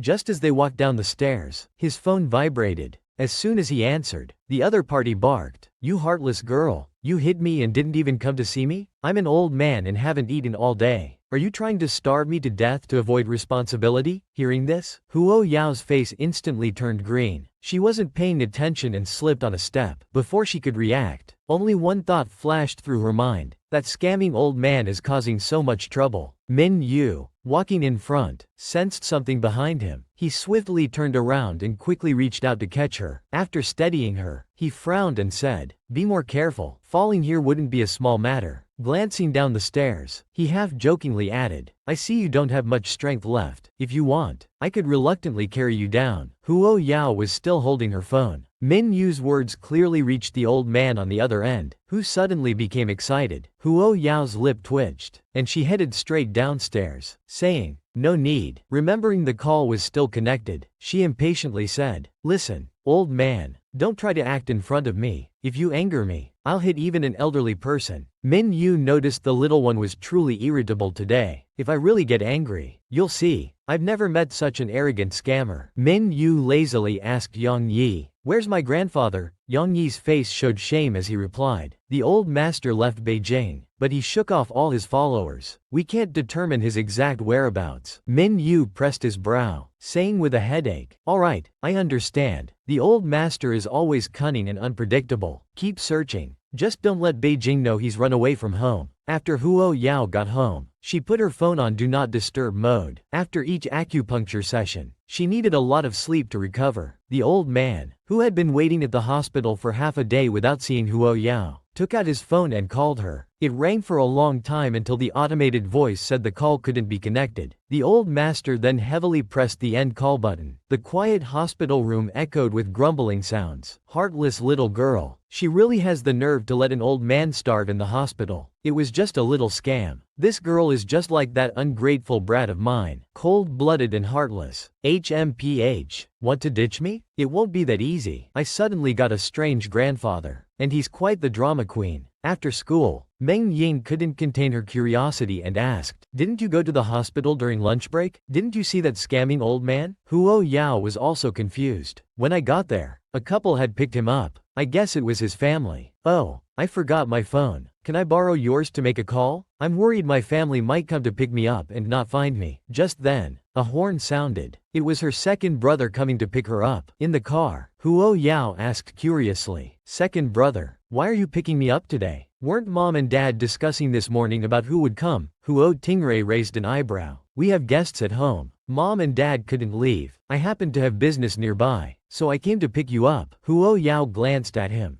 "Guests?" Huo Tingray said casually. "I'm not sure. Maybe they're friends." When Huo Yao got home, she obediently greeted her parents. Before she could even change her shoes, she heard her mother say, "Yao Yao, how can you not come and greet your grandfather?" Huo Yao was bewildered. Grandfather? This body had been raised by her grandmother alone since childhood. Where did a grandfather come from? Could it be her mother's father? Huo Yao stepped forward and just started to say, "Grand," when she looked up. "Oh no. Isn't this the scamming old man? Why is he here?" The old man dramatically came forward and hugged Huo Yao. "My dear granddaughter, it's been so long. Grandpa has missed you so much." Then he whispered in her ear, "Little girl, You hit me, so you have to take responsibility. Don't think about running away. Huo Yao was utterly speechless. Where did this drama queen come from? Song Ning comforted the excited old man. Uncle, don't be too excited. Now that you're here, stay as long as you like. Let Yao Yao spend more time with you. After the family sat down, Huo Yao interrupted. Mom, who exactly is this person? Song Ning looked at her daughter. Child, don't you recognize your grandfather from your hometown? Huo Yao pressed her brow and was about to say he wasn't, but the old man cut her off. Yao Yao, it's okay. I'll leave now. Damn, thought the old man who knew the truth. Almost having a heart attack, he picked up his cane as if ready to leave, saying,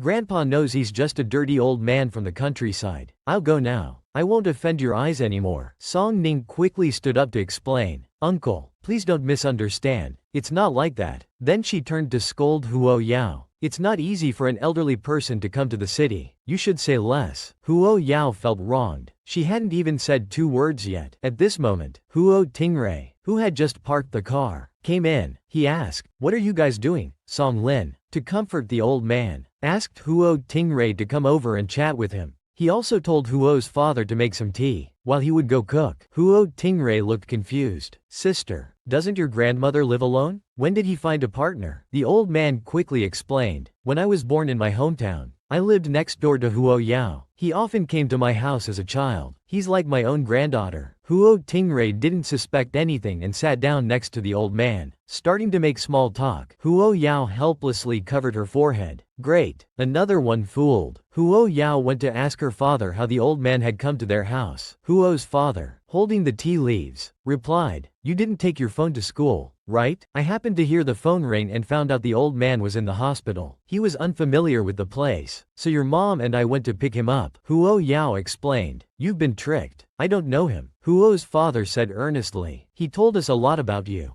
Daughter, you can't forget your roots. Although the old man is from a small county, he took care of you. You can't pretend not to know him. Song Ning also added, Your father is right. The old man is in his 80s. What's the point of deceiving us? Huo Yao couldn't explain further, so she gave up and left for her room. Huo's father took out the Da Hong Pao tea that Minyu had given last time and brewed a cup for the old man. When he took the tea, he found the box familiar. He seemed to have customized one exactly the same. After taking a sip, he was surprised. Isn't this the premium Da Hong Pao from my storage room? How did it end up here? Huo's father finished drinking and couldn't help but praise. Premium Da Hong Pao is indeed extraordinary. This was given by our Yao Yao's friend. Having his most prized possession taken away and having to smile and pretend not to know, what kind of feeling is that? The old man, upon hearing this, was furious inside. He forced a smile and said, That's good. While tapping out a message, he thought to himself, no wonder that dog didn't return to the old house when he came back to Beijing last time. He had done something wrong. Meanwhile, Minyu received the text message and broke out in a cold sweat. Zhou Yun, holding his master's phone, analyzed seriously. Judging from the content, the old man must have been extremely angry when sending this message. Uge, what did you do today to make the old man so angry? Li Yu glanced at him indifferently. Have you found the person? It's getting late. Zhou Yun scratched his head gently. He really couldn't understand why the old man would send such a message. He turned to ask brother Yang Yi, Can you track the location where the old man sent this message? Yang Yi took out his computer. The range on the map quickly narrowed, and the flashing red dot was in Lei City. When trying to pinpoint the exact location, he found it impossible due to a signal jammer whereby Yi was. Unfortunately, he's turned off his phone. Otherwise, we could try to hack it. Zhou Yun said with a bit of mockery. Brother, you couldn't break through the firewall last time, and now you can't track the location. Your computer skills seem to be getting worse, but knowing the old man's temper, he'll probably show up on his own in a couple of days. Minyu covered his forehead and said helplessly, Alright, no need to search anymore. Let's wait for him to appear. Meanwhile, after finishing the tea, Huo's father saw that the old man looked tired and asked Huo Yao to take him upstairs to rest. The old man was on the verge of tears. That little brat. Next time I see him, I'll definitely give him a beating. While still heartbroken, he suddenly heard the sound of a door being locked. He stared vigilantly at Huo Yao. Why are you locking the door? This time, Huo Yao was very patient. Old man, I'll give you one more chance to come clean. Who are you really? What's your purpose in approaching me? The old man blurted out. I'm just a lonely old man who needs care. You look good. That's all. I won't harm you. I'll leave after staying for a few days. The old man didn't see the tension and continued talking to himself while climbing into bed. Who knows? We might become family in the future. He yawned and told Huo Yao to leave, saying he needed to sleep. Staying up late is bad for health. Huo Yao's face darkened. Indeed, all old men are equally annoying. This woman is too cruel, dragging others down just to not waste test papers. The next day in the principal's office, the principal looked kindly at Huo Yao. Little Huo, I was busy with this year's math competition the other day. When I came back, I heard about your situation. Your homeroom teacher said you wanted to handle it yourself. If there's anything the school can help with, just let us know. Huo Yao obediently replied that it was resolved, but suddenly thought to herself that her parents' attitudes seemed strange. Could they know that scamming old man? The principal finally got to the point, taking out a form. For this year's math competition, you're our school's outstanding student representative. You must participate. This competition is about the hosting rights for the next competition. Our #1 high school has been passed over for 3 years. For the school's honor, this year we must defeat the neighboring Washi City's Flying Eagle Middle School. Huo Yao looked at the registration form and said softly, "You're not even giving me a chance to refuse." The principal coughed dryly. "A student from Flying Eagle Middle School has issued a challenge to you, wanting to compete with you in the math competition." Huo Yao asked surprisingly, "Am I that famous now?" The principal explained, "You're the first person in many years to win the competition with a perfect score. What do you think?" Huo Yao, writing down the information, suddenly asked, "Is there a prize for winning this math competition?" The principal's lips twitched. "What a little money grubber." Pretending to be impatient, he said, "Hurry back to class. Take this review material with you." Huo Yao returned to the classroom. Meng Yin asked with concern, "What did the teacher call you to the office for again? Still trying to scam the old man?" Huo Yao shook his head. "What's your first choice of university?" Meng Yin let out an "ah" and then replied, "Probably S University in our city. Even if I wanted to get into Tsinghua, my abilities wouldn't allow it. S University is already a stretch." Huo Yao said seriously, "You know about the math competition, right? If you can place, it will help with your future studies." Meng Yin reacted as if he'd heard a huge joke. "Don't tease me. I'm terrible at math. It's good enough if I can pass." Huo Yao glanced at him. "Your math isn't bad. You just haven't put your heart into studying." Then he took out a stack of test papers. "I've already signed you up. These are papers I specifically asked the teacher for. If you don't understand something, ask me anytime." He thought to himself that these test papers shouldn't go to waste. Ha ha ha. Meng Yin's expression froze. With a look of disbelief, he refused. You're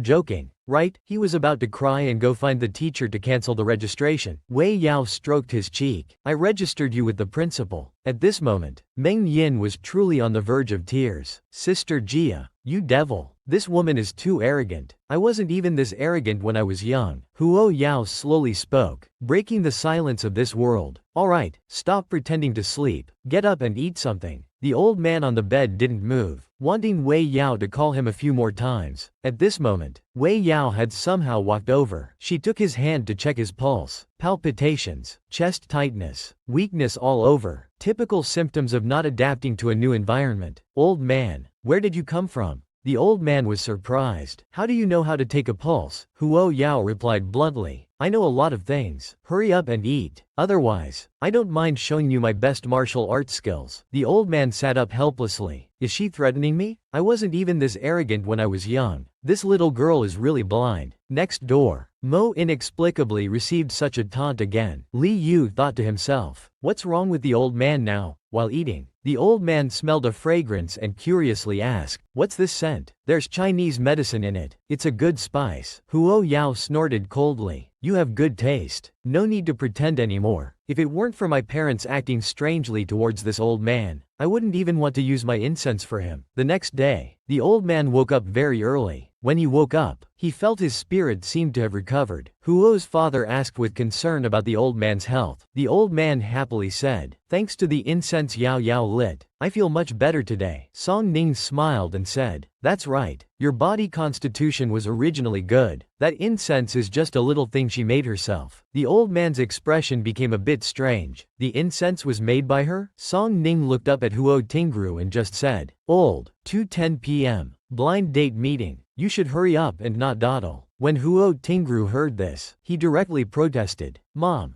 don't be ridiculous. What era is this? Still going on blind dates? Song Ning really didn't give her son any face. If you don't go on blind dates, how will you find a partner? Huo's father also came to add salt to the wound. Although you're the most ordinary one in our family, relying on blind dates might not necessarily find someone suitable, but we won't give up on you. Huo Yao also shouted. Go for it, second brother. Huo Tingru almost wanted to say, thank you, my whole family. Oh no. The great handsome guy actually has to go to the park for a blind date. Huo Tingru suddenly brightened up. It's Saturday today. Since there's nothing else to do, why don't you come with second brother? Little sister? Huo Yao, suddenly being dragged in, was about to refuse. Song Ning irritably scolded Huo Tingru. You're being ridiculous. How can you bring your sister to a blind date? Moreover, your sister doesn't like crowded places. She'll stay at home today to chat with the old man. Hearing this, Huo Yao stood up, her beautiful face serious and solemn. Mom, second brother's lifelong happiness must be taken seriously. As his sister, I have the duty to help screen candidates. Let's go. Second brother. The old man on the side was speechless. You naughty girl. You clearly just don't want to stay home with me. This poor old man. And she said it so righteously. The silhouette in a long dress with a bun hairstyle looked really beautiful, like a princess. Second brother also looked quite presentable. The old man glanced at Huo Yao, inevitably grumbling in his heart. Dressed up so flashily, people might think she's the one going on a blind date. Suddenly, as if remembering something, he quickly asked Huo's father, where exactly is the second young master going for this blind date? Meanwhile, Minyu received the address sent by grandfather. Zhou Yun looked at the message, confused. What does this address grandfather sent mean? Yang Yi, typing on the computer keyboard, still couldn't find the address. Grandfather sent the text and then turned off his phone. But this is a senior community activity park, and this address seems quite close to where Miss Huo lived before she moved. Looking at the location display with uncertainty, could it be telling us he's at this place? Li Yu stood up. Whether it is or not, we'll know when we go take a look. Soon they arrived outside the park. Zhou Yun bought 2 tickets from the old man at the booth. The ticket-selling old man smiled and asked, young man, are you two also here for the blind date event? It's about to start. You should hurry in. I hope you find nice girls. Zhou Yun held the tickets. Surprised. Blind date event? Old man Yu sent a message asking you to come here. Could it be that he wants you to participate in a blind date? Thinking seriously, given the old man's wicked sense of humor, it's not impossible. Zhou Yun felt his master stop in his tracks. Why don't you go back to the car first? You? I'll go in and look around. Minyu took out a black mask and put it on.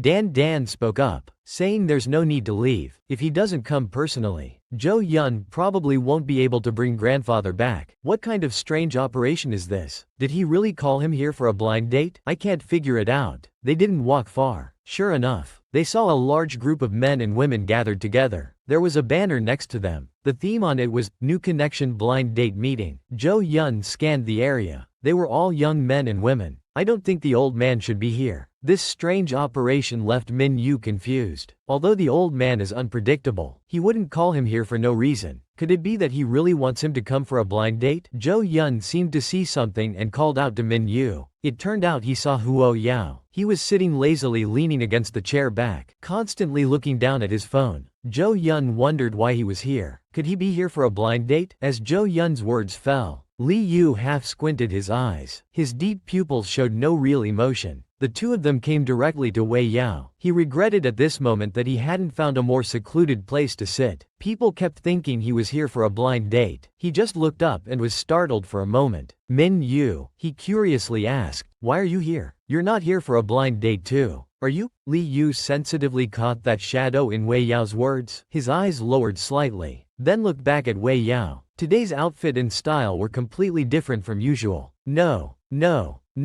We're not here for a blind date. Zhou Yun beside him shook his head and explained. He still wanted to promote his master to Miss Huo. He absolutely couldn't be misunderstood. Huo Yao laughed out loud. No need to explain. There's nothing shameful about blind dating. Zhou Yun was speechless. He had been wronged. Li Yu pulled up the mask on his face, his voice lazy and indifferent. Have you ever seen anyone come to a blind date wearing this? But you being in a place like this doesn't seem like your style. Huo Yao shrugged helplessly. No choice. Can't stay at home. so I had to come out with my second brother for a blind date. Minyu smiled. Next time I'll record my home address for you. If you have nowhere to go, you can come to my place. Huo Yao didn't take it to heart and directly refused. No need, Huo Yao asked carelessly. Since you're not here for a blind date, why are you here? Minyu replied calmly. Looking for someone, but didn't find them. He felt that the address the old man sent inexplicably, yet meeting him here, didn't seem like a coincidence. At this moment, the phone in his pocket rang. It was a call from his mother. Song Ning asked expectantly. Daughter, how's your second brother's blind date going? Mei Yangfeng had run away halfway. This man had inexplicably become a playboy scumbag. Huo Yao saw her second brother chatting happily with a girl. Not yet. He's chatting quite well. Song Ning was instantly relieved. By the way, have you seen a girl at the scene wearing a yellow jacket, with long hair, quite pretty, and wearing a cartoon badge on her chest? Huo Yao asked. That's your brother's blind date partner for today. Song Ning received a friend's daughter. I'll send you the photo later. Try to get your brother to chat with her. Huo Yao rubbed her nose. Okay, Huo Yao explained casually. I have a task. I need to leave for a while. If you have something to do, you can leave first. She had just walked a few steps away when Minyu called her back again. Wait, he took out another black mask of the same style from his pocket. I think you might need this. Huo Tingrui felt that he must perform well today. He couldn't let his sister look down on his charm, so he basically responded politely to almost everyone who came to chat him up, but he believed he was being reasonable. Little did he know that Huo Tingrui, who was gradually being seen as a playboy,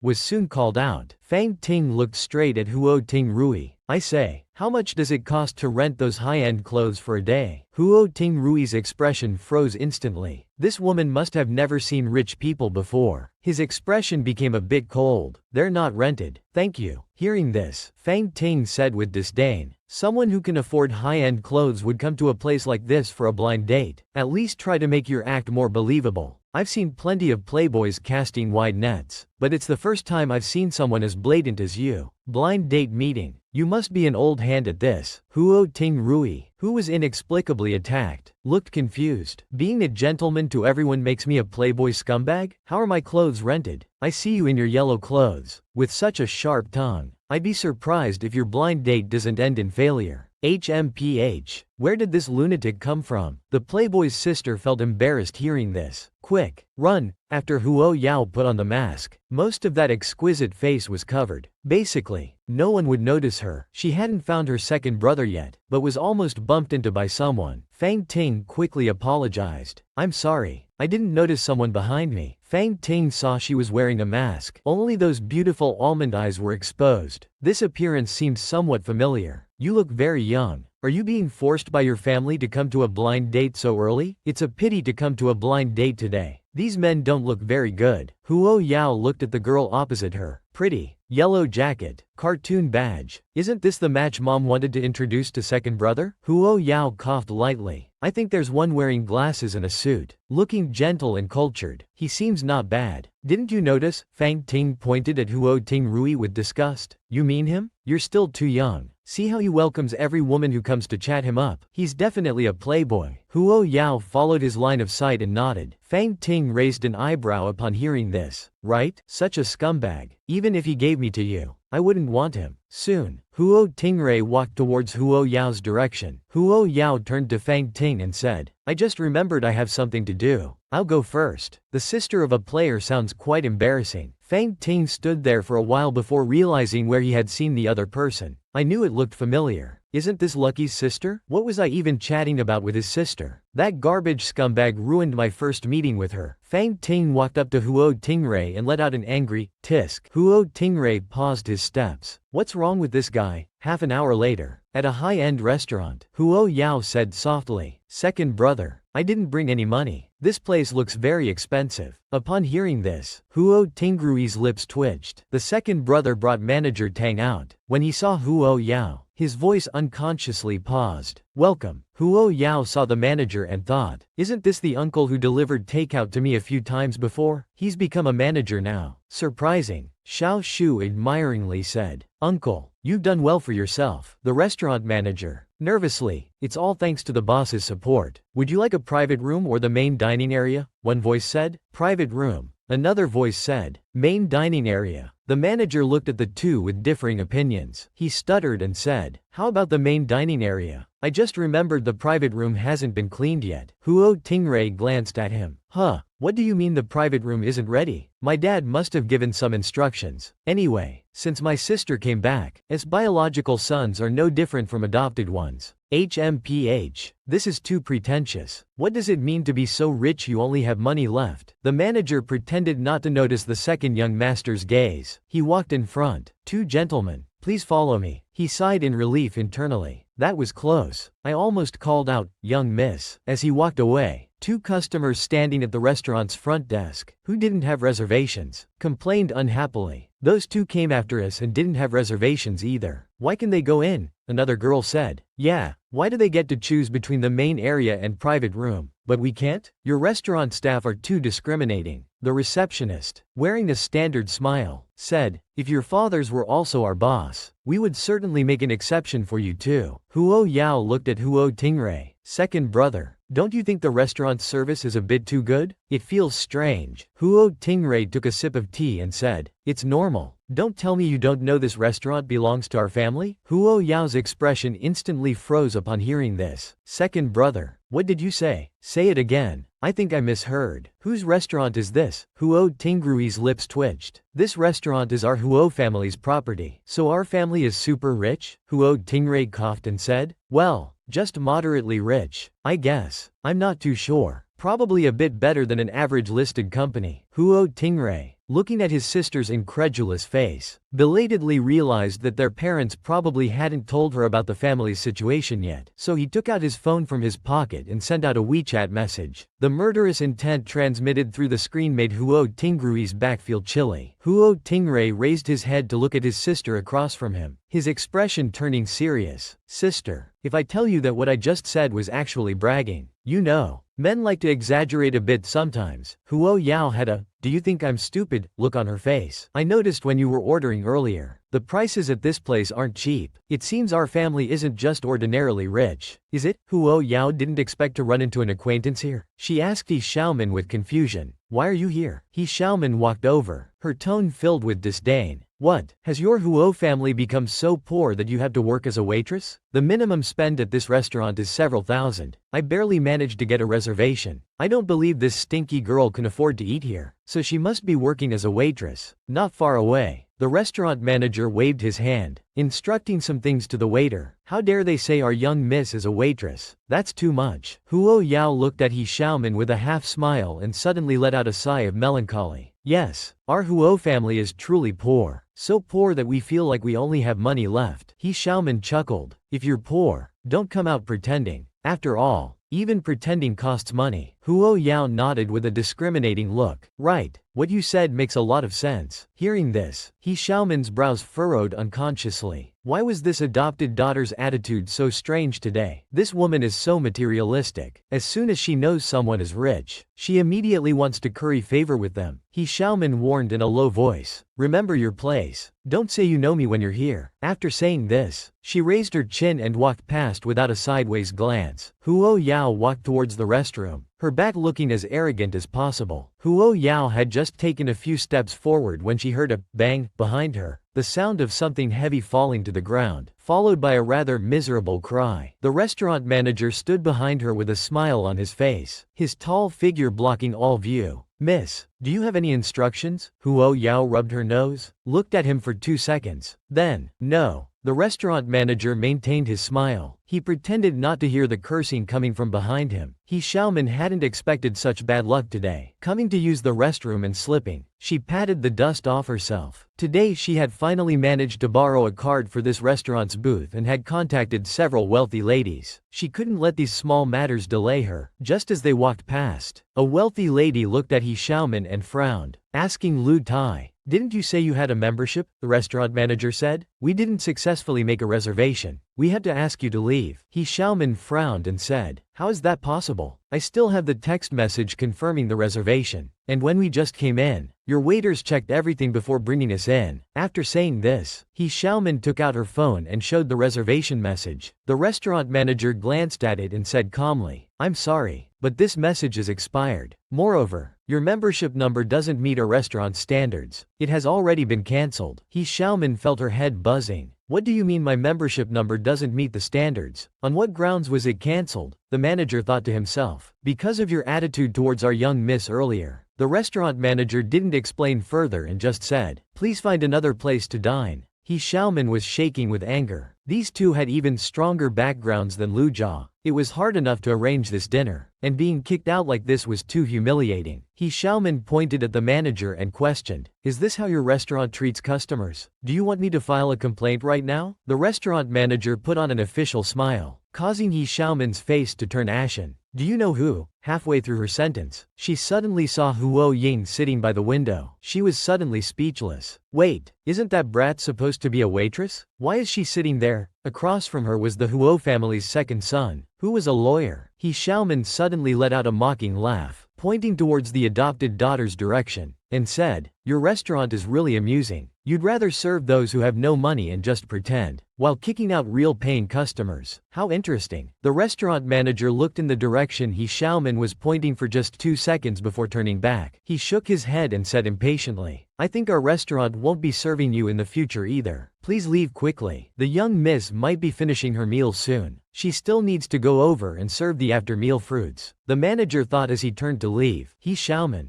no longer caring about maintaining her elegant demeanor, coldly shouted, stop. If you don't give me a reasonable explanation, this matter isn't over. The restaurant manager's lips twitched, and his voice lost all warmth. Do you know who they are? That's our boss's daughter and son. You bullying our young miss is like slapping our restaurant in the face. Not having you thrown out immediately is already our restaurant's last bit of courtesy. The words kept echoing in He Xiaomin's ears. Her eyes widened in disbelief. Impossible. How could the Huo family be so poor? How could they be connected to this restaurant that belongs to a global top 100 enterprise? The wealthy lady friends were all prominent figures. At this point, because of He Xiaomin's scene, they had no desire to stay any longer, let alone cause trouble for the restaurant. They left in frustration. He Xiaomin took out her phone and sent a message to her daughter. Is the Huo family very rich? Lu Xia replied indifferently. I'm not sure. She thought to herself. Haha. Now you know the Huo family is rich and want to curry favor with them? He Xiaomin made a phone call. Without much preamble, she said directly into the phone, help me check something. Right. This annoying old man is actually his grandfather. Huo Yao returned home but didn't go in. He turned and walked towards the neighboring villa. Li Yu, seeing the dispirited Huo Yao, said, you don't seem like someone who would stay away from home. Is something wrong at home? I just got his message. I thought his account was hacked. Haha. Huo Yao, thinking of that annoying old man, really didn't want to face him. He said helplessly, a troublesome guest came to our house. Let me rest here quietly for a while. After saying this, he closed his eyes. His delicate face looked peaceful and harmless, showing no signs of wariness. Li Yu unconsciously looked at Huo Yao, his gaze deep with emotion. At this moment, Huo Yao's phone rang. Looking at the caller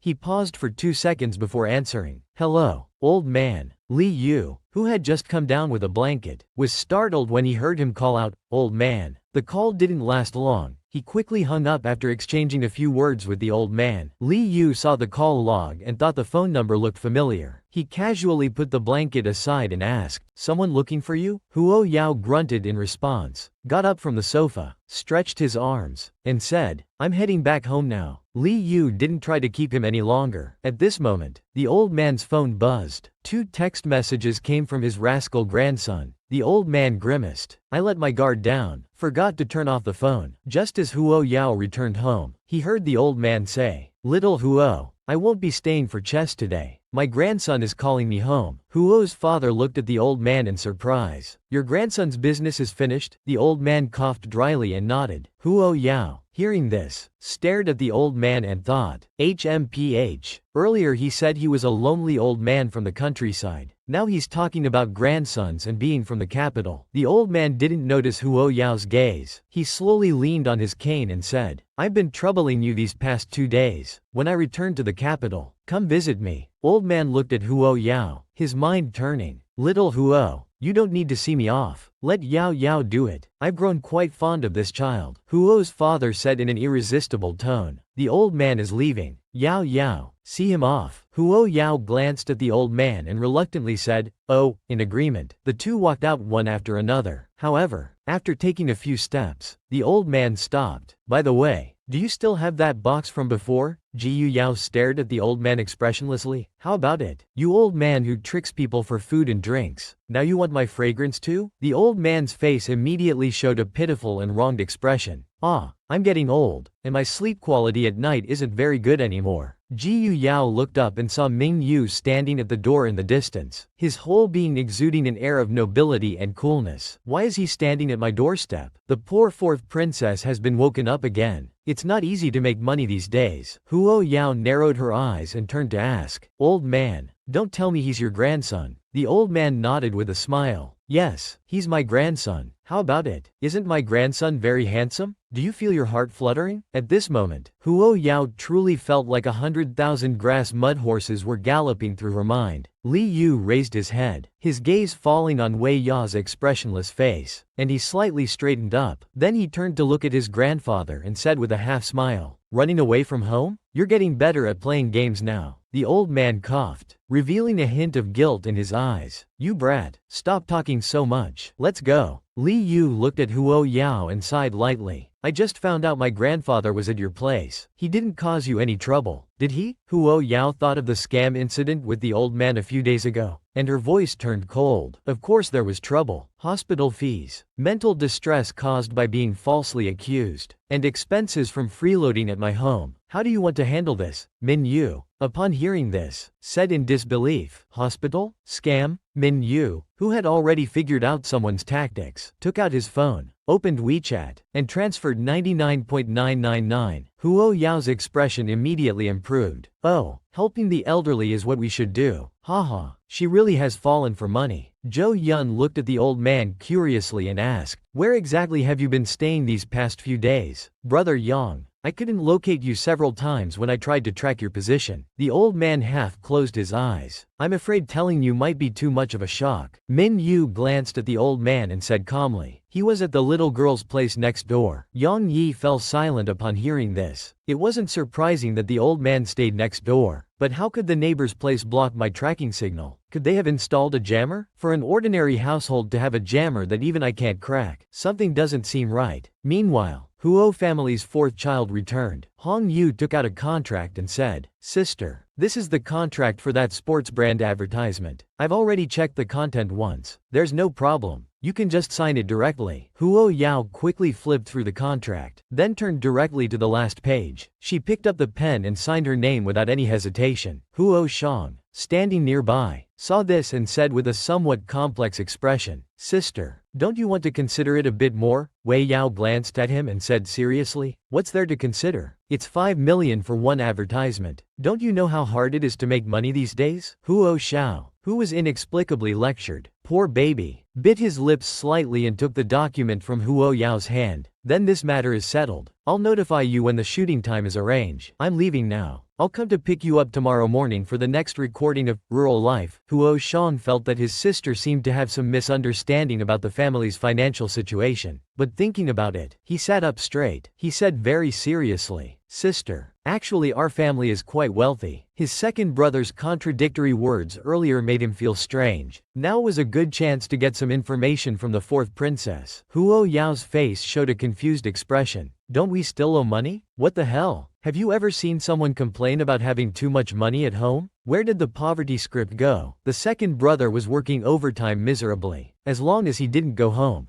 Dad wouldn't know he had let something slip in front of his sister, forcing himself to work overtime. Loving work makes him happy. Completely unaware, he looked at his sister with an incredibly fervent gaze. "Who told you that? Is that why you've been so obsessed with making money?" "Sister?" Huo Yao blinked. "I saw a group of debt collectors come to our house before. They were wearing black suits and were very tall and strong." Huo Shang smiled. "Those people weren't debt collectors. They're the company's financial staff. Huo family has many businesses, so there are many accounts. They come to report every month." When Huo Yao heard the words, "many businesses," she fell into a deep daze again. Is this still the poverty script she got? The direction seems a bit off. The next day's activity task was to use the provided funds to buy ingredients and prepare their own lunch. They arrived at the farmer's market but didn't go in. Standing outside, Huo Shang looked at his sister who was standing still. Aren't we going to buy vegetables? The show is really stingy. Only 20 yuan. What can we buy with that? Wei Yao glanced at him with slight disdain, then took the money into her own hands. 20 yuan can buy quite a lot. Let's go. It's almost time for the discounted sales before closing. Soon, all groups had bought their groceries and gathered together to compare. Yin Hai gave Wei Yao a thumbs up. Sister, you're an expert. Beside them, Wu Miao glanced at Huo Yao. He maintained a smile on his face and said, Sister, you look so skilled. Do you often buy groceries? Huo Yao's expression didn't change. She just gave him a calm look and then withdrew her gaze. The live streaming room, however, was in an uproar. Fans started arguing. Back at the recording site, Huo Yao quickly finished cooking and brought the food to the small dining table nearby. Huo Yao saw Huo Shang following her. Fourth brother, I'm just avoiding the cameras to eat. You can eat separately from me. This way you'll have less screen time. Huo Shang replied nonchalantly. Eating together creates a better atmosphere. I don't mind the extra screen time. Meanwhile, Chen Si and Wu Miao had just finished cooking their dishes. Wu Miao took out her phone to check the live stream. Seeing the continuous flood of gifts on the screen, she was shocked. Cousin, are these people here to cheer you on? Chen Si replied with pride. Maybe it's just friends showing support. Wu Miao said enviously. Your friends are so generous. They've sent so many gifts in such a short time. Chen Si felt extremely flattered. It's nothing. Just friends being nice, helping to increase our live stream's popularity. She thought to herself, even if that sibling pair got some attention, so what? This circle still revolves around capital. Fans in the live stream exclaimed. So the big spenders are all here for Cece. That's so impressive. Meanwhile, the real big spender behind the scenes was getting a headache. Seeing Cece pop up on the screen, his face darkened. Who is this Cece? Where did she come from? How dare she use our young Mrs. name? The man's image was crumbling. A big tough guy suddenly turning into a little princess. This was Huo Chanfeng, the Huo family's chief steward. Looking at Shen Si's appearance, his face was full of disgust. This woman has been targeting our young miss for the past 2 episodes. We can't let this slide. Huo Chanfeng ordered them to immediately change their nicknames and flood the livestream again. Huo Chanfeng's lips curled into a smirk. The new nickname was, Shen Si is the most shameless. The livestream was suddenly flooded with rocket gifts from this account. The fans who were praising Shen Si as a big spender just a moment ago were now stunned to see the big spenders dissing her nickname. Shen Si was about to explode seeing the comments fly by. Wu Miao added fuel to the fire, saying this wasn't just simple trolling. It must be that sibling pair trying to embarrass her on the livestream to boost their own popularity. Wu Miao said with a hint of mockery. Wasn't it just some small friction in the past 2 episodes? How petty. Remembering that Huo Yao mentioned attending number 1 middle school, she decided to look into it. If it was true, today's incident wouldn't be the end of it. Shen Si told her to keep a low profile, worried about being caught. After the show ended and they returned home, Tong Yu was very excited. Talking about the lunchtime livestream incident, Shen Si must be furious. She just said those big spenders were on her side. Then they all changed their ids to mock her. Huo Shang didn't hide his dislike. That woman keeps targeting my sister. I don't like her. Tong Yu's mouth twitched. What do you mean, that woman? She's an award-winning actress. Don't say that outside or you'll be torn apart if people catch wind of it. Huo Shang glanced at the back of his head. I'm a top male singer. Did I say anything? Tong Yu couldn't help but criticize. You have the nerve to say that? Look at your performance on the show. You're a total pretty boy. Then he took out one of Huo Zhang's new merchandise items. You're a proper little princess. Huo Shang looked at his merchandise angrily. What is this? I'm a big tough guy. How can I be wearing a little crown? Hong Yu spoke calmly. Crazy people have no right to speak. You should be grateful your fans' love has evolved. Little princess. Huo Shang and Tong Yu continued bickering like children. At this moment, Huo Yao's phone received a text message. She opened it to see it was from Lei Xiao, asking her to help analyze a data report. Huo Yao opened her email and saw the report. She wondered why she was given such a highly confidential experimental data report to review. The next day, Huo's father looked at his daughter a bit absent-mindedly. Recently, people had been inquiring about them, the Huo family. He didn't know if they were after those rascal sons of his. But no matter who it was, he absolutely wouldn't let his third child's situation repeat itself. The sharp-eyed Huo Yao noticed in the side view mirror that a black sedan had been following them. It was a bit suspicious. There had been several opportunities to overtake them earlier, but the car just kept following closely behind. Something wasn't right. Huo Yao pondered and reminded, "Dad, that car behind us seems to have been following us the whole time." Huo's father lowered his voice, sounding surprised, then looked in the rearview mirror. His face immediately darkened. Who could be following them? Can you guess? Lei Xiao is really ruthless but doesn't say much. He's always sending people test papers at the drop of a hat. Huo's father looked at the car behind them, feeling a bit guilty. It should just be going in the same direction. This road all leads to the school. Huo's father took out his phone. He sent a text message. Shortly after, the car behind them overtook them. Huo Yao sighed in relief. Maybe she had overthought it. Just as Huo Yao entered the school gates, a tall man appeared behind Huo's father. He respectfully called out, "Second master." Huo's father nodded at him. His voice carried a hint of disapproval. "Changfeng, your tailing skills need improvement." Huo's father raised an eyebrow. "I'll trouble you for a while longer. And good job with the livestream incident yesterday." Huo Changfeng was pleased to receive the praise. He immediately brightened up. Protecting the young miss was his duty. The Huo family's only little princess wasn't someone any Tom,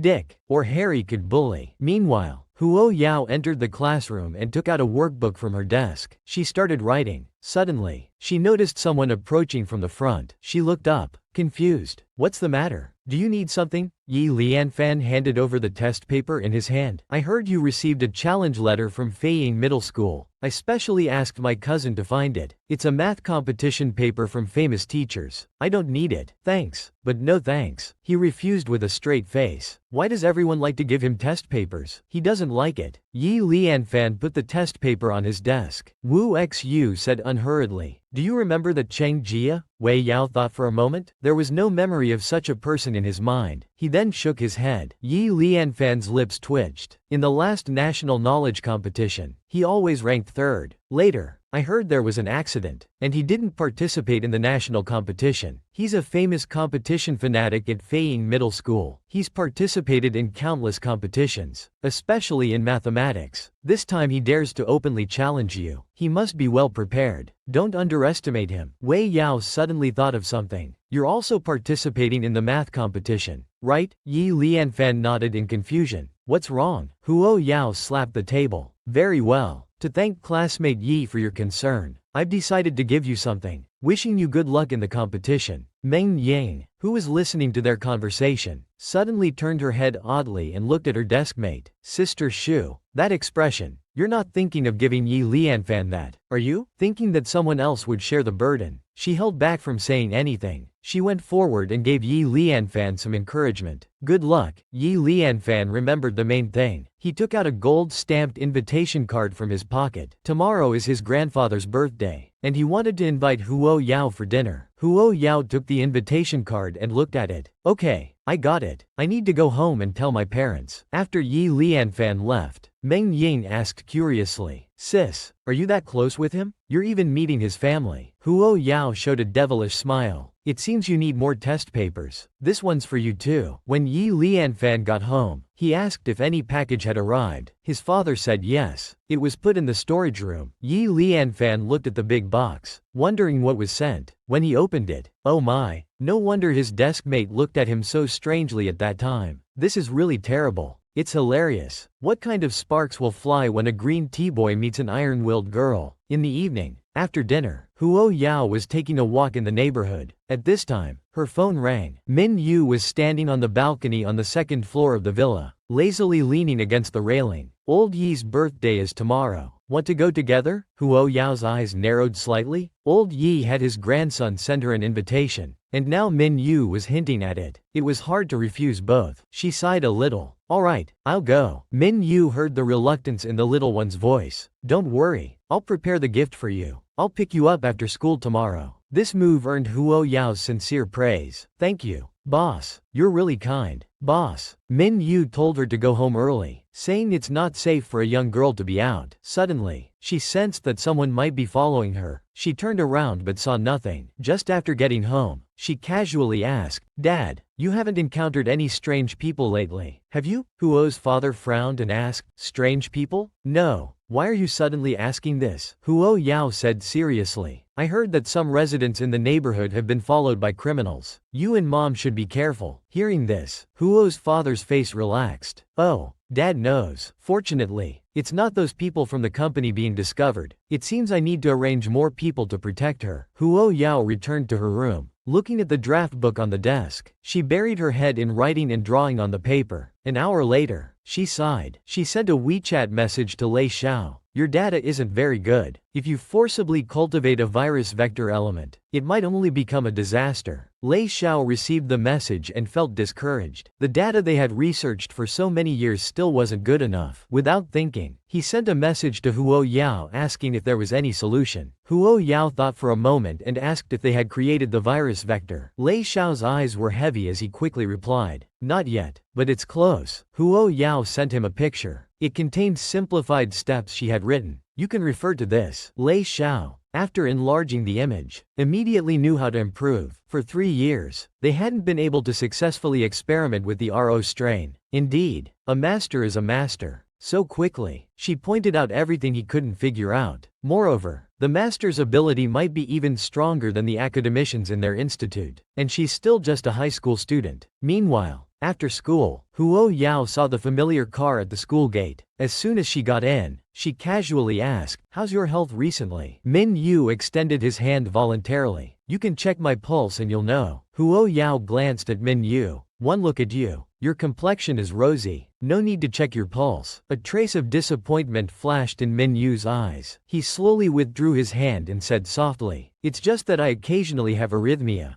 Zhou Yun couldn't bear to watch. Who is this man exuding green tea fragrance all over? Huo Yao looked sideways at Minyu. "I confirm. You don't have any heart problems. Diagnosis complete." This was the niece's answer. "That's right." Minyu sighed inwardly, saying ambiguously, "You don't understand." Huo Yao was very displeased. "Are you questioning my medical skills?" Minyu's heart was shattered. It was the first time in his life he encountered such a Waterloo. His feelings were extremely complex at this moment. Zhou Yun secretly enjoyed the drama. One is too straightforward. One is too miserable. Haha, how awkward. A teenage girl being called master by an old man. What a strange family. As soon as Huo Yao and Minyu sat down, Old Pei spotted them. His eyes lit up. He shouted from afar, "Little Master Huo." Hearing this, Huo Yao instinctively raised her hand to cover her forehead. Ever since she entered his alchemy workshop, her title had been upgraded. Being called master by an old man felt odd no matter what. Old Pei's face was filled with excitement. "Little Master Huo, I successfully made that calming incense following your method from last time." Huo Yao raised an eyebrow and said, "That formula is quite specific. It wouldn't mean much for ordinary people to use it." Old Pei chuckled and said, "I know. By the way, are you interested in herbs? I've cultivated a few faux bai qian plants. When you have time, would you like to come and see my herb garden?" Before he could finish, he was interrupted. It was his youngest son, Pei Feng. "How could we have such a rare herb as faux bai qian?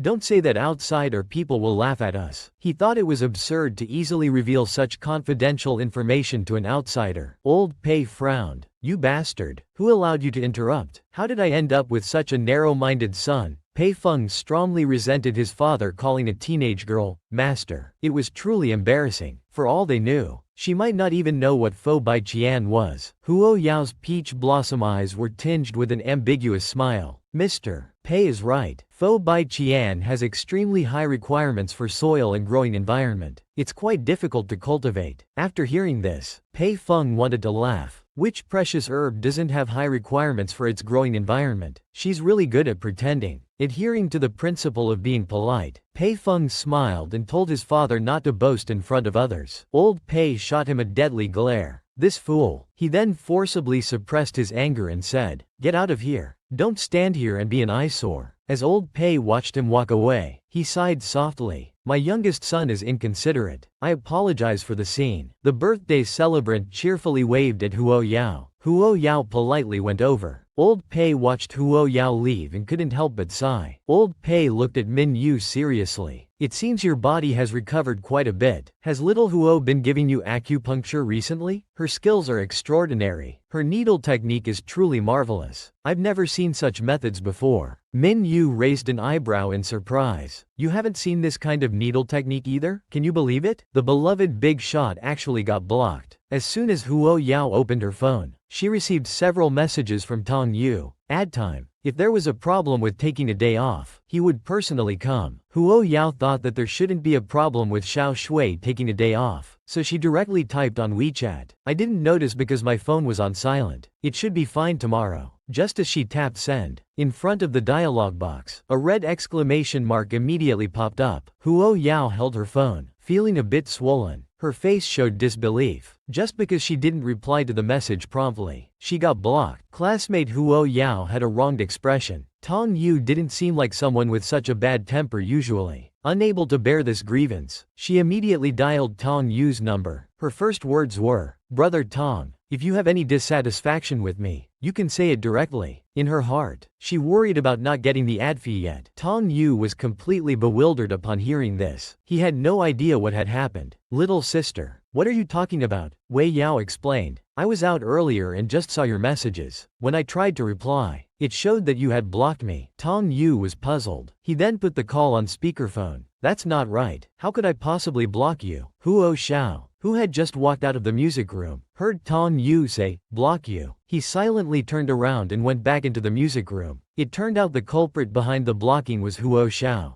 Jealous of Tong Yu chatting with his sister every day, Tong Yu really found Huo Xiao's account in the blacklist. He seriously doubted if he had encountered the most paranormal event of the year. Although Huo Yao found it strange when Tong Yu said this, she didn't dwell on the topic. Tomorrow he would come to pick them up for the shoot. After hanging up, Tong Yu couldn't figure it out. He looked around. Strange. Huo Xiao came out when he was on the phone, but now he's gone again. The thoughtful Minyu passed a glass of water to Huo Yao. Curious and gossipy, he asked, who were you just calling? I think I heard a man's voice. Huo Yao directly told him it was her fourth brother's manager. Seeing that the food had been served, Huo Yao couldn't resist picking up her chopsticks. Although she didn't know why they were arranged to sit at a table alone with Minyu, being able to enjoy the delicious food exclusively was perfect. During the toast, Pei Feng held his wine glass, smiling with respect, and nodded to Minyu. Young Master Min doesn't drink alcohol. Thank you, Minyu said, his expression indifferent. Hearing this, Pei Feng's hand holding the wine glass faltered, and the smile on his face froze. After several seconds, he said somewhat dryly, tea is fine too. Minyu picked up the teacup, casually took a sip, put it down, and then withdrew his gaze without saying anything more. He could see that the Min family member was being too cold, as if deliberately ignoring him. Pei Feng couldn't help but look at Huo Yao. He felt that this little girl must have said something to young Master Min. This man was too domineering, his possessiveness too strong. Pei Feng walked into the main hall and directly approached Huo Yao's table. Miss Huo, how are these dishes tonight? Huo Yao put down her chopsticks and nodded. They're quite good. Much improved from last time at the medicinal cuisine restaurant. You're ready to graduate. You have great talent. When you have time, you should read more books on pharmacology. After thinking for a moment, Lian Wenyan asked, do you have any recommendations? Boss, Huo Yao promised to make a reading list for him later. Pei Feng, standing nearby, was a bit confused. Why did everyone treat him so specially? Wasn't he just an ordinary high school student who knew a bit about pharmacology? Pei Feng quietly withdrew his gaze, feeling invisible and lacking face. He prepared to quietly walk away, but then he saw his father approaching. Old Pei looked serious and said quietly to Pei Feng, Zhaofeng, an important patient has been sent to our home. We should go back now. Pei Feng noticed his father's unusually serious tone and nodded, ready to leave. Old Pei then turned to Mingyu's group. Young Master Min and Little Master, please come visit the Pei family when you have time. We have some matters to attend to, so we'll leave first. At this moment, the birthday boy came over. After greeting them, he said, there are many guests today. Please forgive any negligence. Today's dishes were all prepared by my unworthy grandson. How is it? Does it suit your taste? It's quite good. Mingyu's voice was neither warm nor cold. Yi Lianfan quickly introduced to his mother. This is Huo Yao. She's from my school and also a top student. Huo Yao cleared her throat and politely called out, Auntie. Good. Auntie looked at Huo Yao, feeling strangely familiar. Yi Lianfan, who was being stared at with murderous eyes by someone, felt a chill down his spine. He looked at Minyu in confusion, feeling that he was constantly watching him, and this gaze felt oddly strange. Li Yu had just returned home when Yang Yi reported that he had confirmed the neighboring Huo family's surveillance system came from the DU group. Zhou Yun exclaimed in surprise. No way. Isn't DU's security system only provided to the security departments of a few major countries? How did it end up in the Huo family? Even our Min family has been repeatedly rejected when trying to cooperate with this company. Brother Yang, are you sure you didn't make a mistake? Yang Yi's face showed no sign of joking. I couldn't have made a mistake. Have you investigated the Huo family before? Zhou Yun shook his head. Because of the switched child, he hadn't investigated the Huo family at that time, only the Lu family. He wondered if he should investigate the Huo family again. Min Yu, who had been silent until now, raised his head and said in a low voice, No need. A family equipped with the world's top system. What do you think you'll find out if you investigate? At these words, both fell silent. Let me show you what it means for love to disappear. Huo Yao suddenly remembered she didn't need her dad to drive her to school today. She was going to shoot an advertisement with her fourth brother. Hearing this, Huo's father was visibly surprised. Daughter, you're not planning to enter the entertainment industry, are you? That circle is too complicated. Your personality is so pure. It's not suitable for you. Seeing his misunderstanding, Huo Yao smiled and said, Dad, I'm just shooting an ad with fourth brother to earn some money. I don't plan to enter the entertainment industry. Huo's father sighed in relief. However, his daughter had always been focused on studying, and now she was skipping school to shoot an ad. Thinking of this, he said, I'll go upstairs for a moment. It must be the fourth son who's led his daughter astray. He needs to be educated. After saying this, he went upstairs at the fastest speed. His retreating figure seemed to carry a murderous aura. Huo Shao looked towards the second floor, feeling confused. Dad, at least put down your chopsticks first. At this time, Huo Shang, unaware that everyone was coming, was still sleeping soundly. Huo's father looked at him, anger rising. He directly lifted the blanket. As soon as the blanket was lifted, Huo Shang woke up immediately, shivering from the cold. He wondered what his father was doing. Huo's father was furious. You have the nerve to ask? It's bad enough that you shoot ads yourself, but you're also dragging your sister into it, making her skip school to accompany you. Don't you have a conscience? If he had a stick in his hand at this moment, he might have hit him with it. The weak Huo Shang was about to explain when Huo's father snapped his chopsticks. If you ever involve your sister in these unnecessary things again, disrupting her studies, I'll break your legs, Huo's father said coldly. After saying this, he turned and walked out of the room. Huo Shang, feeling bitter, stared blankly at the doorway. It took him a while to recover from the harsh words his father had just said. He was clearly the victim here. So, does love disappear? Soon, the two began shooting. His sister in sportswear was truly stunning. She could be cool and handsome, but also cute. Do you love this version of Huo Yao? Even the brand manager praised that this ad would definitely boost sales when released. It wasn't in vain that he went against popular opinion to bring them in, and even switched their roles in the shoot. The sister was fierce. The brother was cute. The effect was explosive. Amazingly good. After the shoot, back in the van, Huo Yao asked, Brother Tong, there's nothing else to shoot, right? Hong Yu thought for a moment. If this ad does well when it's released, we might need to shoot some more promotional photos and such. Hearing this, Huo Yao raised an eyebrow. Recalculate the fees. I remember in the 12th clause, third paragraph of the contract, the advertising fee was for shooting this one ad only. Tong Yu said helplessly, Sister, you didn't memorize the entire advertising contract, did you? This is what you get for underestimating someone. Does being young mean lacking ability? The brand manager was still helping staff pack up the photography equipment from the shoot when the company called. Sales of sportswear have increased. The person in charge was surprised. The advertisement hasn't even been edited yet. How did it increase? It turns out that during the shooting, fans took behind-the-scenes photos and posted them online. It went viral. The same sportswear's sales continue to soar. The person in charge suppressed their inner turmoil and called Tong Yu directly, wanting his sister to take a few more photos. After receiving the call, Hong Yu turned and told them, Sister, the brand just called me. They want to find you to shoot a few more sets of photos.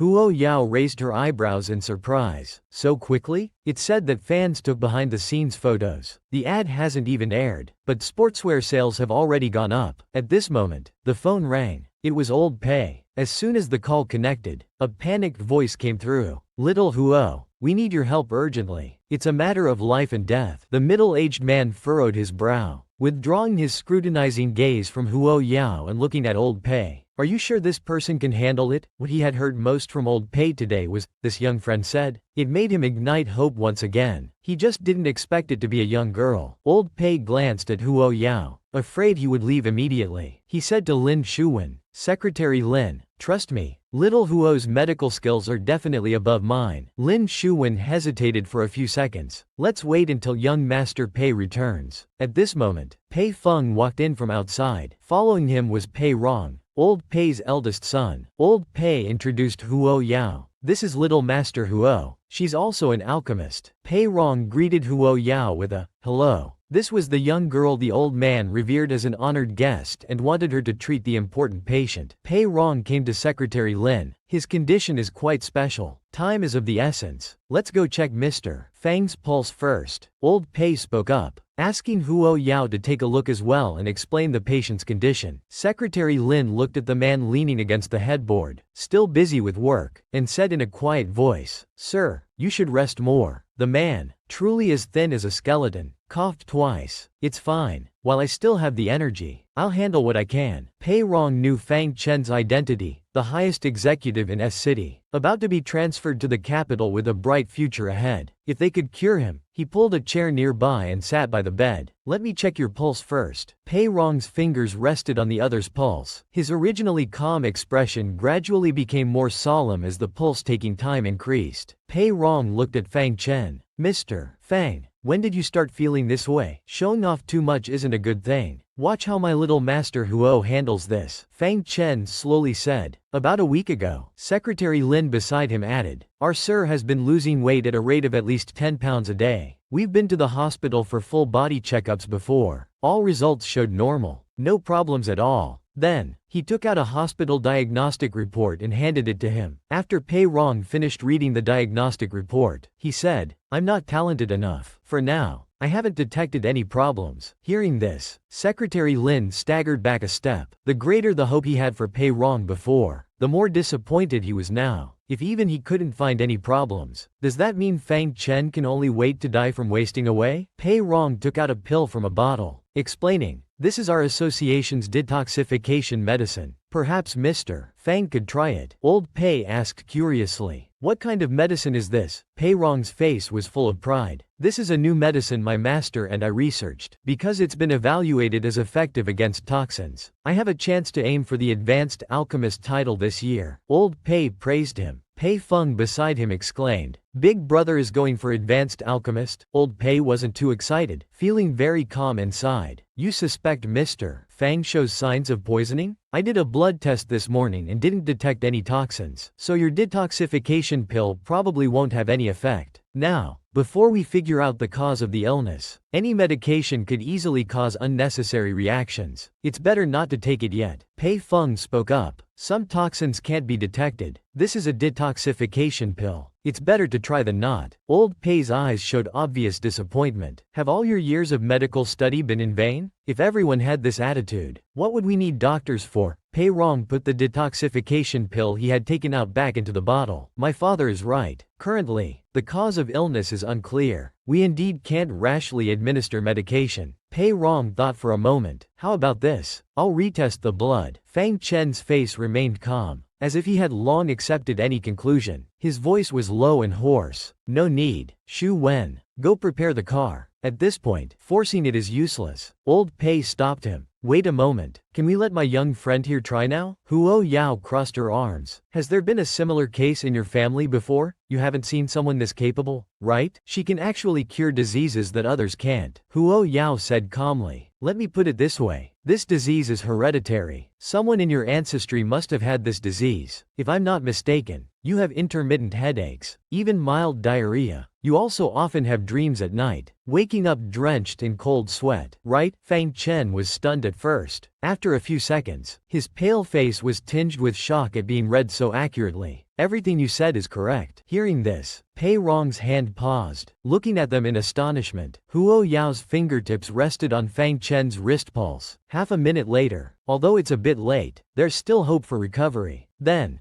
during their stunned period, she asked Old Pei to prepare some paper and pen. She wanted to prescribe some medicine for this gentleman. Old Pei didn't react. Old Pei looked up. He raised an eyebrow. He called out again. Old Pei came to his senses. Slightly excited, he grabbed his hand and asked, "Little master, are you saying Mr. Fang's illness can be treated?" Huo Yao thought for a moment. "I suppose it can be treated. Shaoji syndrome is a genetic disease. With the current level of medical technology, a complete cure is out of the question." Huo Yao coughed and corrected himself. "But since you've met me today, preventing it from recurring shouldn't be a big problem." Pei Rong eagerly asked, "What is Shaoji syndrome? I've never heard of it." Judging by his expression, he felt like he was talking nonsense. Huo Yao glanced at him. "Just because you haven't heard of it doesn't mean it doesn't exist." Pei Rong was instantly amused by this retort. "Are you looking down on our Pharmacists Association?" As he was about to say something else, Old Pei quickly spoke up. "We can discuss this later." At this moment, the butler came out with pen and paper, breaking the tense atmosphere. Huo Yao raised an eyebrow slightly. The Pei family's butler was more perceptive than Old Pei's two sons. He took the pen and paper and walked to a nearby table to write out the prescription. Soon, he handed the list to Old Pei. "Take the first prescription for 3 days to regulate bodily functions. Then take the medicine from the second prescription. It should be fine after about half a month." Old Pei asked in surprise, "Just taking these tonics will be enough? Little master, don't you need to concoct some special medicine?" Huo Yao shook his head helplessly. "Only by prescribing the right medicine can the disease be cured." Pei Rong, standing nearby, took the prescription from his father's hand. After reading it, he chuckled. "Can this really save a life? The classics have always said that the weak cannot be greatly supplemented. Even many ordinary people know this. He actually dares to write such a prescription? Is he joking? Isn't this little girl being too harsh? Charging 5 million for a consultation?" Old Pei said seriously. "Pei Rong, you haven't seen little Huo's medical skills." Pei Rong interrupted as soon as he heard the word, "believe." "Fine. If you think he can do it, then listen to him. I won't express any more opinions, but if he delays Mr. Fang's condition, who will bear the consequences and responsibility?" Huo Yao bit his lip and said only one word softly. At this moment, Lin Shuwen, who had left earlier, returned. She sensed that the atmosphere in the room was somewhat delicate. Pei Rong mockingly handed the prescription to Secretary Lin. "This is the prescription written by Miss Huo. She says she can cure Mr. Fang. If you have any questions, you can ask this Miss Huo. Her prescription is more knowledgeable than all of ours." Fang Chen, who had been silent all along, spoke in a hoarse voice. "Shuwen,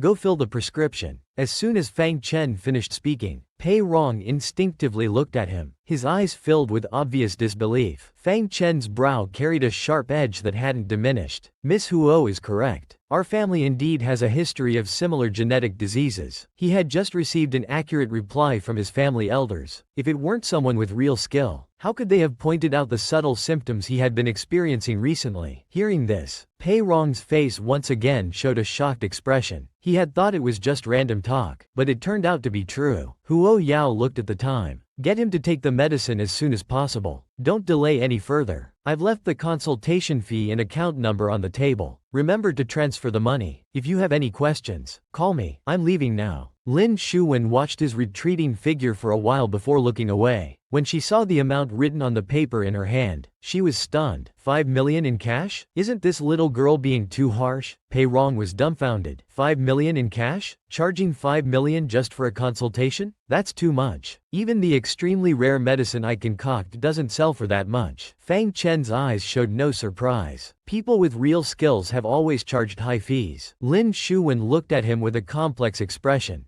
It's your money she's charging. Pei Rong composed himself. Why don't you stay at our Pei family home for these few days? In case there's any problem, we can discover it in time. I want to see if that bunch of tonic prescriptions can really save a life. Hearing this, Lin Shuwen thought for a moment. What the eldest young master says makes sense. Even if it's just taking medicine, it's important to observe if there are any side effects. Moreover, in case the medicine doesn't work. Fang Chen's eyes narrowed. After a long while, he replied with a, good. After Pei Rong left, Lin Shuwen sighed. In this generation of the Pei family, Pei Rong can be said to be incredibly successful. He's about to become a high-level pharmacist. Perhaps, Fang Chen said lightly. Go investigate the background of this Miss Huo who treated me today. Dangerous, dangerous, dangerous. It's been a while. The big shot's true identity is about to be discovered. Pei Feng came to the pharmacy to get something. Seeing his elder brother, he was a bit surprised. Are you developing a new prescription again? Pei Rong shook his head. No. This is the prescription that little girl gave to Fang Chen. I just wrote down the prescription to try it out. I didn't expect it to actually produce a secret medicine. It's unbelievable. Pei Feng looked at the prescription with mockery. That person is already critically ill, yet they're supposed to take such mild tonics? It's ridiculous. Pei Feng told his elder brother that the urgent task was to find a method to cure the disease. Pei Rong looked at the prescription, lost in thought, and remained silent for a long time. Meanwhile, Huo Yao had just returned home when he saw Yang Yi at his doorstep. Yang Yi said concisely, Old Master Pei is here to visit. As soon as Huo Yao heard this, he immediately became alert. When did the old man arrive? Yang Yi's eyes showed a bit of complexity. Miss Huo was probably the first person to dare to call him, old man, so brazenly. He calmly replied, just arrived a moment ago. Huo Yao made a sound of acknowledgement, then turned to leave. Yang Yi had 1,000 questions in his mind. Miss Huo, you just got back and you're leaving? Huo Yao paused and said, just pretend I was never here. Yang Yi was stunned. What on earth did the old master do to make Miss Huo avoid him like the plague? Meanwhile, Yi Lianfan, who was quietly working on his test paper, suddenly felt his phone vibrate. When Yi Lianfan received the WeChat message from Boss Huo, he was quite flattered. He opened the image and saw it was a list of book titles. He used to think cooking and such were boring, but now he realized Boss Huo was good at everything. What excuse did he have not to learn more? Suddenly, Yi Lianfan's deskmate asked in a low voice, Class monitor, do you know this person? Yi Lianfan glanced at it and said coolly, no. The deskmate muttered, I thought you wouldn't know her.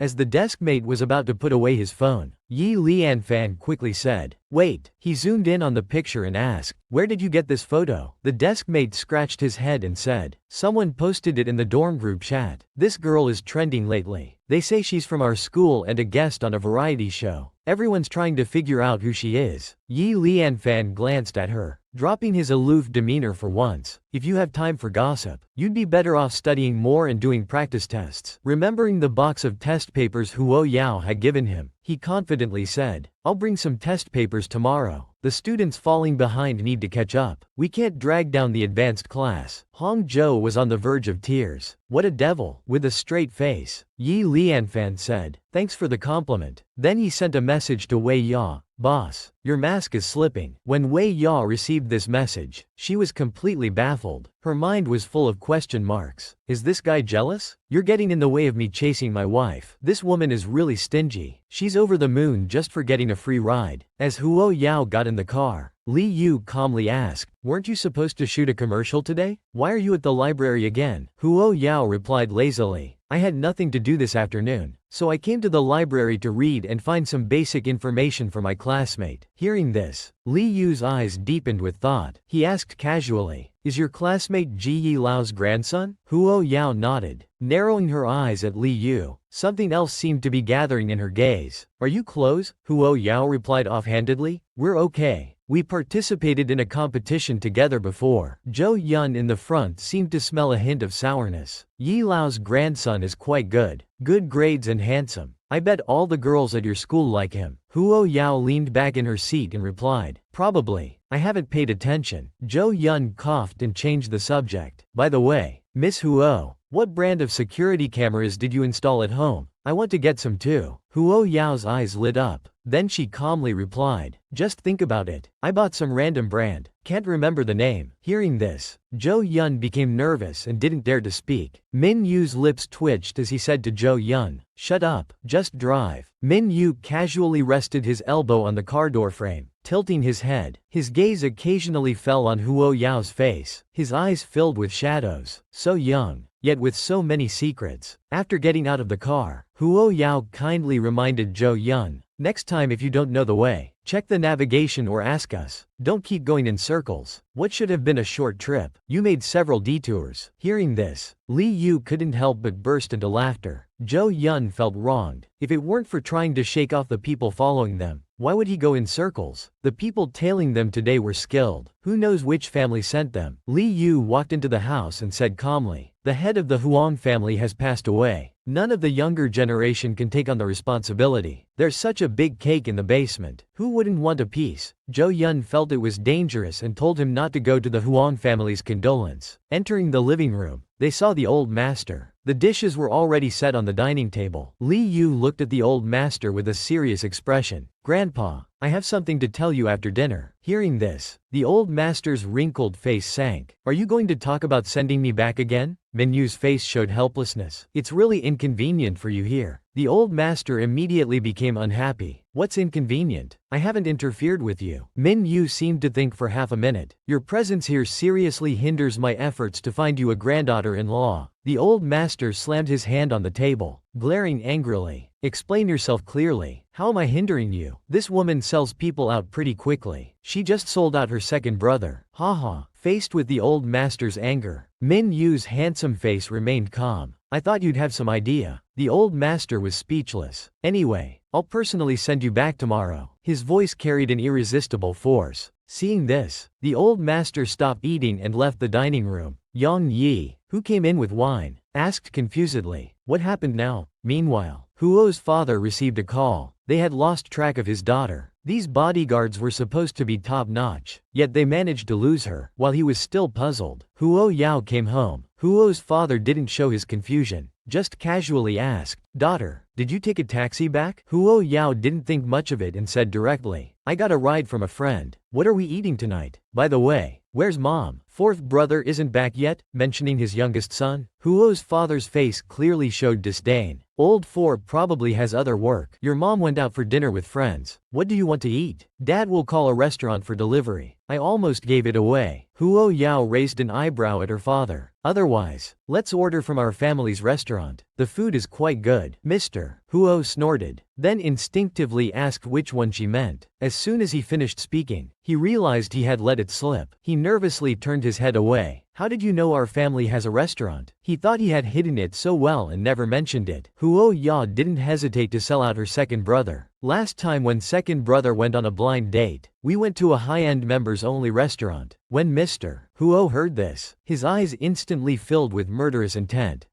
No wonder that dog hasn't been coming home lately. So he was feeling guilty. On the other side, Huo Tingray suddenly sneezed. He felt like someone was cursing him behind his back. 2 days later, Pei Rong from the Pei family came to the guest room to check on Fang Chen's condition. Lin Shuwen, standing nearby, hurriedly asked after Pei Rong withdrew his hand, "Young master, how is our sir's condition now?" Pei Rong was completely surprised that with just that ordinary tonic prescription, Fang Chen's condition had actually improved. He calmly said, "It has stabilized, barring any unforeseen circumstances. Mr. Fang's illness should improve soon." Upon hearing this, Lin Shuwen's face lit up with excitement. "It's all thanks to your medicine. Otherwise, we don't know when our sir's condition would have shown any improvement." Fang Chen on the bed frowned at Lin Shuwen. Pei Rong, however, smiled and shook his head. "Secretary Lin, you're too kind. I only made some minor adjustments to Miss Huo's prescription. It's nothing special." Pei Rong felt that the medicine pills he had refined were more effective than the decoction. It seemed that although that young girl had some skill, it was nothing extraordinary. He then straightened his back and said, "I'll refine the second prescription today and bring it to you later. Thank you for your trouble, young master," Lin Shuwen said, increasingly polite. "This woman is too arrogant. She has a whole set of words to put people down." Fang Chen glanced coldly at Lin Shuwen. "You're becoming more and more obsequious now. You know very well that the young lady wrote the prescription. Yet you deliberately attribute all the credit to Pei Rong. Lin Shuwen explained that Miss Huo was from an ordinary family, while Pei Rong was about to become a senior alchemist. Comparing the two, it was more beneficial to build a good relationship with Pei Rong. Lin Shuwen muttered. Besides, she gave such a high consultation fee. We won't have any more interactions in the future. He quickly put down the documents and looked up at Lin Shuwen.